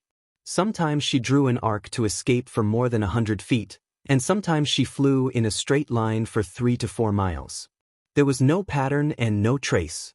Wang Xinji was still waiting. She was still bending her fingers without flicking them. Until the 7th time she missed the peachwood sword by a hair's breadth. After a short moment, she finally tapped her finger lightly. Her finger tapped the air, but suddenly there was a very subtle sound of metal colliding with stone in front of Wang Xinji. The further she was from Wang Xinji, the louder the sound became. 6 miles away, the peachwood sword, which was made of ordinary material but had caused Wang Xinji great trouble, exploded in midair with a bang, turning into a pile of wood chips. Su Fengnian waved his hand. The chips returned from afar, condensed into a sword, and gently returned to the scabbard. After returning to the scabbard, the sword dissipated again. The scabbard was the tomb of the sword. Su Fengnian inserted the scabbard into the yellow sand by his feet. Clearly, he had decided not to use it again. Old Huang was never one to talk about fancy principles. He couldn't say something like, "Where my heart is at ease is my home." He only knew one thing. He was an old man who had left his hometown. Wherever he could sleep comfortably was where his home was. As long as he could sleep comfortably in the simple and crude room next to the stable on Mount Qingliang, that would be his home. Lying on a pillow, thinking about the few jars of old wine under the bed, he didn't lack anything and didn't need to think too much. Therefore, old Huang's sword was fearless when it left the scabbard, and he had no regrets when it returned to the scabbard. Therefore, on his last trip to the Jianghu with his sword, returning the sword to the scabbard was like returning home. Swordsmen of my generation were not afraid of death. They didn't hesitate to break their beloved sword.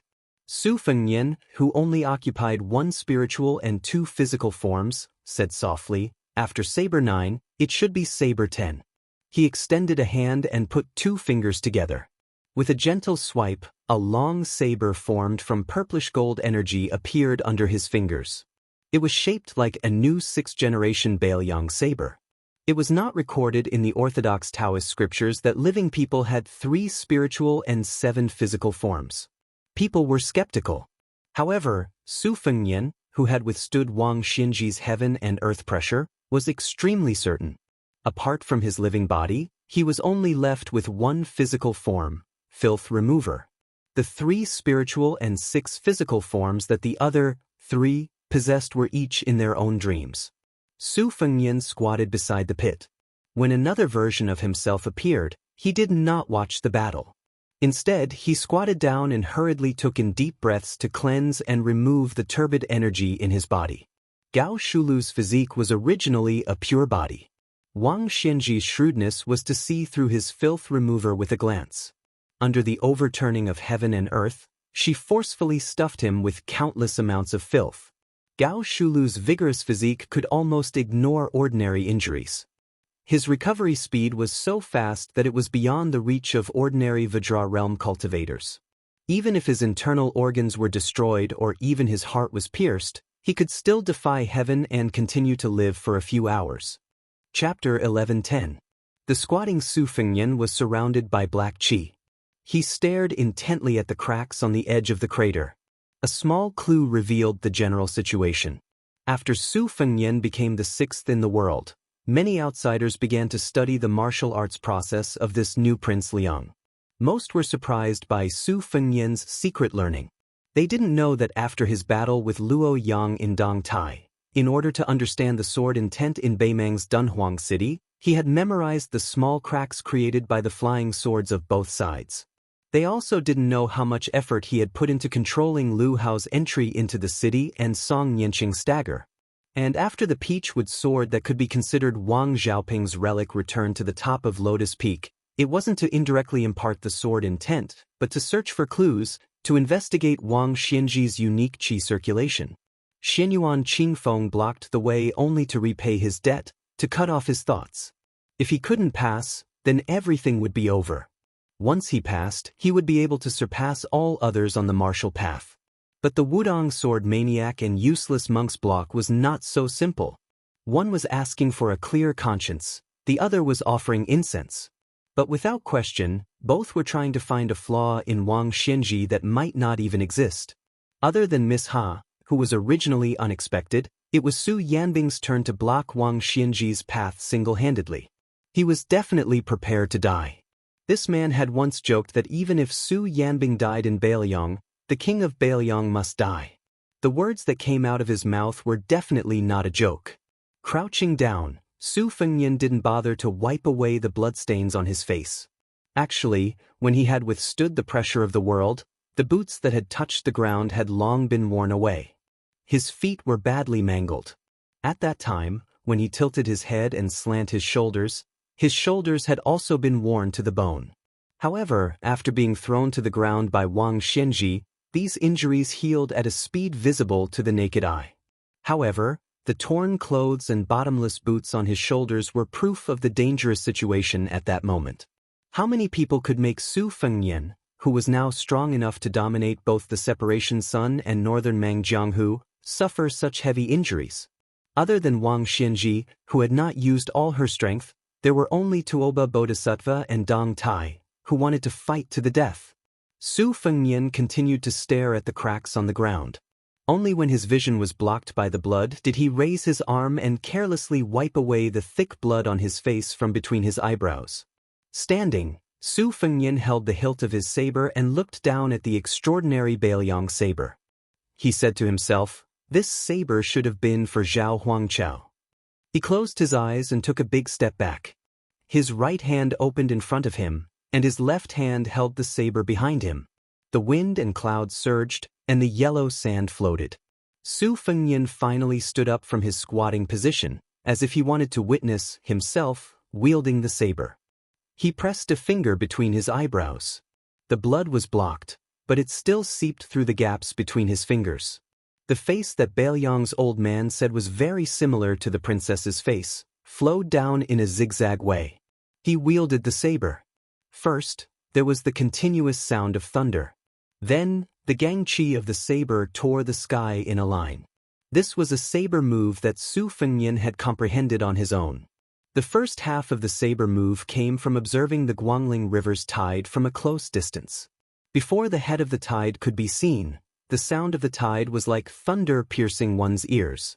Only after that could one see the misty river, the head of the tide gradually rising, like a row of majestic snowy mountains cascading down from Mount Kunlun. The second half of the move was more spiritual. It came from when he was in an out-of-body state. He saw the stirring and stirring battle at the western wall with his own eyes. White clothes and white mourning clothes beat the war drums, and a few people led their horses back in armor. Then, there was this saber move that had never been seen before. Old Huang did not know how to name the move, and Su Fengnian did not even have the time to name it. This saber move was like a free hand splashing ink on paper. The saber blade was the tip of the brush, and the ink spilled out in a huge arc. Wang Xianji did not dodge. She pressed her hands on the top of the arc of gangqi. She was brought up to the sky by the saber arc until she disappeared into the clouds. Even higher up where Wang Xianji stopped, the stellar energy that had been cut through did not dissipate into the 9 heavens. Instead, like the Guangling River surging past a line of waves, it formed an even more majestic returning tide in the old salt storehouse. The tide poured down majestically from the sky. Since Wang Xianji smashed Su Fengnian into the ground after showing her killing intent again and again, it was only right to reciprocate politeness. Su Fengnian did not wait for Wang Xianji to break the waterfall of gangqi. Instead, he took out a Bailiang saber. It was simple and heavy. It was the Su family's first-generation saber. Su Zhao's troops went south all the way. He crossed the river to the south time and time again. He fought to the death time and time again. He narrowly escaped death time and time again. He was laughed at by outsiders.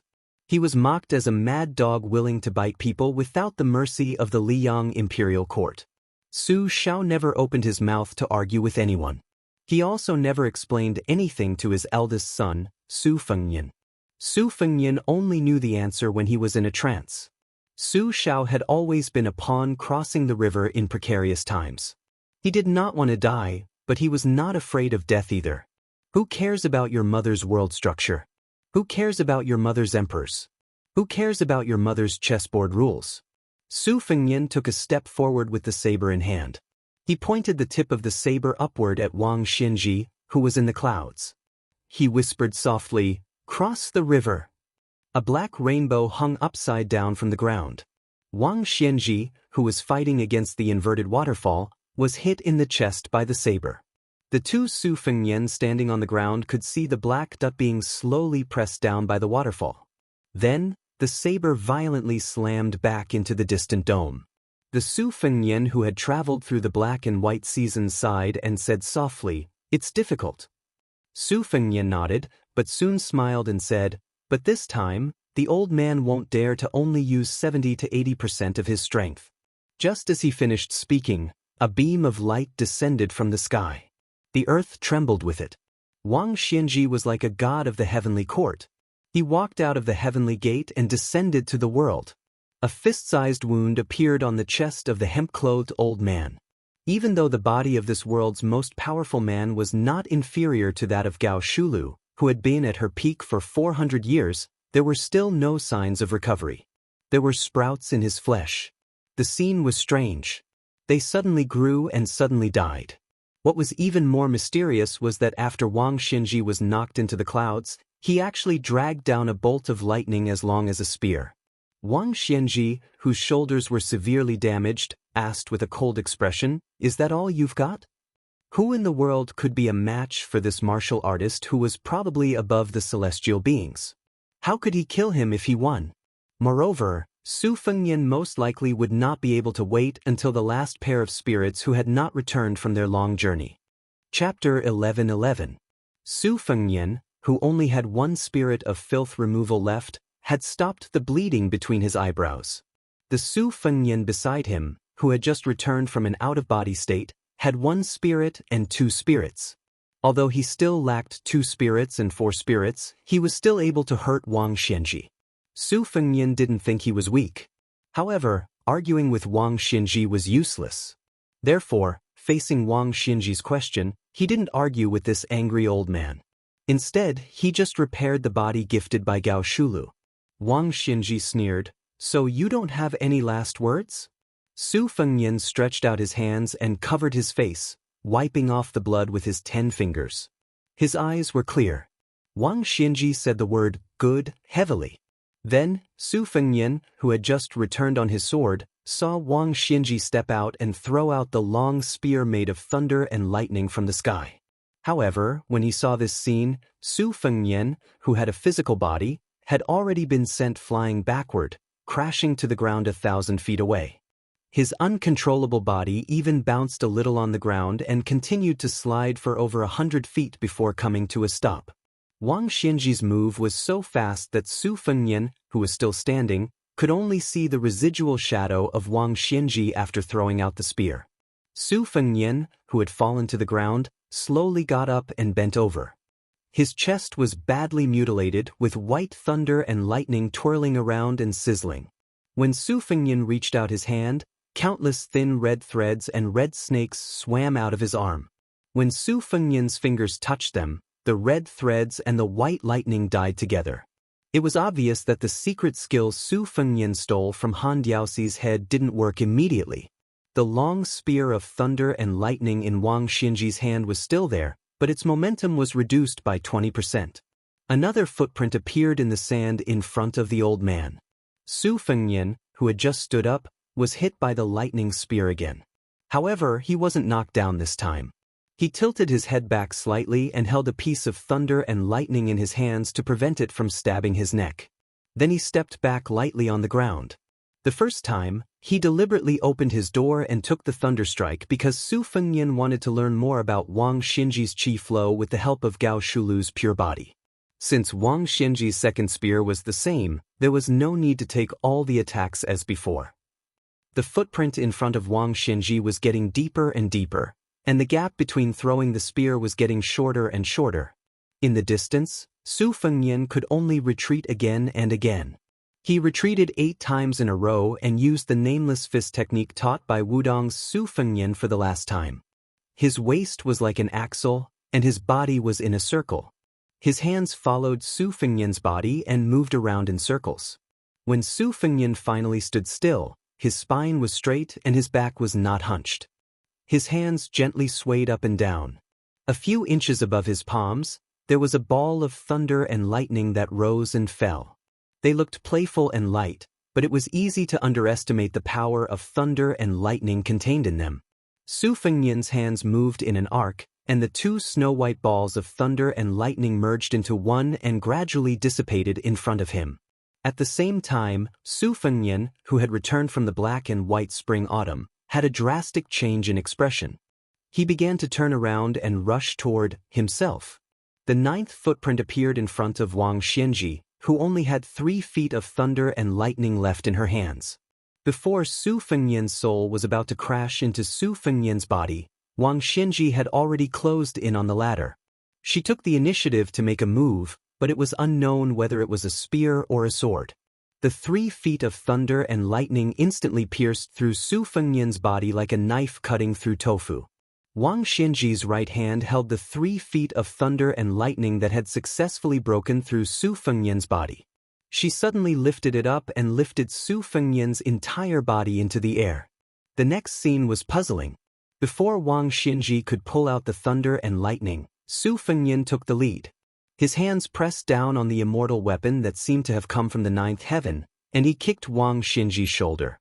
His body floated 2 feet away and staggered. Not only did he not take the opportunity to pull out the thunder and lightning, but he also fiercely slapped it and took the initiative to pierce through Wang Xinji's body. Wang Xinji did not take advantage of the victory to pursue and attack. He stood in place and nodded. For the first time, he showed a bit of appreciation. If he had pulled out the thunder and lightning, then this kid would have suffered the first 8 spears and the last sword for nothing. The 8 spears were just a smokescreen. The key was the sword that Wang Xinji had just created. Originally, he wanted to give it to Dong Tai, who had just returned from a visit to immortality. Everyone in the world used the 3-foot sword to describe a long sword, and his sword move was called 3 feet. The superior way of the sword always emphasized the idea rather than the technique, and the deep meaning of 3 feet naturally lay in the 3 feet. If Su Fengnian had pulled out the thunder and lightning to lessen his injuries, he naturally would not have understood the profound meaning. However, even if he understood the meaning of 3 feet sword, what could he do? Even if he, Wang Xinji, was only a swordsman, he still had 4 sword moves that were no less than 3 feet. The reason why he chose this move was that since Su Fengnian had injured him with a single strike, he wanted an eye for an eye. Even if the size of the wound was the same, it had to be exactly the same. As for the other 4 Earth Immortal swords, Wang Xinji's original intention was to kill 1,000 horsemen with 1 strike, and the imperial court was nothing to him. Wang Xinji was born in a poor family. At that time, it was far from the current Liang imperial court, where all rivers flowed into the sea. He was truly from a poor family with no noble children. He still remembered that after he abandoned literature to practice martial arts, after going through many hardships, he finally learned a rough lightness skill for the first time. However, he did not dare to show his skills in the streets, so he could only experience the feeling of flying on the grass in the wilderness and stepping on the snow without leaving a trace. When he was exhausted, he used the heaven and earth as his bed and blanket, and casually lay down on the grass or the snow. He still remembered the smell of mud and grass and the cold feeling of washing his face with snow. Later on, by chance, he switched to practicing swordsmanship midway. When the sword produced sword chi, the ecstasy at that time was still fresh in his memory, no matter how many years had passed. After that, Step by step, he stood at the peak of martial arts, overlooking the world and flying with the wind. When he looked around, there was no one to stand shoulder to shoulder with, so there were not many things worth remembering. The two Su Fengnian stood together, but their souls did not merge into one.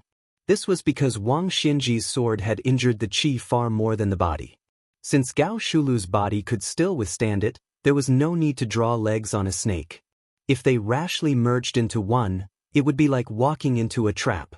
Moreover, it would damage the originally invincible golden body that could be said to be free of filth. Wang Xinji's wound had already sprouted tender shoots all over the place. One after another, new muscles and bones were growing out. The injury on his chest was no longer shocking. It was now the Su Fengnian's turn to suffer. The red snake struggled to cling onto him, but it was still unable to completely dispel the remaining thunder and lightning sword qi. Wang Xinji suddenly said, when this old man was still a scholar, he had a heart-to-heart talk with a senior scholar. He said something to him.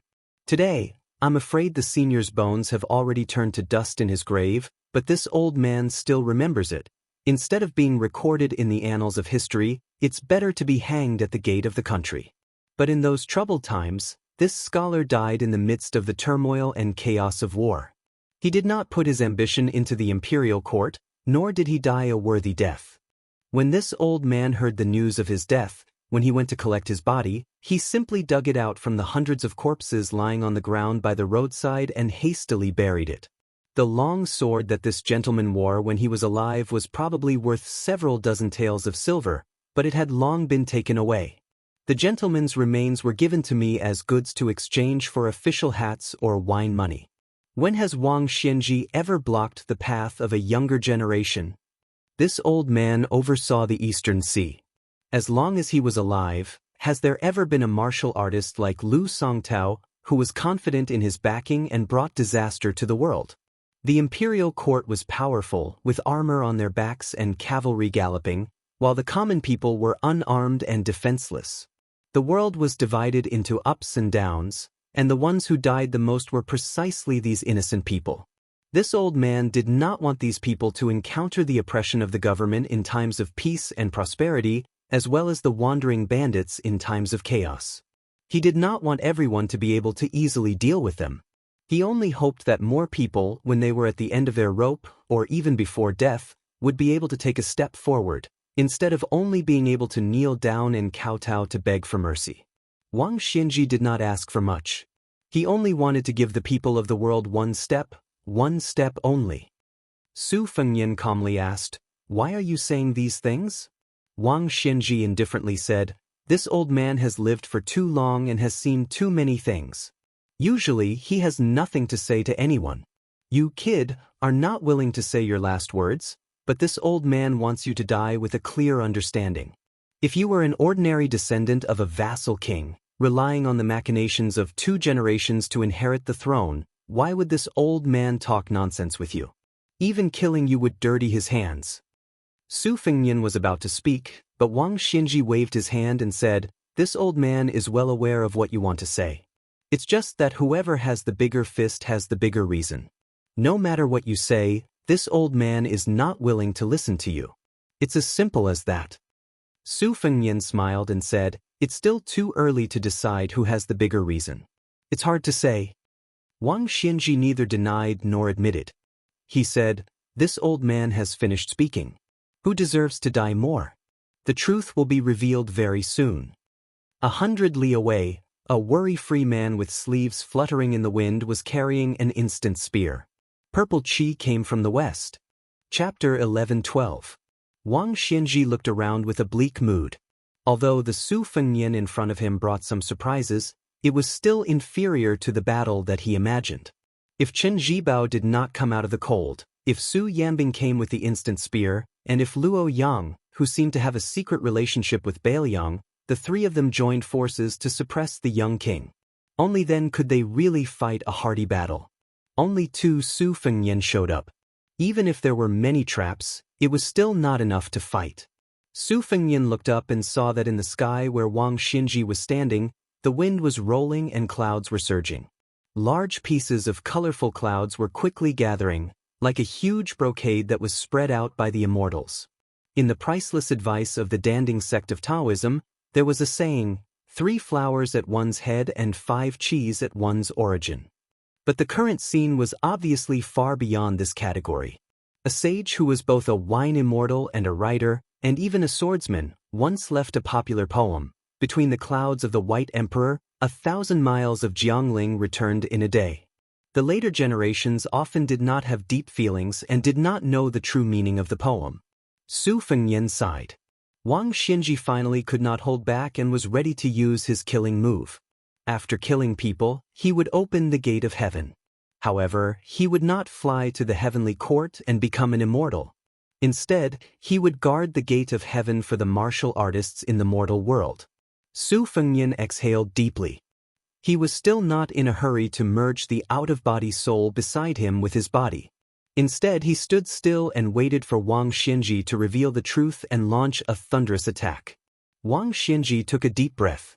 Her head of silver hair instantly turned dark green. She was originally a burly old man, but now she looked like a man in the prime of his life. Su Fengnian didn't admire the mysterious technique that turned something rotten into something magical. He gently closed his eyes, and a purple-gold radiance lingered on his face. After taking a deep breath, his sleeves swelled up, and he seemed to be in a trance, giving off a feeling of being detached from the world. This was the mnemonic of the Dahuang imperial court: don't care about the bustling city outside the door, close the door and face the mountain stream. Both offense and defense had their own wonders. In the blink of an eye, no less than 20 tall figures of Wang Xinji appeared between Su Fengnian and Wang Xinji. Their postures were slightly different, but they completely displayed Wang Xinji's charging momentum. This was the first time Su Fengnian was pushed back, and in one breath, he was pushed back more than 1,000 feet. During this distance, nearly 100 figures of Wang Xinji appeared. Su Fengnian seemed to have no power to fight back as he retreated a second time, retreating 150 feet. Wang Xinji became more and more courageous as he fought, and his figure became more and more complicated. On a line, there were more than 200 figures of Wang Xinji that did not dissipate in time.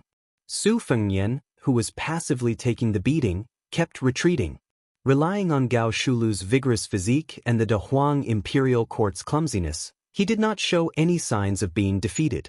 However, if one looked closely, the human cat Han Diaoxi's red snake that was previously pierced by Wang Xinji's 3-inch thunderbolt had completely given up struggling. However, before the blood could seep out of the wound, it turned into a faint mist like boiling water poured on snow. On the contrary, it made Su Fengnian's clothes look clean. Wang Xinji did not stop punching.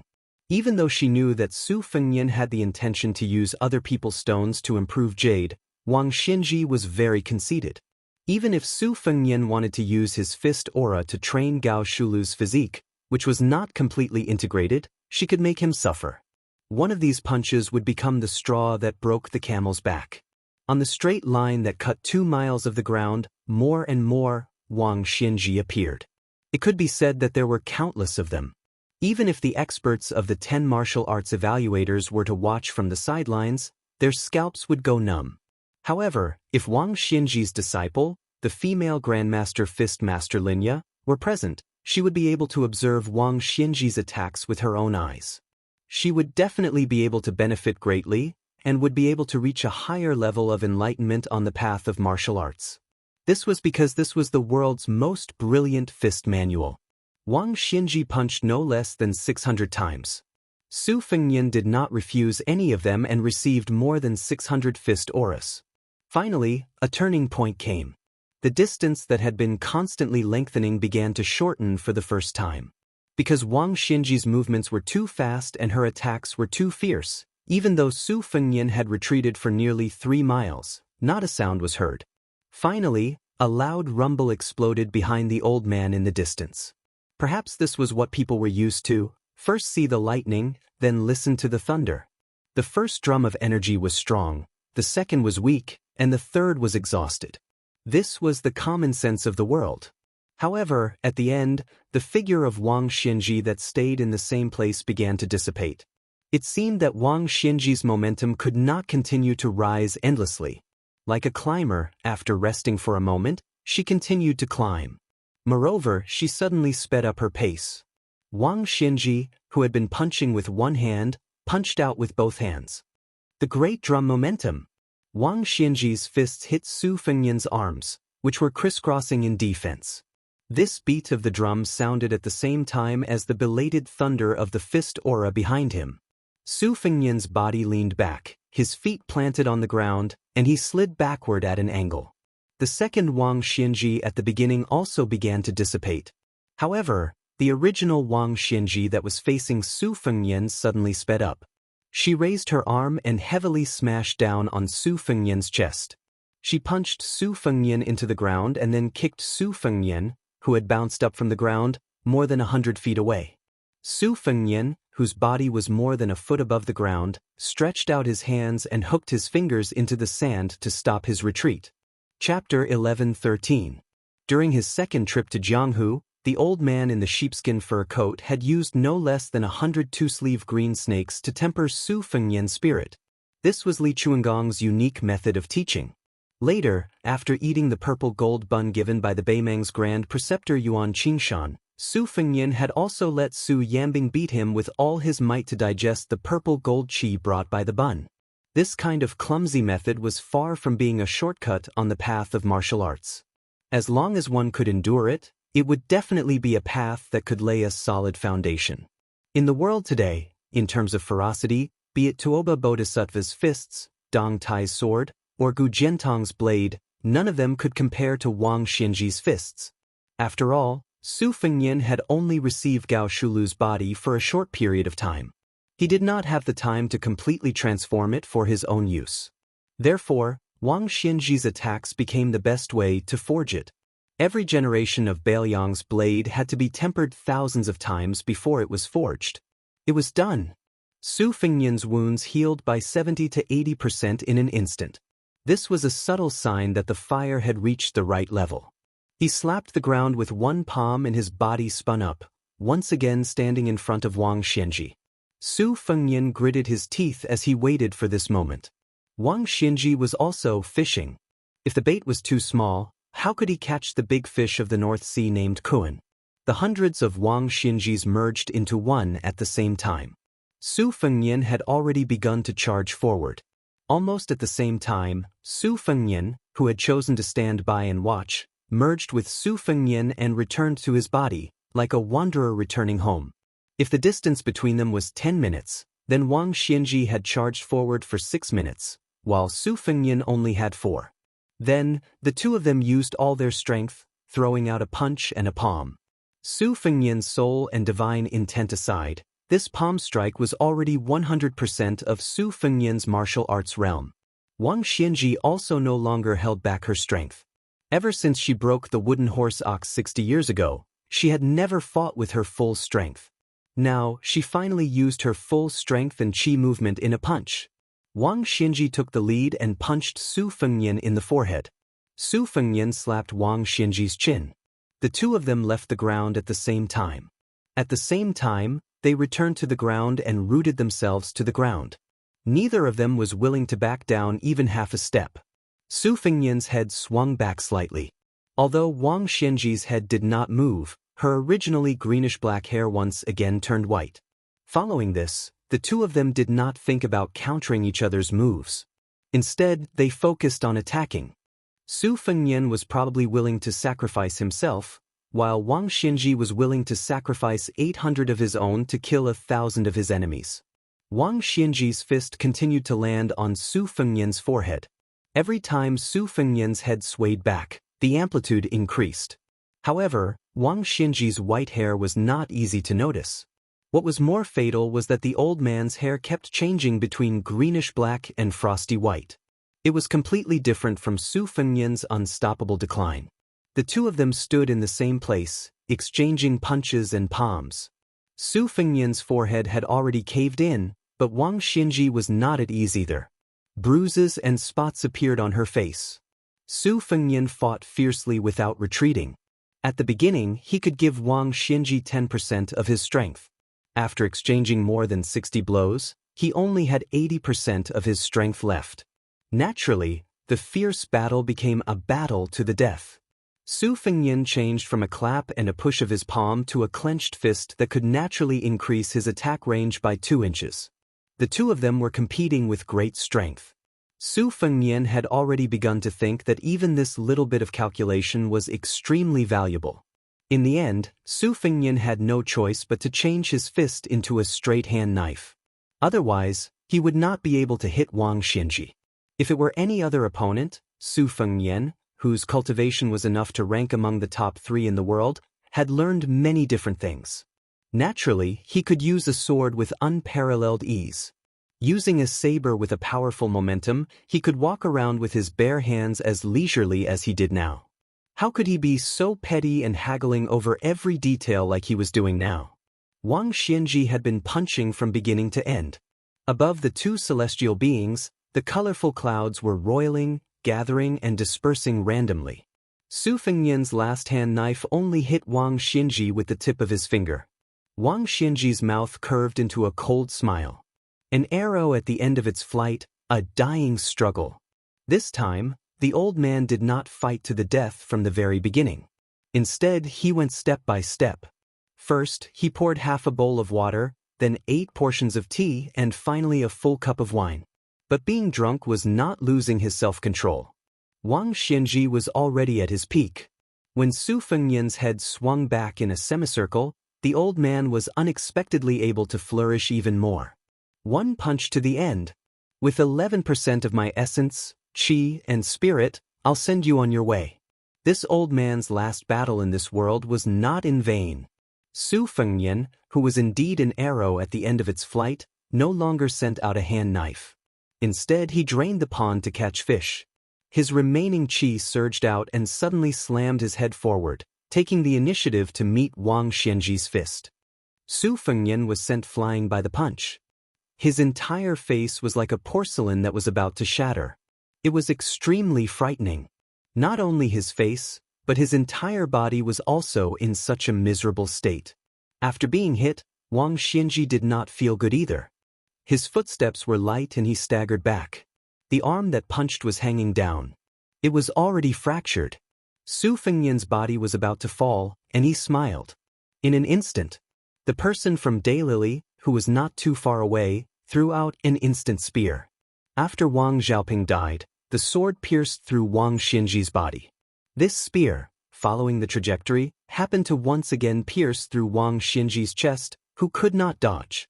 The instant spear pierced through Wang Xianxi's tall and sturdy body. The spearhead nailed into the ground diagonally. Wang Xianxia was enveloped by the power of the spear and flew backward. However, compared to Su Fengnian, who fell heavily to the ground and raised yellow sand, the old man suddenly stopped when his back touched the ground. He strangely floated in the air and then slowly stood up. Wang Xianxia was expressionless. He looked at the second, Su Fengnian, in the distance, who had 1 soul and 2 spirits. He hurriedly returned to his senses, but he still did not stop thousands of blood vessels from flowing out of the cracks in his body. Those who deserved to die could not die. Those who wanted to live could not live. Blood soaked his clothes and dyed the yellow sand red. Su Fengnian lay in the blood just like that. The young king of Bailiang, who was on the verge of death, looked at the sky with blurry vision. Su Fengnian closed his eyes. His soul floated out in all directions, and even Gao Shulu's body was no exception. Together, they slowly swept towards Huang Longshi and Miss He. He only hoped that the last bit of his cultivation could save the life of the silly girl who always liked to carry sunflowers. Wang Xianxia finally spoke. "Do you have any last wishes?" Su Fengnian, whose vitality was gradually fading, did not speak. Before he left Wudong, he had already set up a plan. Bailiang hid a puppet, Su Fengnian, that looked like him. Even if he died in the battle and Bailiang lost the real Su Fengnian, there was still the king of Bailiang. In this way, as long as the Su family's banner did not fall, the morale of Bailiang's army would still be there. They would not be defeated by the million-strong cavalry of Bailiang. The Central Plains would probably see the smoke of war later. Chapter 11:14. On the previously secluded desert bordering Yuzhou and Helian prefectures, some untimely figures appeared out of nowhere. A child in a tattered fur coat and a white scarf was busy driving the flock of sheep. The land at the border was barren. Fortunately, the spring grass was plump compared to other seasons. Even so, the 6 or 7 old goats were still thin and dirty, looking like a group of lethargic old people. The child had a straw rope tied tightly around his waist. His cheeks were dark and thin. He had a wooden pole under his armpit and an old sheep whip in his hand. He walked and stopped with the flock of sheep eating grass. When he stopped, he would hold the sheep whip in his mouth and hold the pole with both hands, waving it wantonly. Occasionally, he would imitate the posture of some adults in the village shaking the pole. Northern Liang worshipped martial arts, and its people were ferocious. There were many dens that were rich in hard martial arts. This was because the experts in the eyes of the common people were usually in a large group. Even the women and children knew some martial arts. For example, there was a saying in Yuzhou that 9 out of 10 sheep knew martial arts. This was the first half of the saying, and the second half was that only 1 out of 9 martial arts masters could be a great spear. It meant that it was easier to practice martial arts than spear. However, since ancient times, the poor studied while the rich practiced martial arts. Such a poor child would not be able to touch the threshold of spear arts in his lifetime. After that, the child saw a frightening scene more than 10 miles to the south. The earth suddenly shook, the sand suddenly rose, lightning flashed, and the wind was calm. The child was curious and thought that the flock of sheep would not get lost, so he began to drag the pole and whip to the south. He was thin and sallow, but his legs were not weak. Bailiang was very cold. Children from poor families were really weak. They could not survive the winter and could not be lazy. Therefore, children who grew up eating sand in the northwest frontier fortress, no matter how short and thin they were, would definitely lose in a fierce fight with their peers in rich Jiangnan. The child ran to the south, bending his back and rushing forward.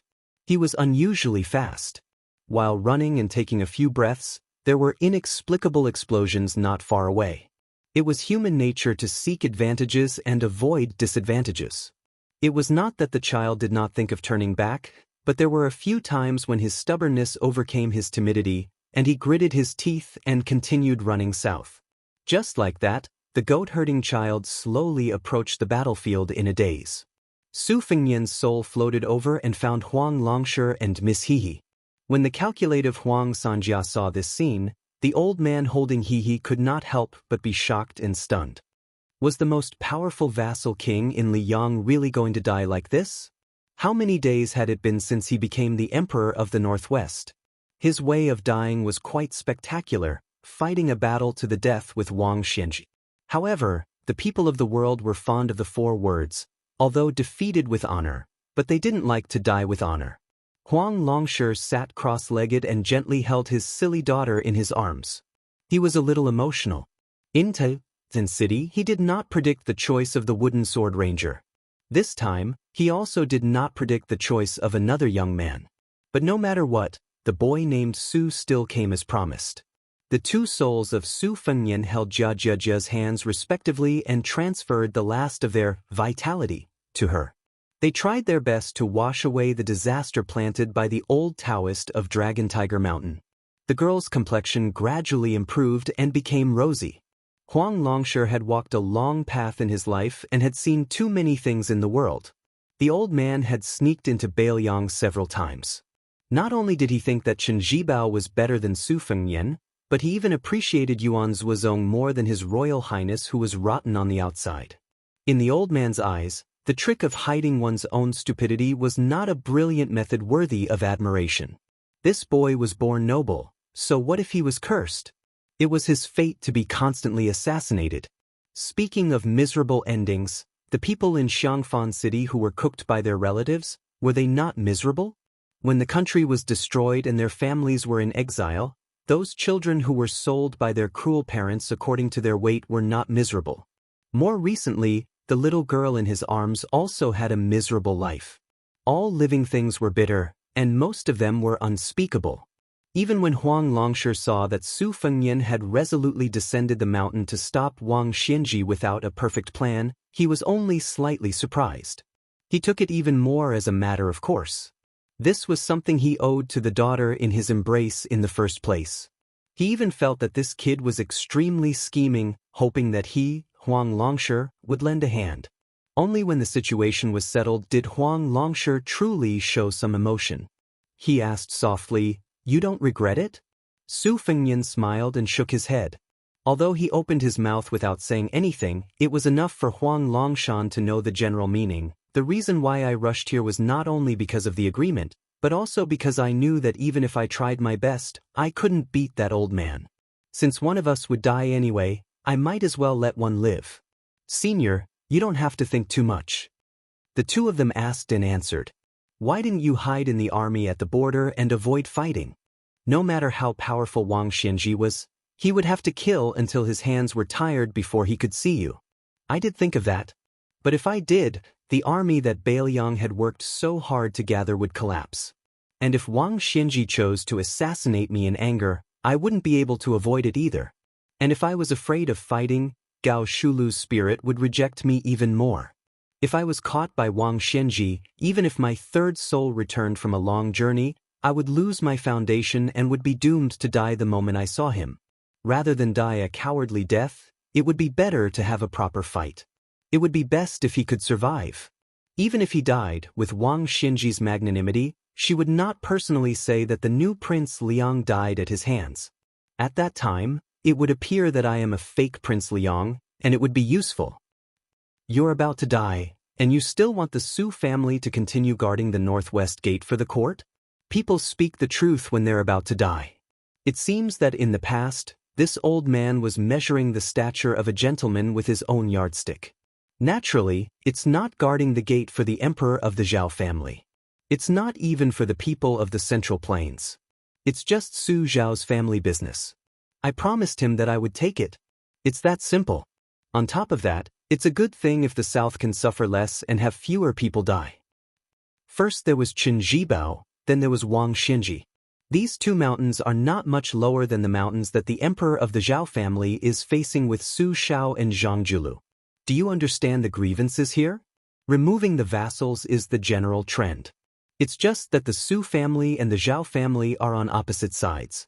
I don't deny that the one in Great Peace City is a wise ruler.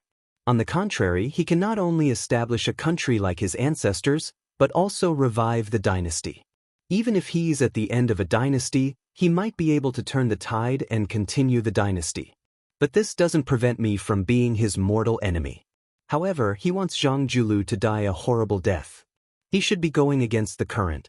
The poor people in the wilderness are constantly entering the court and squeezing out the positions of the Chinese families. It's not something that he can stop alone. Senior used 20 years to uproot the fields of the spring and autumn period. Master Li Yishan praised you endlessly. In the last years of Yonghui, Senior sneaked into Bailiang for the third time. After meeting with Qin Zhibao, Su Shao secretly mobilized most of the elites of the Fushui Association and 700 Autumn Water Light Cavalry, led by Lu Qiu, and Su Yanbing. They were determined to keep Senior here. But Master was determined to stop them, so they didn't move. There's such a thing? Many people have praised me in private, but Li Yishan's comment about me being a man of great ambition and extraordinary talent was the only one who hit the mark. Do you know why? I don't know. As they chatted, one of the two, Su Fengnian, absorbed the tribulation in Miss Hehe's body like a whale, and the other helped her to fill in the divine will. Huang Longshi smiled and said, "It's okay if you don't know." In another book, an ancient person named Kong Zhigui wrote an ancient text called Northern Mountain Translation Text. The 8 words in it are very suitable for me. The sun is bright, and the frost is cold in autumn. Later, Huang Tingjian extended it and wrote a sentence, "When young and talented, he will accept noble visits, but when old, he will be loyal and righteous." The two Su Fengnian were a little puzzled, but they didn't think too much about it. Huang Longshi thought for a moment and stretched out his palm to flatten the yellow sand at his feet. He used his finger to write 14 words. The lantern of the house of the rich is bright, and the moon of the poor is bright. The old man then muttered to himself, "It can be said that the taste of the imperial edict is profound, and the feelings of the world are extremely clear." As a person who forgot worries, The soul of the Su Fengnian nodded. Huang Longshi continued to use his finger as a pen and the sand as paper to write the second sentence, but with others, the fish knows that the water is cold and the water is warm. If one is not satisfied, one will often be 8 or 9, regardless of whether the flowers bloom or fall in spring. The soul of the Su Fengnian, who had borrowed Wang Xiaoping's sword, laughed it off. Huang Longshi quickly wrote the third sentence, "There is no end to numbers, and there is no long misfortune." The old man then raised his head and looked at the Su Fengnian. The Su Fengnian nodded and then shook his head. Huang Longshi lowered his head and looked at the little girl in his arms who had turned around and returned from the gates of hell. He said softly, "This old man once used Wenhua to scheme against you. Don't you bear a grudge?" "How could I not bear a grudge? It's just that there are differences in the size of the grudge, and there are differences in the order of revenge." "That should be the case." Huang Longshi nodded and said, "The poem in the book that was mentioned earlier, for the old man Wang Xianxia, it was already considered old and awe-inspiring. But he is 100 years old and is the most powerful person in the world. In the end, bullying a younger person who hasn't even reached the age of 30 is not an act of kindness." The Su Fengnian, who had rushed to the battlefield with the spear of Xana, stared tenderly at the girl. Everyone has their own way of living, but some fundamental principles are the same. It's just that Wang Xianxia had one sentence that blocked all the words. His fist is hard, so he can ignore the principles of others. Since I have lost, there is no way for me to reason with him. At this point, the girl was about to wake up. The two Su Fengnian did their best, stood up, and left. Chapter 11:15. When Huang Longshi saw the two of them leaving, his expression turned serious. He looked at the sky and gently put down his daughter who was slowly opening her eyes. He stood up and muttered to himself, "This old man doesn't trust anyone and is used to judging others with the greatest malice. You, Su Fengnian, are in a situation where you have nowhere to retreat to, yet you still do things to satisfy this old man. It seems that this old man has indeed misjudged you in the past." Huang Longshi smiled and turned his head, seemingly answering his own question. "Su Fengnian, you definitely don't know that the reason why the last person who was spiritually traveling to the spring and autumn period could not leave the spring and autumn period was because this old man purposely closed this book. That was why he could not leave that page. Now that things have come to this old man can no longer hide it. Helping you is also helping himself." The old man lamented, "Who will wake up first? Only you will know." Huang Longshi took a deep breath. This old man could have achieved the realm of Confucian Saint long ago, but he purposely suppressed it.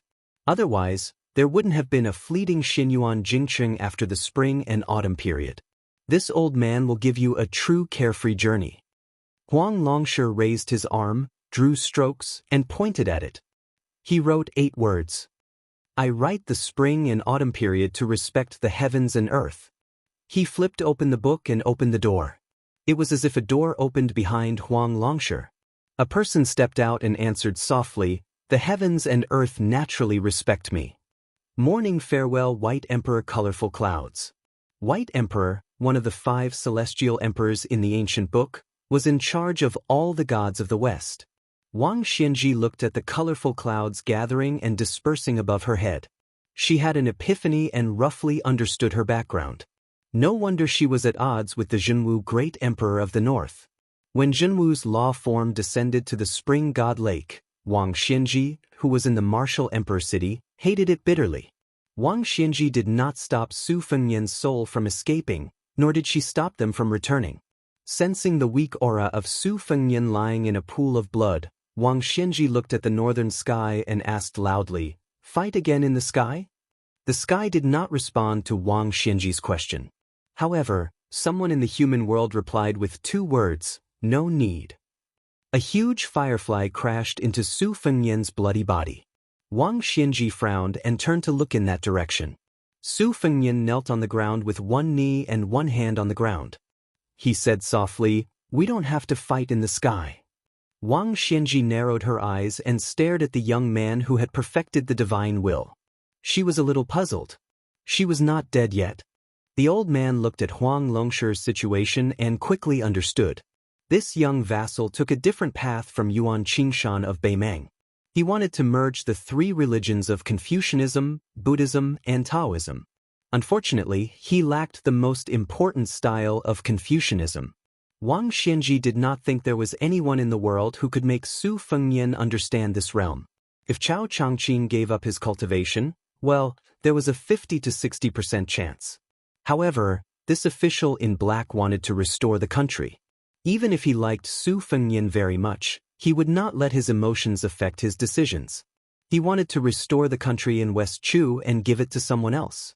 However, Wang Xianxia did not expect that the cold-hearted Huang Sanjia would do such a thing and really let the last wanderer of spring and autumn win. This meant that this kind of gift of inheritance could not be accepted by the other person just because one person gave it to the other. Just like when Su Fengnian first went to Mount Wudong to practice the blade, Wang Zhongluo did not hesitate to give away the cultivation of the Great Yellow Court. However, in the end he only gave away 60 to 70%, which was a serious loss. It was far from letting the young His Royal Highness achieve immortality in one step. Huang Longshi's action was no different from gambling. However, if he gave away the realm but could not make Su Fengnian accept it completely and only made half of the Confucian sage, which was useless in the end, then it would be the biggest joke in the world. Wang Xianxi's injury was not fatal, but it was not light either. Especially that instant spear, which could be considered the most embarrassing time since he reached the top of martial arts 60 years ago. The old man still could not let it go. It was not a matter of the severity of his injury, but that no matter how Wang Xianxia deduced afterward, he could not avoid it. Su Fengnian grabbed a handful of sand, stood up, and opened his palm. The yellow sand was blown away by the wind and was thrown into the sky. A line went far away and seeped into the colorful clouds. Like mud sprinkled on brocade, it scattered the wind in an instant. Su Fengnian's 3 souls and 6 spirits had returned to his body. Although his face, which was torn apart by Wang Xianxia, had not healed, it was still shocking. However, his momentum was majestic and incomparable. Wang Xianxi's expression was calm, but there was a slight ripple in his heart. However, his will to fight had never been as high as it was now. This was like a person standing alone on the highest floor and finally seeing a second person walk up to the top. There was no first place in literature, so they despised each other.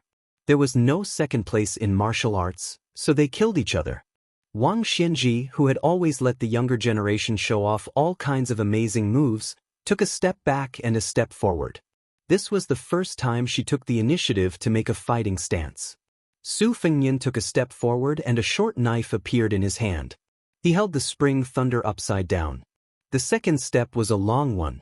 He held the winter embroidered knife, which was slightly longer. The 2 knives given or borrowed by Bai Hu's face accompanied him through the 2 Jianghu in Liang and Beimeng. Spring thunder on the left and winter embroidered knife on the right.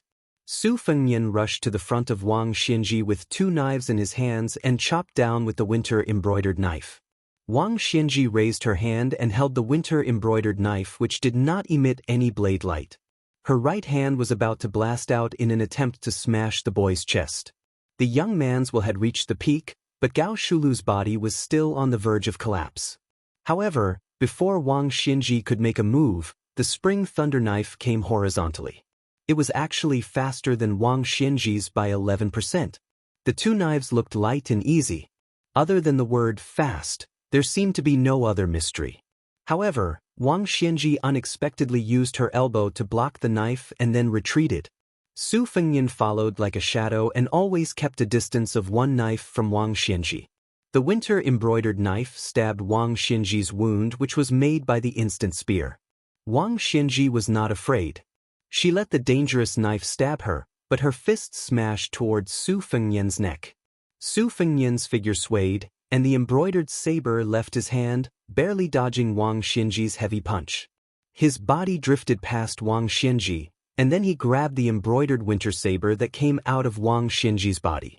It was really a leisurely stroll. Chapter 11:16.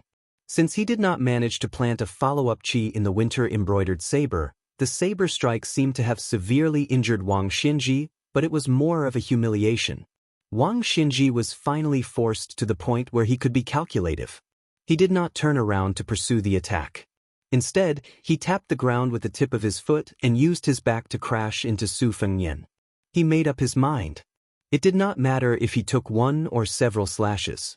As long as he could completely crush Su Fengnian's body, the outcome would be decided. Su Fengnian, whose back was facing Wang Xinji, took a few steps to the side and brushed past Wang Xinji again. When their gazes met, Su Fengnian slashed his saber at Wang Xinji's neck. Wang Xinji suddenly sped up. Not only did he lower his head to avoid the bright blade, but he also staggered towards Su Fengnian's side.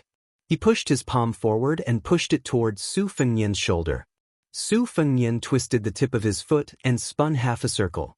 He used the inverted spring thunder saber's blade to block Wang Xinji's palm. Wang Xinji clenched his fist and clamped the blade between his thumb and index finger. He was about to break the short saber. Unexpectedly, Su Fengnian casually swung his winter-embroidered saber horizontally. The tip of the saber brushed past the hilt of the spring thunder saber. The latter kept spinning. Not only did it avoid Wang Xinji's grip on the saber and his subsequent attempt to destroy it, but the short saber also spun around the old man before it finally fell back into Su Fengnian's hand. Wang Xinji kicked out. Su Fengnian leaped high into the air. Wang Xinji threw a punch. He no longer hoped that his fist would hit flesh. Instead, he used his fist force. Wang Xinji seemed to be in a tight spot, but the might of his fist force surpassed all his previous moves. It was clear that the old man was still holding back. Su Fengnian's figure suddenly flashed and disappeared. He appeared dozens of feet away with his sabers in hand. His sleeves fluttered. Similarly, there was a hidden mystery. As Wang Xinji ran forward, he laughed loudly and said, "Are you that unhappy?" Su Fengnian did not say anything. Just as Wang Xinji was about to reach him, he casually tossed the spring thunder saber into the air. Instead of holding winter embroidered in his right hand, he gripped the saber with both hands and charged at Wang Xinji. Wang Xinji and Su Fengnian slowed down at the same time. Then, on the battlefield, wherever Wang Xinji went, a figure would appear. Then they would attack Su Fengnian together. On the other hand, Su Fengnian continued to run forward without hesitation. Xiu Dong slashed towards an empty space where Wang Xinji was not. In the blink of an eye, another Wang Xinji slid back a few feet. A thin line of blood appeared on his forehead, and blood slowly seeped out. At the same time, the hundreds of Wang Xinji disappeared. The world would never have imagined that the great Wang Xinji would be defeated by someone else. Su Fengnian continued to get close to Wang Xinji, pointing the winter-embroidered saber in front of her. Everyone stopped when it was appropriate. Countless tiny wounds appeared on Wang Xinji's body. He did not let Wang Xinji get close to him, but he could leave a mark on Wang Xinji's body every time. The spring thunder saber that was tossed into the air reached its peak and began to fall. Wang Xinji's patience was probably exhausted by such tireless and precise calculations. What followed was an extremely fast close combat. The wounds on his body from winter-embroidered saber became deeper and deeper, but Wang Xinji was also getting closer and closer to Su Fengnian. The most dangerous time was when Wang Xinji's palm almost broke Su Fengnian's neck, and Su Fengnian's winter-embroidered saber almost cut Wang Xinji's waist in half. However, both of them gave up on the hope of exchanging lives this time. The falling spring thunder saber was getting closer and closer to the battlefield on the ground. The ground beneath their feet was cracked and mottled, and it was unbearable to look at. However, no matter how fast the two of them attacked, the yellow sand remained motionless 1 zhang away from where the two of them were standing. Not a single grain of sand moved. Victory and defeat were only a hair's breadth away. Wang Xinji gave his all. He was still in the predicament of being cut by a slow saber. Intentionally or unintentionally, the spring thunder saber had already landed 3 feet above Su Fengnian's head. Su Fengnian, who used his left hand to begin with, had a sudden surge in his aura. The space he had to move around had already been squeezed to the extreme by Wang Xinji. If he did not have any new moves, he would not be able to escape death. However, as long as he could hold that short saber, variables could be created, because Wang Xinji's qi flowed for 1,000 miles. Although he became braver and stronger as he fought, and his qi became stronger and stronger, it was also about to come to an end. Both of them were well aware of this. Wang Xinji's laughter was not straightforward. He was laughing at Su Fengnian and also mocking himself. Therefore, from the beginning, Wang Xinji actually planned to end the life and death of both of them in one go. At the last moment, Su Fengnian risked a punch to catch the spring thunder saber. As long as he could hold the saber, he could take advantage of the situation to reverse the battle. However, Wang Xinji actually stopped after half a punch. The qi was about to end, and unexpectedly, it reversed 1,000 miles again. It was about to form a majestic new qi. In a battle of the same level, the flow of qi was in front, and the turn was behind. The speed of the flow could control the situation, but the instant change could determine life and death.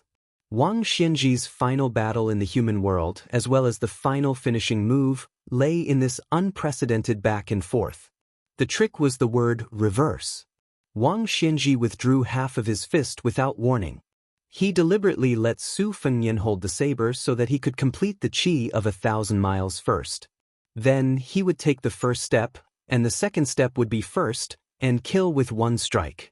Suddenly, a strange expression appeared on the old man's face. Su Fengnian did not hold the spring thunder saber, which was close at hand. Wang Xinji withdrew his hand to take a breath. Su Fengnian withdrew his hand and continued to attack. On the contrary, Su Fengnian seized the opportunity. What surprised Wang Xinji even more was that Su Fengnian's winter-embroidered saber accurately crashed into the node of his old and new qi. It was not his heart or neck, but a seemingly insignificant acupuncture point. Su Fengnian charged forward with the bump saber. He even pressed his left hand on the back of the saber. Wang Xinji was forced to retreat dozens of feet just like that. No matter how old he was, he could not stop the arrival of the new winter season. Wang Xinji's qi was rapidly dispersing. His white hair fluttered wildly. Su Fengnian lifted his saber diagonally and returned the favor. He lifted Wang Xinji's burly body off the ground. He did not pull out the winter-embroidered saber, which was used to suppress qi. After releasing his right hand, he held the spring thunder saber that had been following behind him with his left hand. Before Wang Xinji pulled out the winter-embroidered saber with both hands, Su Fengnian's spring thunder saber pierced through Wang Xinji's head. The winter-embroidered saber was not pulled out. It was the same for the spring thunder saber. The spring thunder saber that pierced through Wang Xinji's head hovered in the air. Then he forced Wang Xinji to hang in the air. Chapter 11:17. Su Fengnian raised his head to look at the old man. Wang Xinji was far from dead. He did not have a resentful expression. He just quietly lowered his head to look at the young man. It was as if the whole world was stagnant. Wang Xinji finally closed his eyes. The scattered qi condensed into another Wang Xinji and floated to the ground. Along with the wind, he flew past the old man's illusory figure. Su Fengnian calmly said, "You win." Two pillars of heaven covered with ancient golden seal characters slowly hung down in the west. Obviously, this Wang Xinji who was scattered but his spirit gathered, although he no longer had the strength to kill Su Fengnian, but the gate of heaven was already open, he could still leave if he wanted to. When Wang Xinji passed through the gate of heaven and looked down on the world with the posture of an immortal, with the old man's unruly behavior, how would Su Fengnian, who had nowhere to hide, live? Wang Xinji did not pay attention to Su Fengnian, as well as the two uninvited guests that appeared in the corner of his eyes. A man stopped his horse, but raised his hand to retrieve the spear. The other androgynous handsome young man retrieved the embroidered winter spring thunder double blades. The old man walked towards the gate of heaven, but did not step through it. Instead, he stood with his hands behind his back, smiled and said, "There is no meaning." Wang Xinji turned around, looked to the east, and said in a low voice, "Jiang Fuding, fight the tide for 10 years. The old man then shifted his gaze to the north, indifferently said, "You groom, you go to the ice fields of the extreme north." Finally, Wang Xinji stared at the young shepherd who stumbled a mile away, smiled and said, "I have some fate with this old man." The swordsman of Martial Emperor City, Lu Huang, was a step late, tightly gripping the hilt of the Bodhisattva barbarian sword, his eyes bloodshot. Lu Huang took off the scabbard, knelt on the ground, inserted the ancient sword into the ground beside him, kowtowed heavily, choking with sobs. Disciple Lu Huang respectfully sends off master. Wang Xianxia finally looked at this disciple, ordered, "Wait for master's soul to disperse. You don't need to take revenge, just bury master's bones at the top of Kunlun Mountain." Lu Huang buried his face in the rough sand and didn't make a sound. Wang Xianxia didn't care about this disciple's stubbornness. She turned her head and looked at the young king who seemed to have suddenly gained wealth and lost all his family assets. She revealed a knowing smile for the first time and said, "It is said that there is no second place in martial arts. You finally won against this old man, but there is no first place. This old man feels a little unworthy for you." Su Fengyan replied, "I still have some skills left that can support me on a trip to Mount Longhu. These few years of practicing martial arts can be considered as drawing water with a bamboo basket. In the future, our enemies should meet in court and on the battlefield." Wang Xianxia nodded and said, "A person who defeated this old man should have this kind of bearing." When Lu Huang was at the edge of the battlefield, Huang Sanjia and Miss Hehe also came over. After scheming against Su Fengyan and Wang Xianxia, Huang Longshi did not have a complacent expression. The elder held the little girl's hand and said to Wang Xianxia with a sneer, "You can't stop the son of heaven's anger from killing 1,000,000 people, so you want to do everything you can to let the later generation have a chance to fight against the former. But you don't know that everyone has their own life. It's not your turn to blindly control this. In the future, there will be no difference between generals and generals. The emperor's throne will take turns. Not to mention ordinary scholars, even peddlers and soldiers can sit and enjoy. The less immortals there are in Jianghu, the more chivalrous the spirit is. Wang Xianxia, what's wrong with the Jianghu having less immortals flying around? There will be chivalrous people supporting Jianghu. There will be no ascension. But the Jianghu's origin isn't in the sky, so naturally it won't die." Wang Xianxia smiled and said, "Good." Wang Xianxia looked around and retracted her gaze, murmuring, "If so, then this old man won't stay in Jianghu in vain." Wang Xianxia lightly shouted. Her soul split into 3 and turned into a rainbow and left. The magnificent divine gate gradually dissipated. Wang Xianxia didn't ascend, reincarnate, or live an ignoble life, but generously gave 3 opportunities to the Jianghu in the future.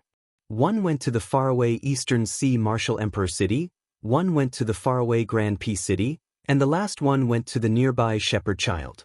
Lu Huang abandoned his long sword and walked empty-handed to his master's corpse on the ground. He gently carried it on his back and walked further and further north. Huang Longshi held his daughter's hand and walked towards the east. There's a beginning and an end. After this old man dies, remember to find this old man's daughter and take good care of her. Bai Hu wore the embroidered winter spring thunder, walked to Su Fengyan and asked, "You're going to Mount Longhu?"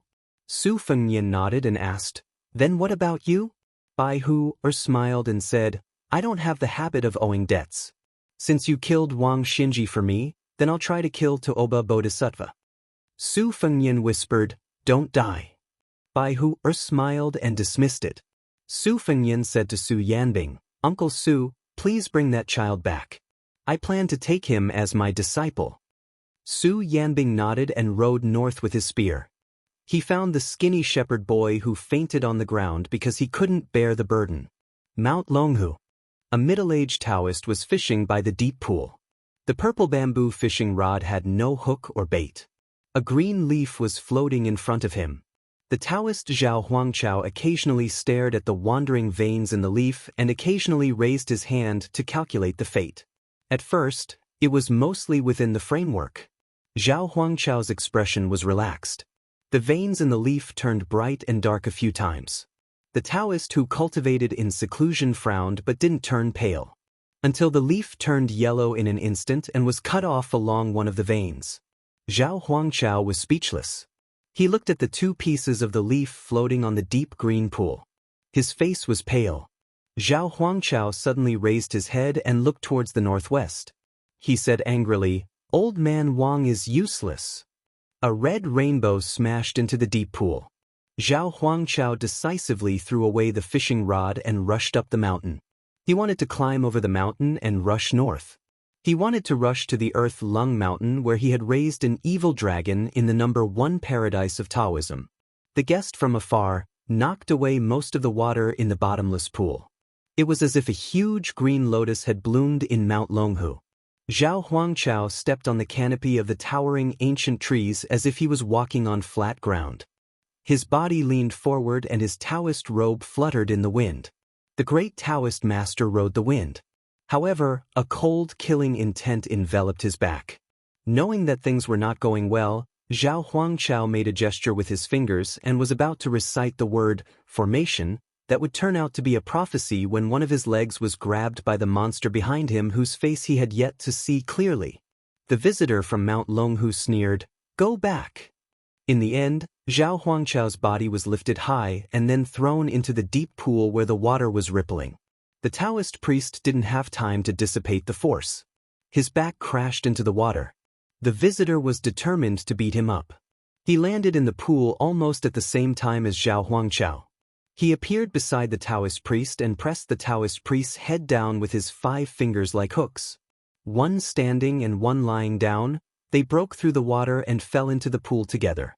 In the blink of an eye, Zhao Huangchao's head and back crashed into a blue stone that suddenly appeared at the bottom of the pool.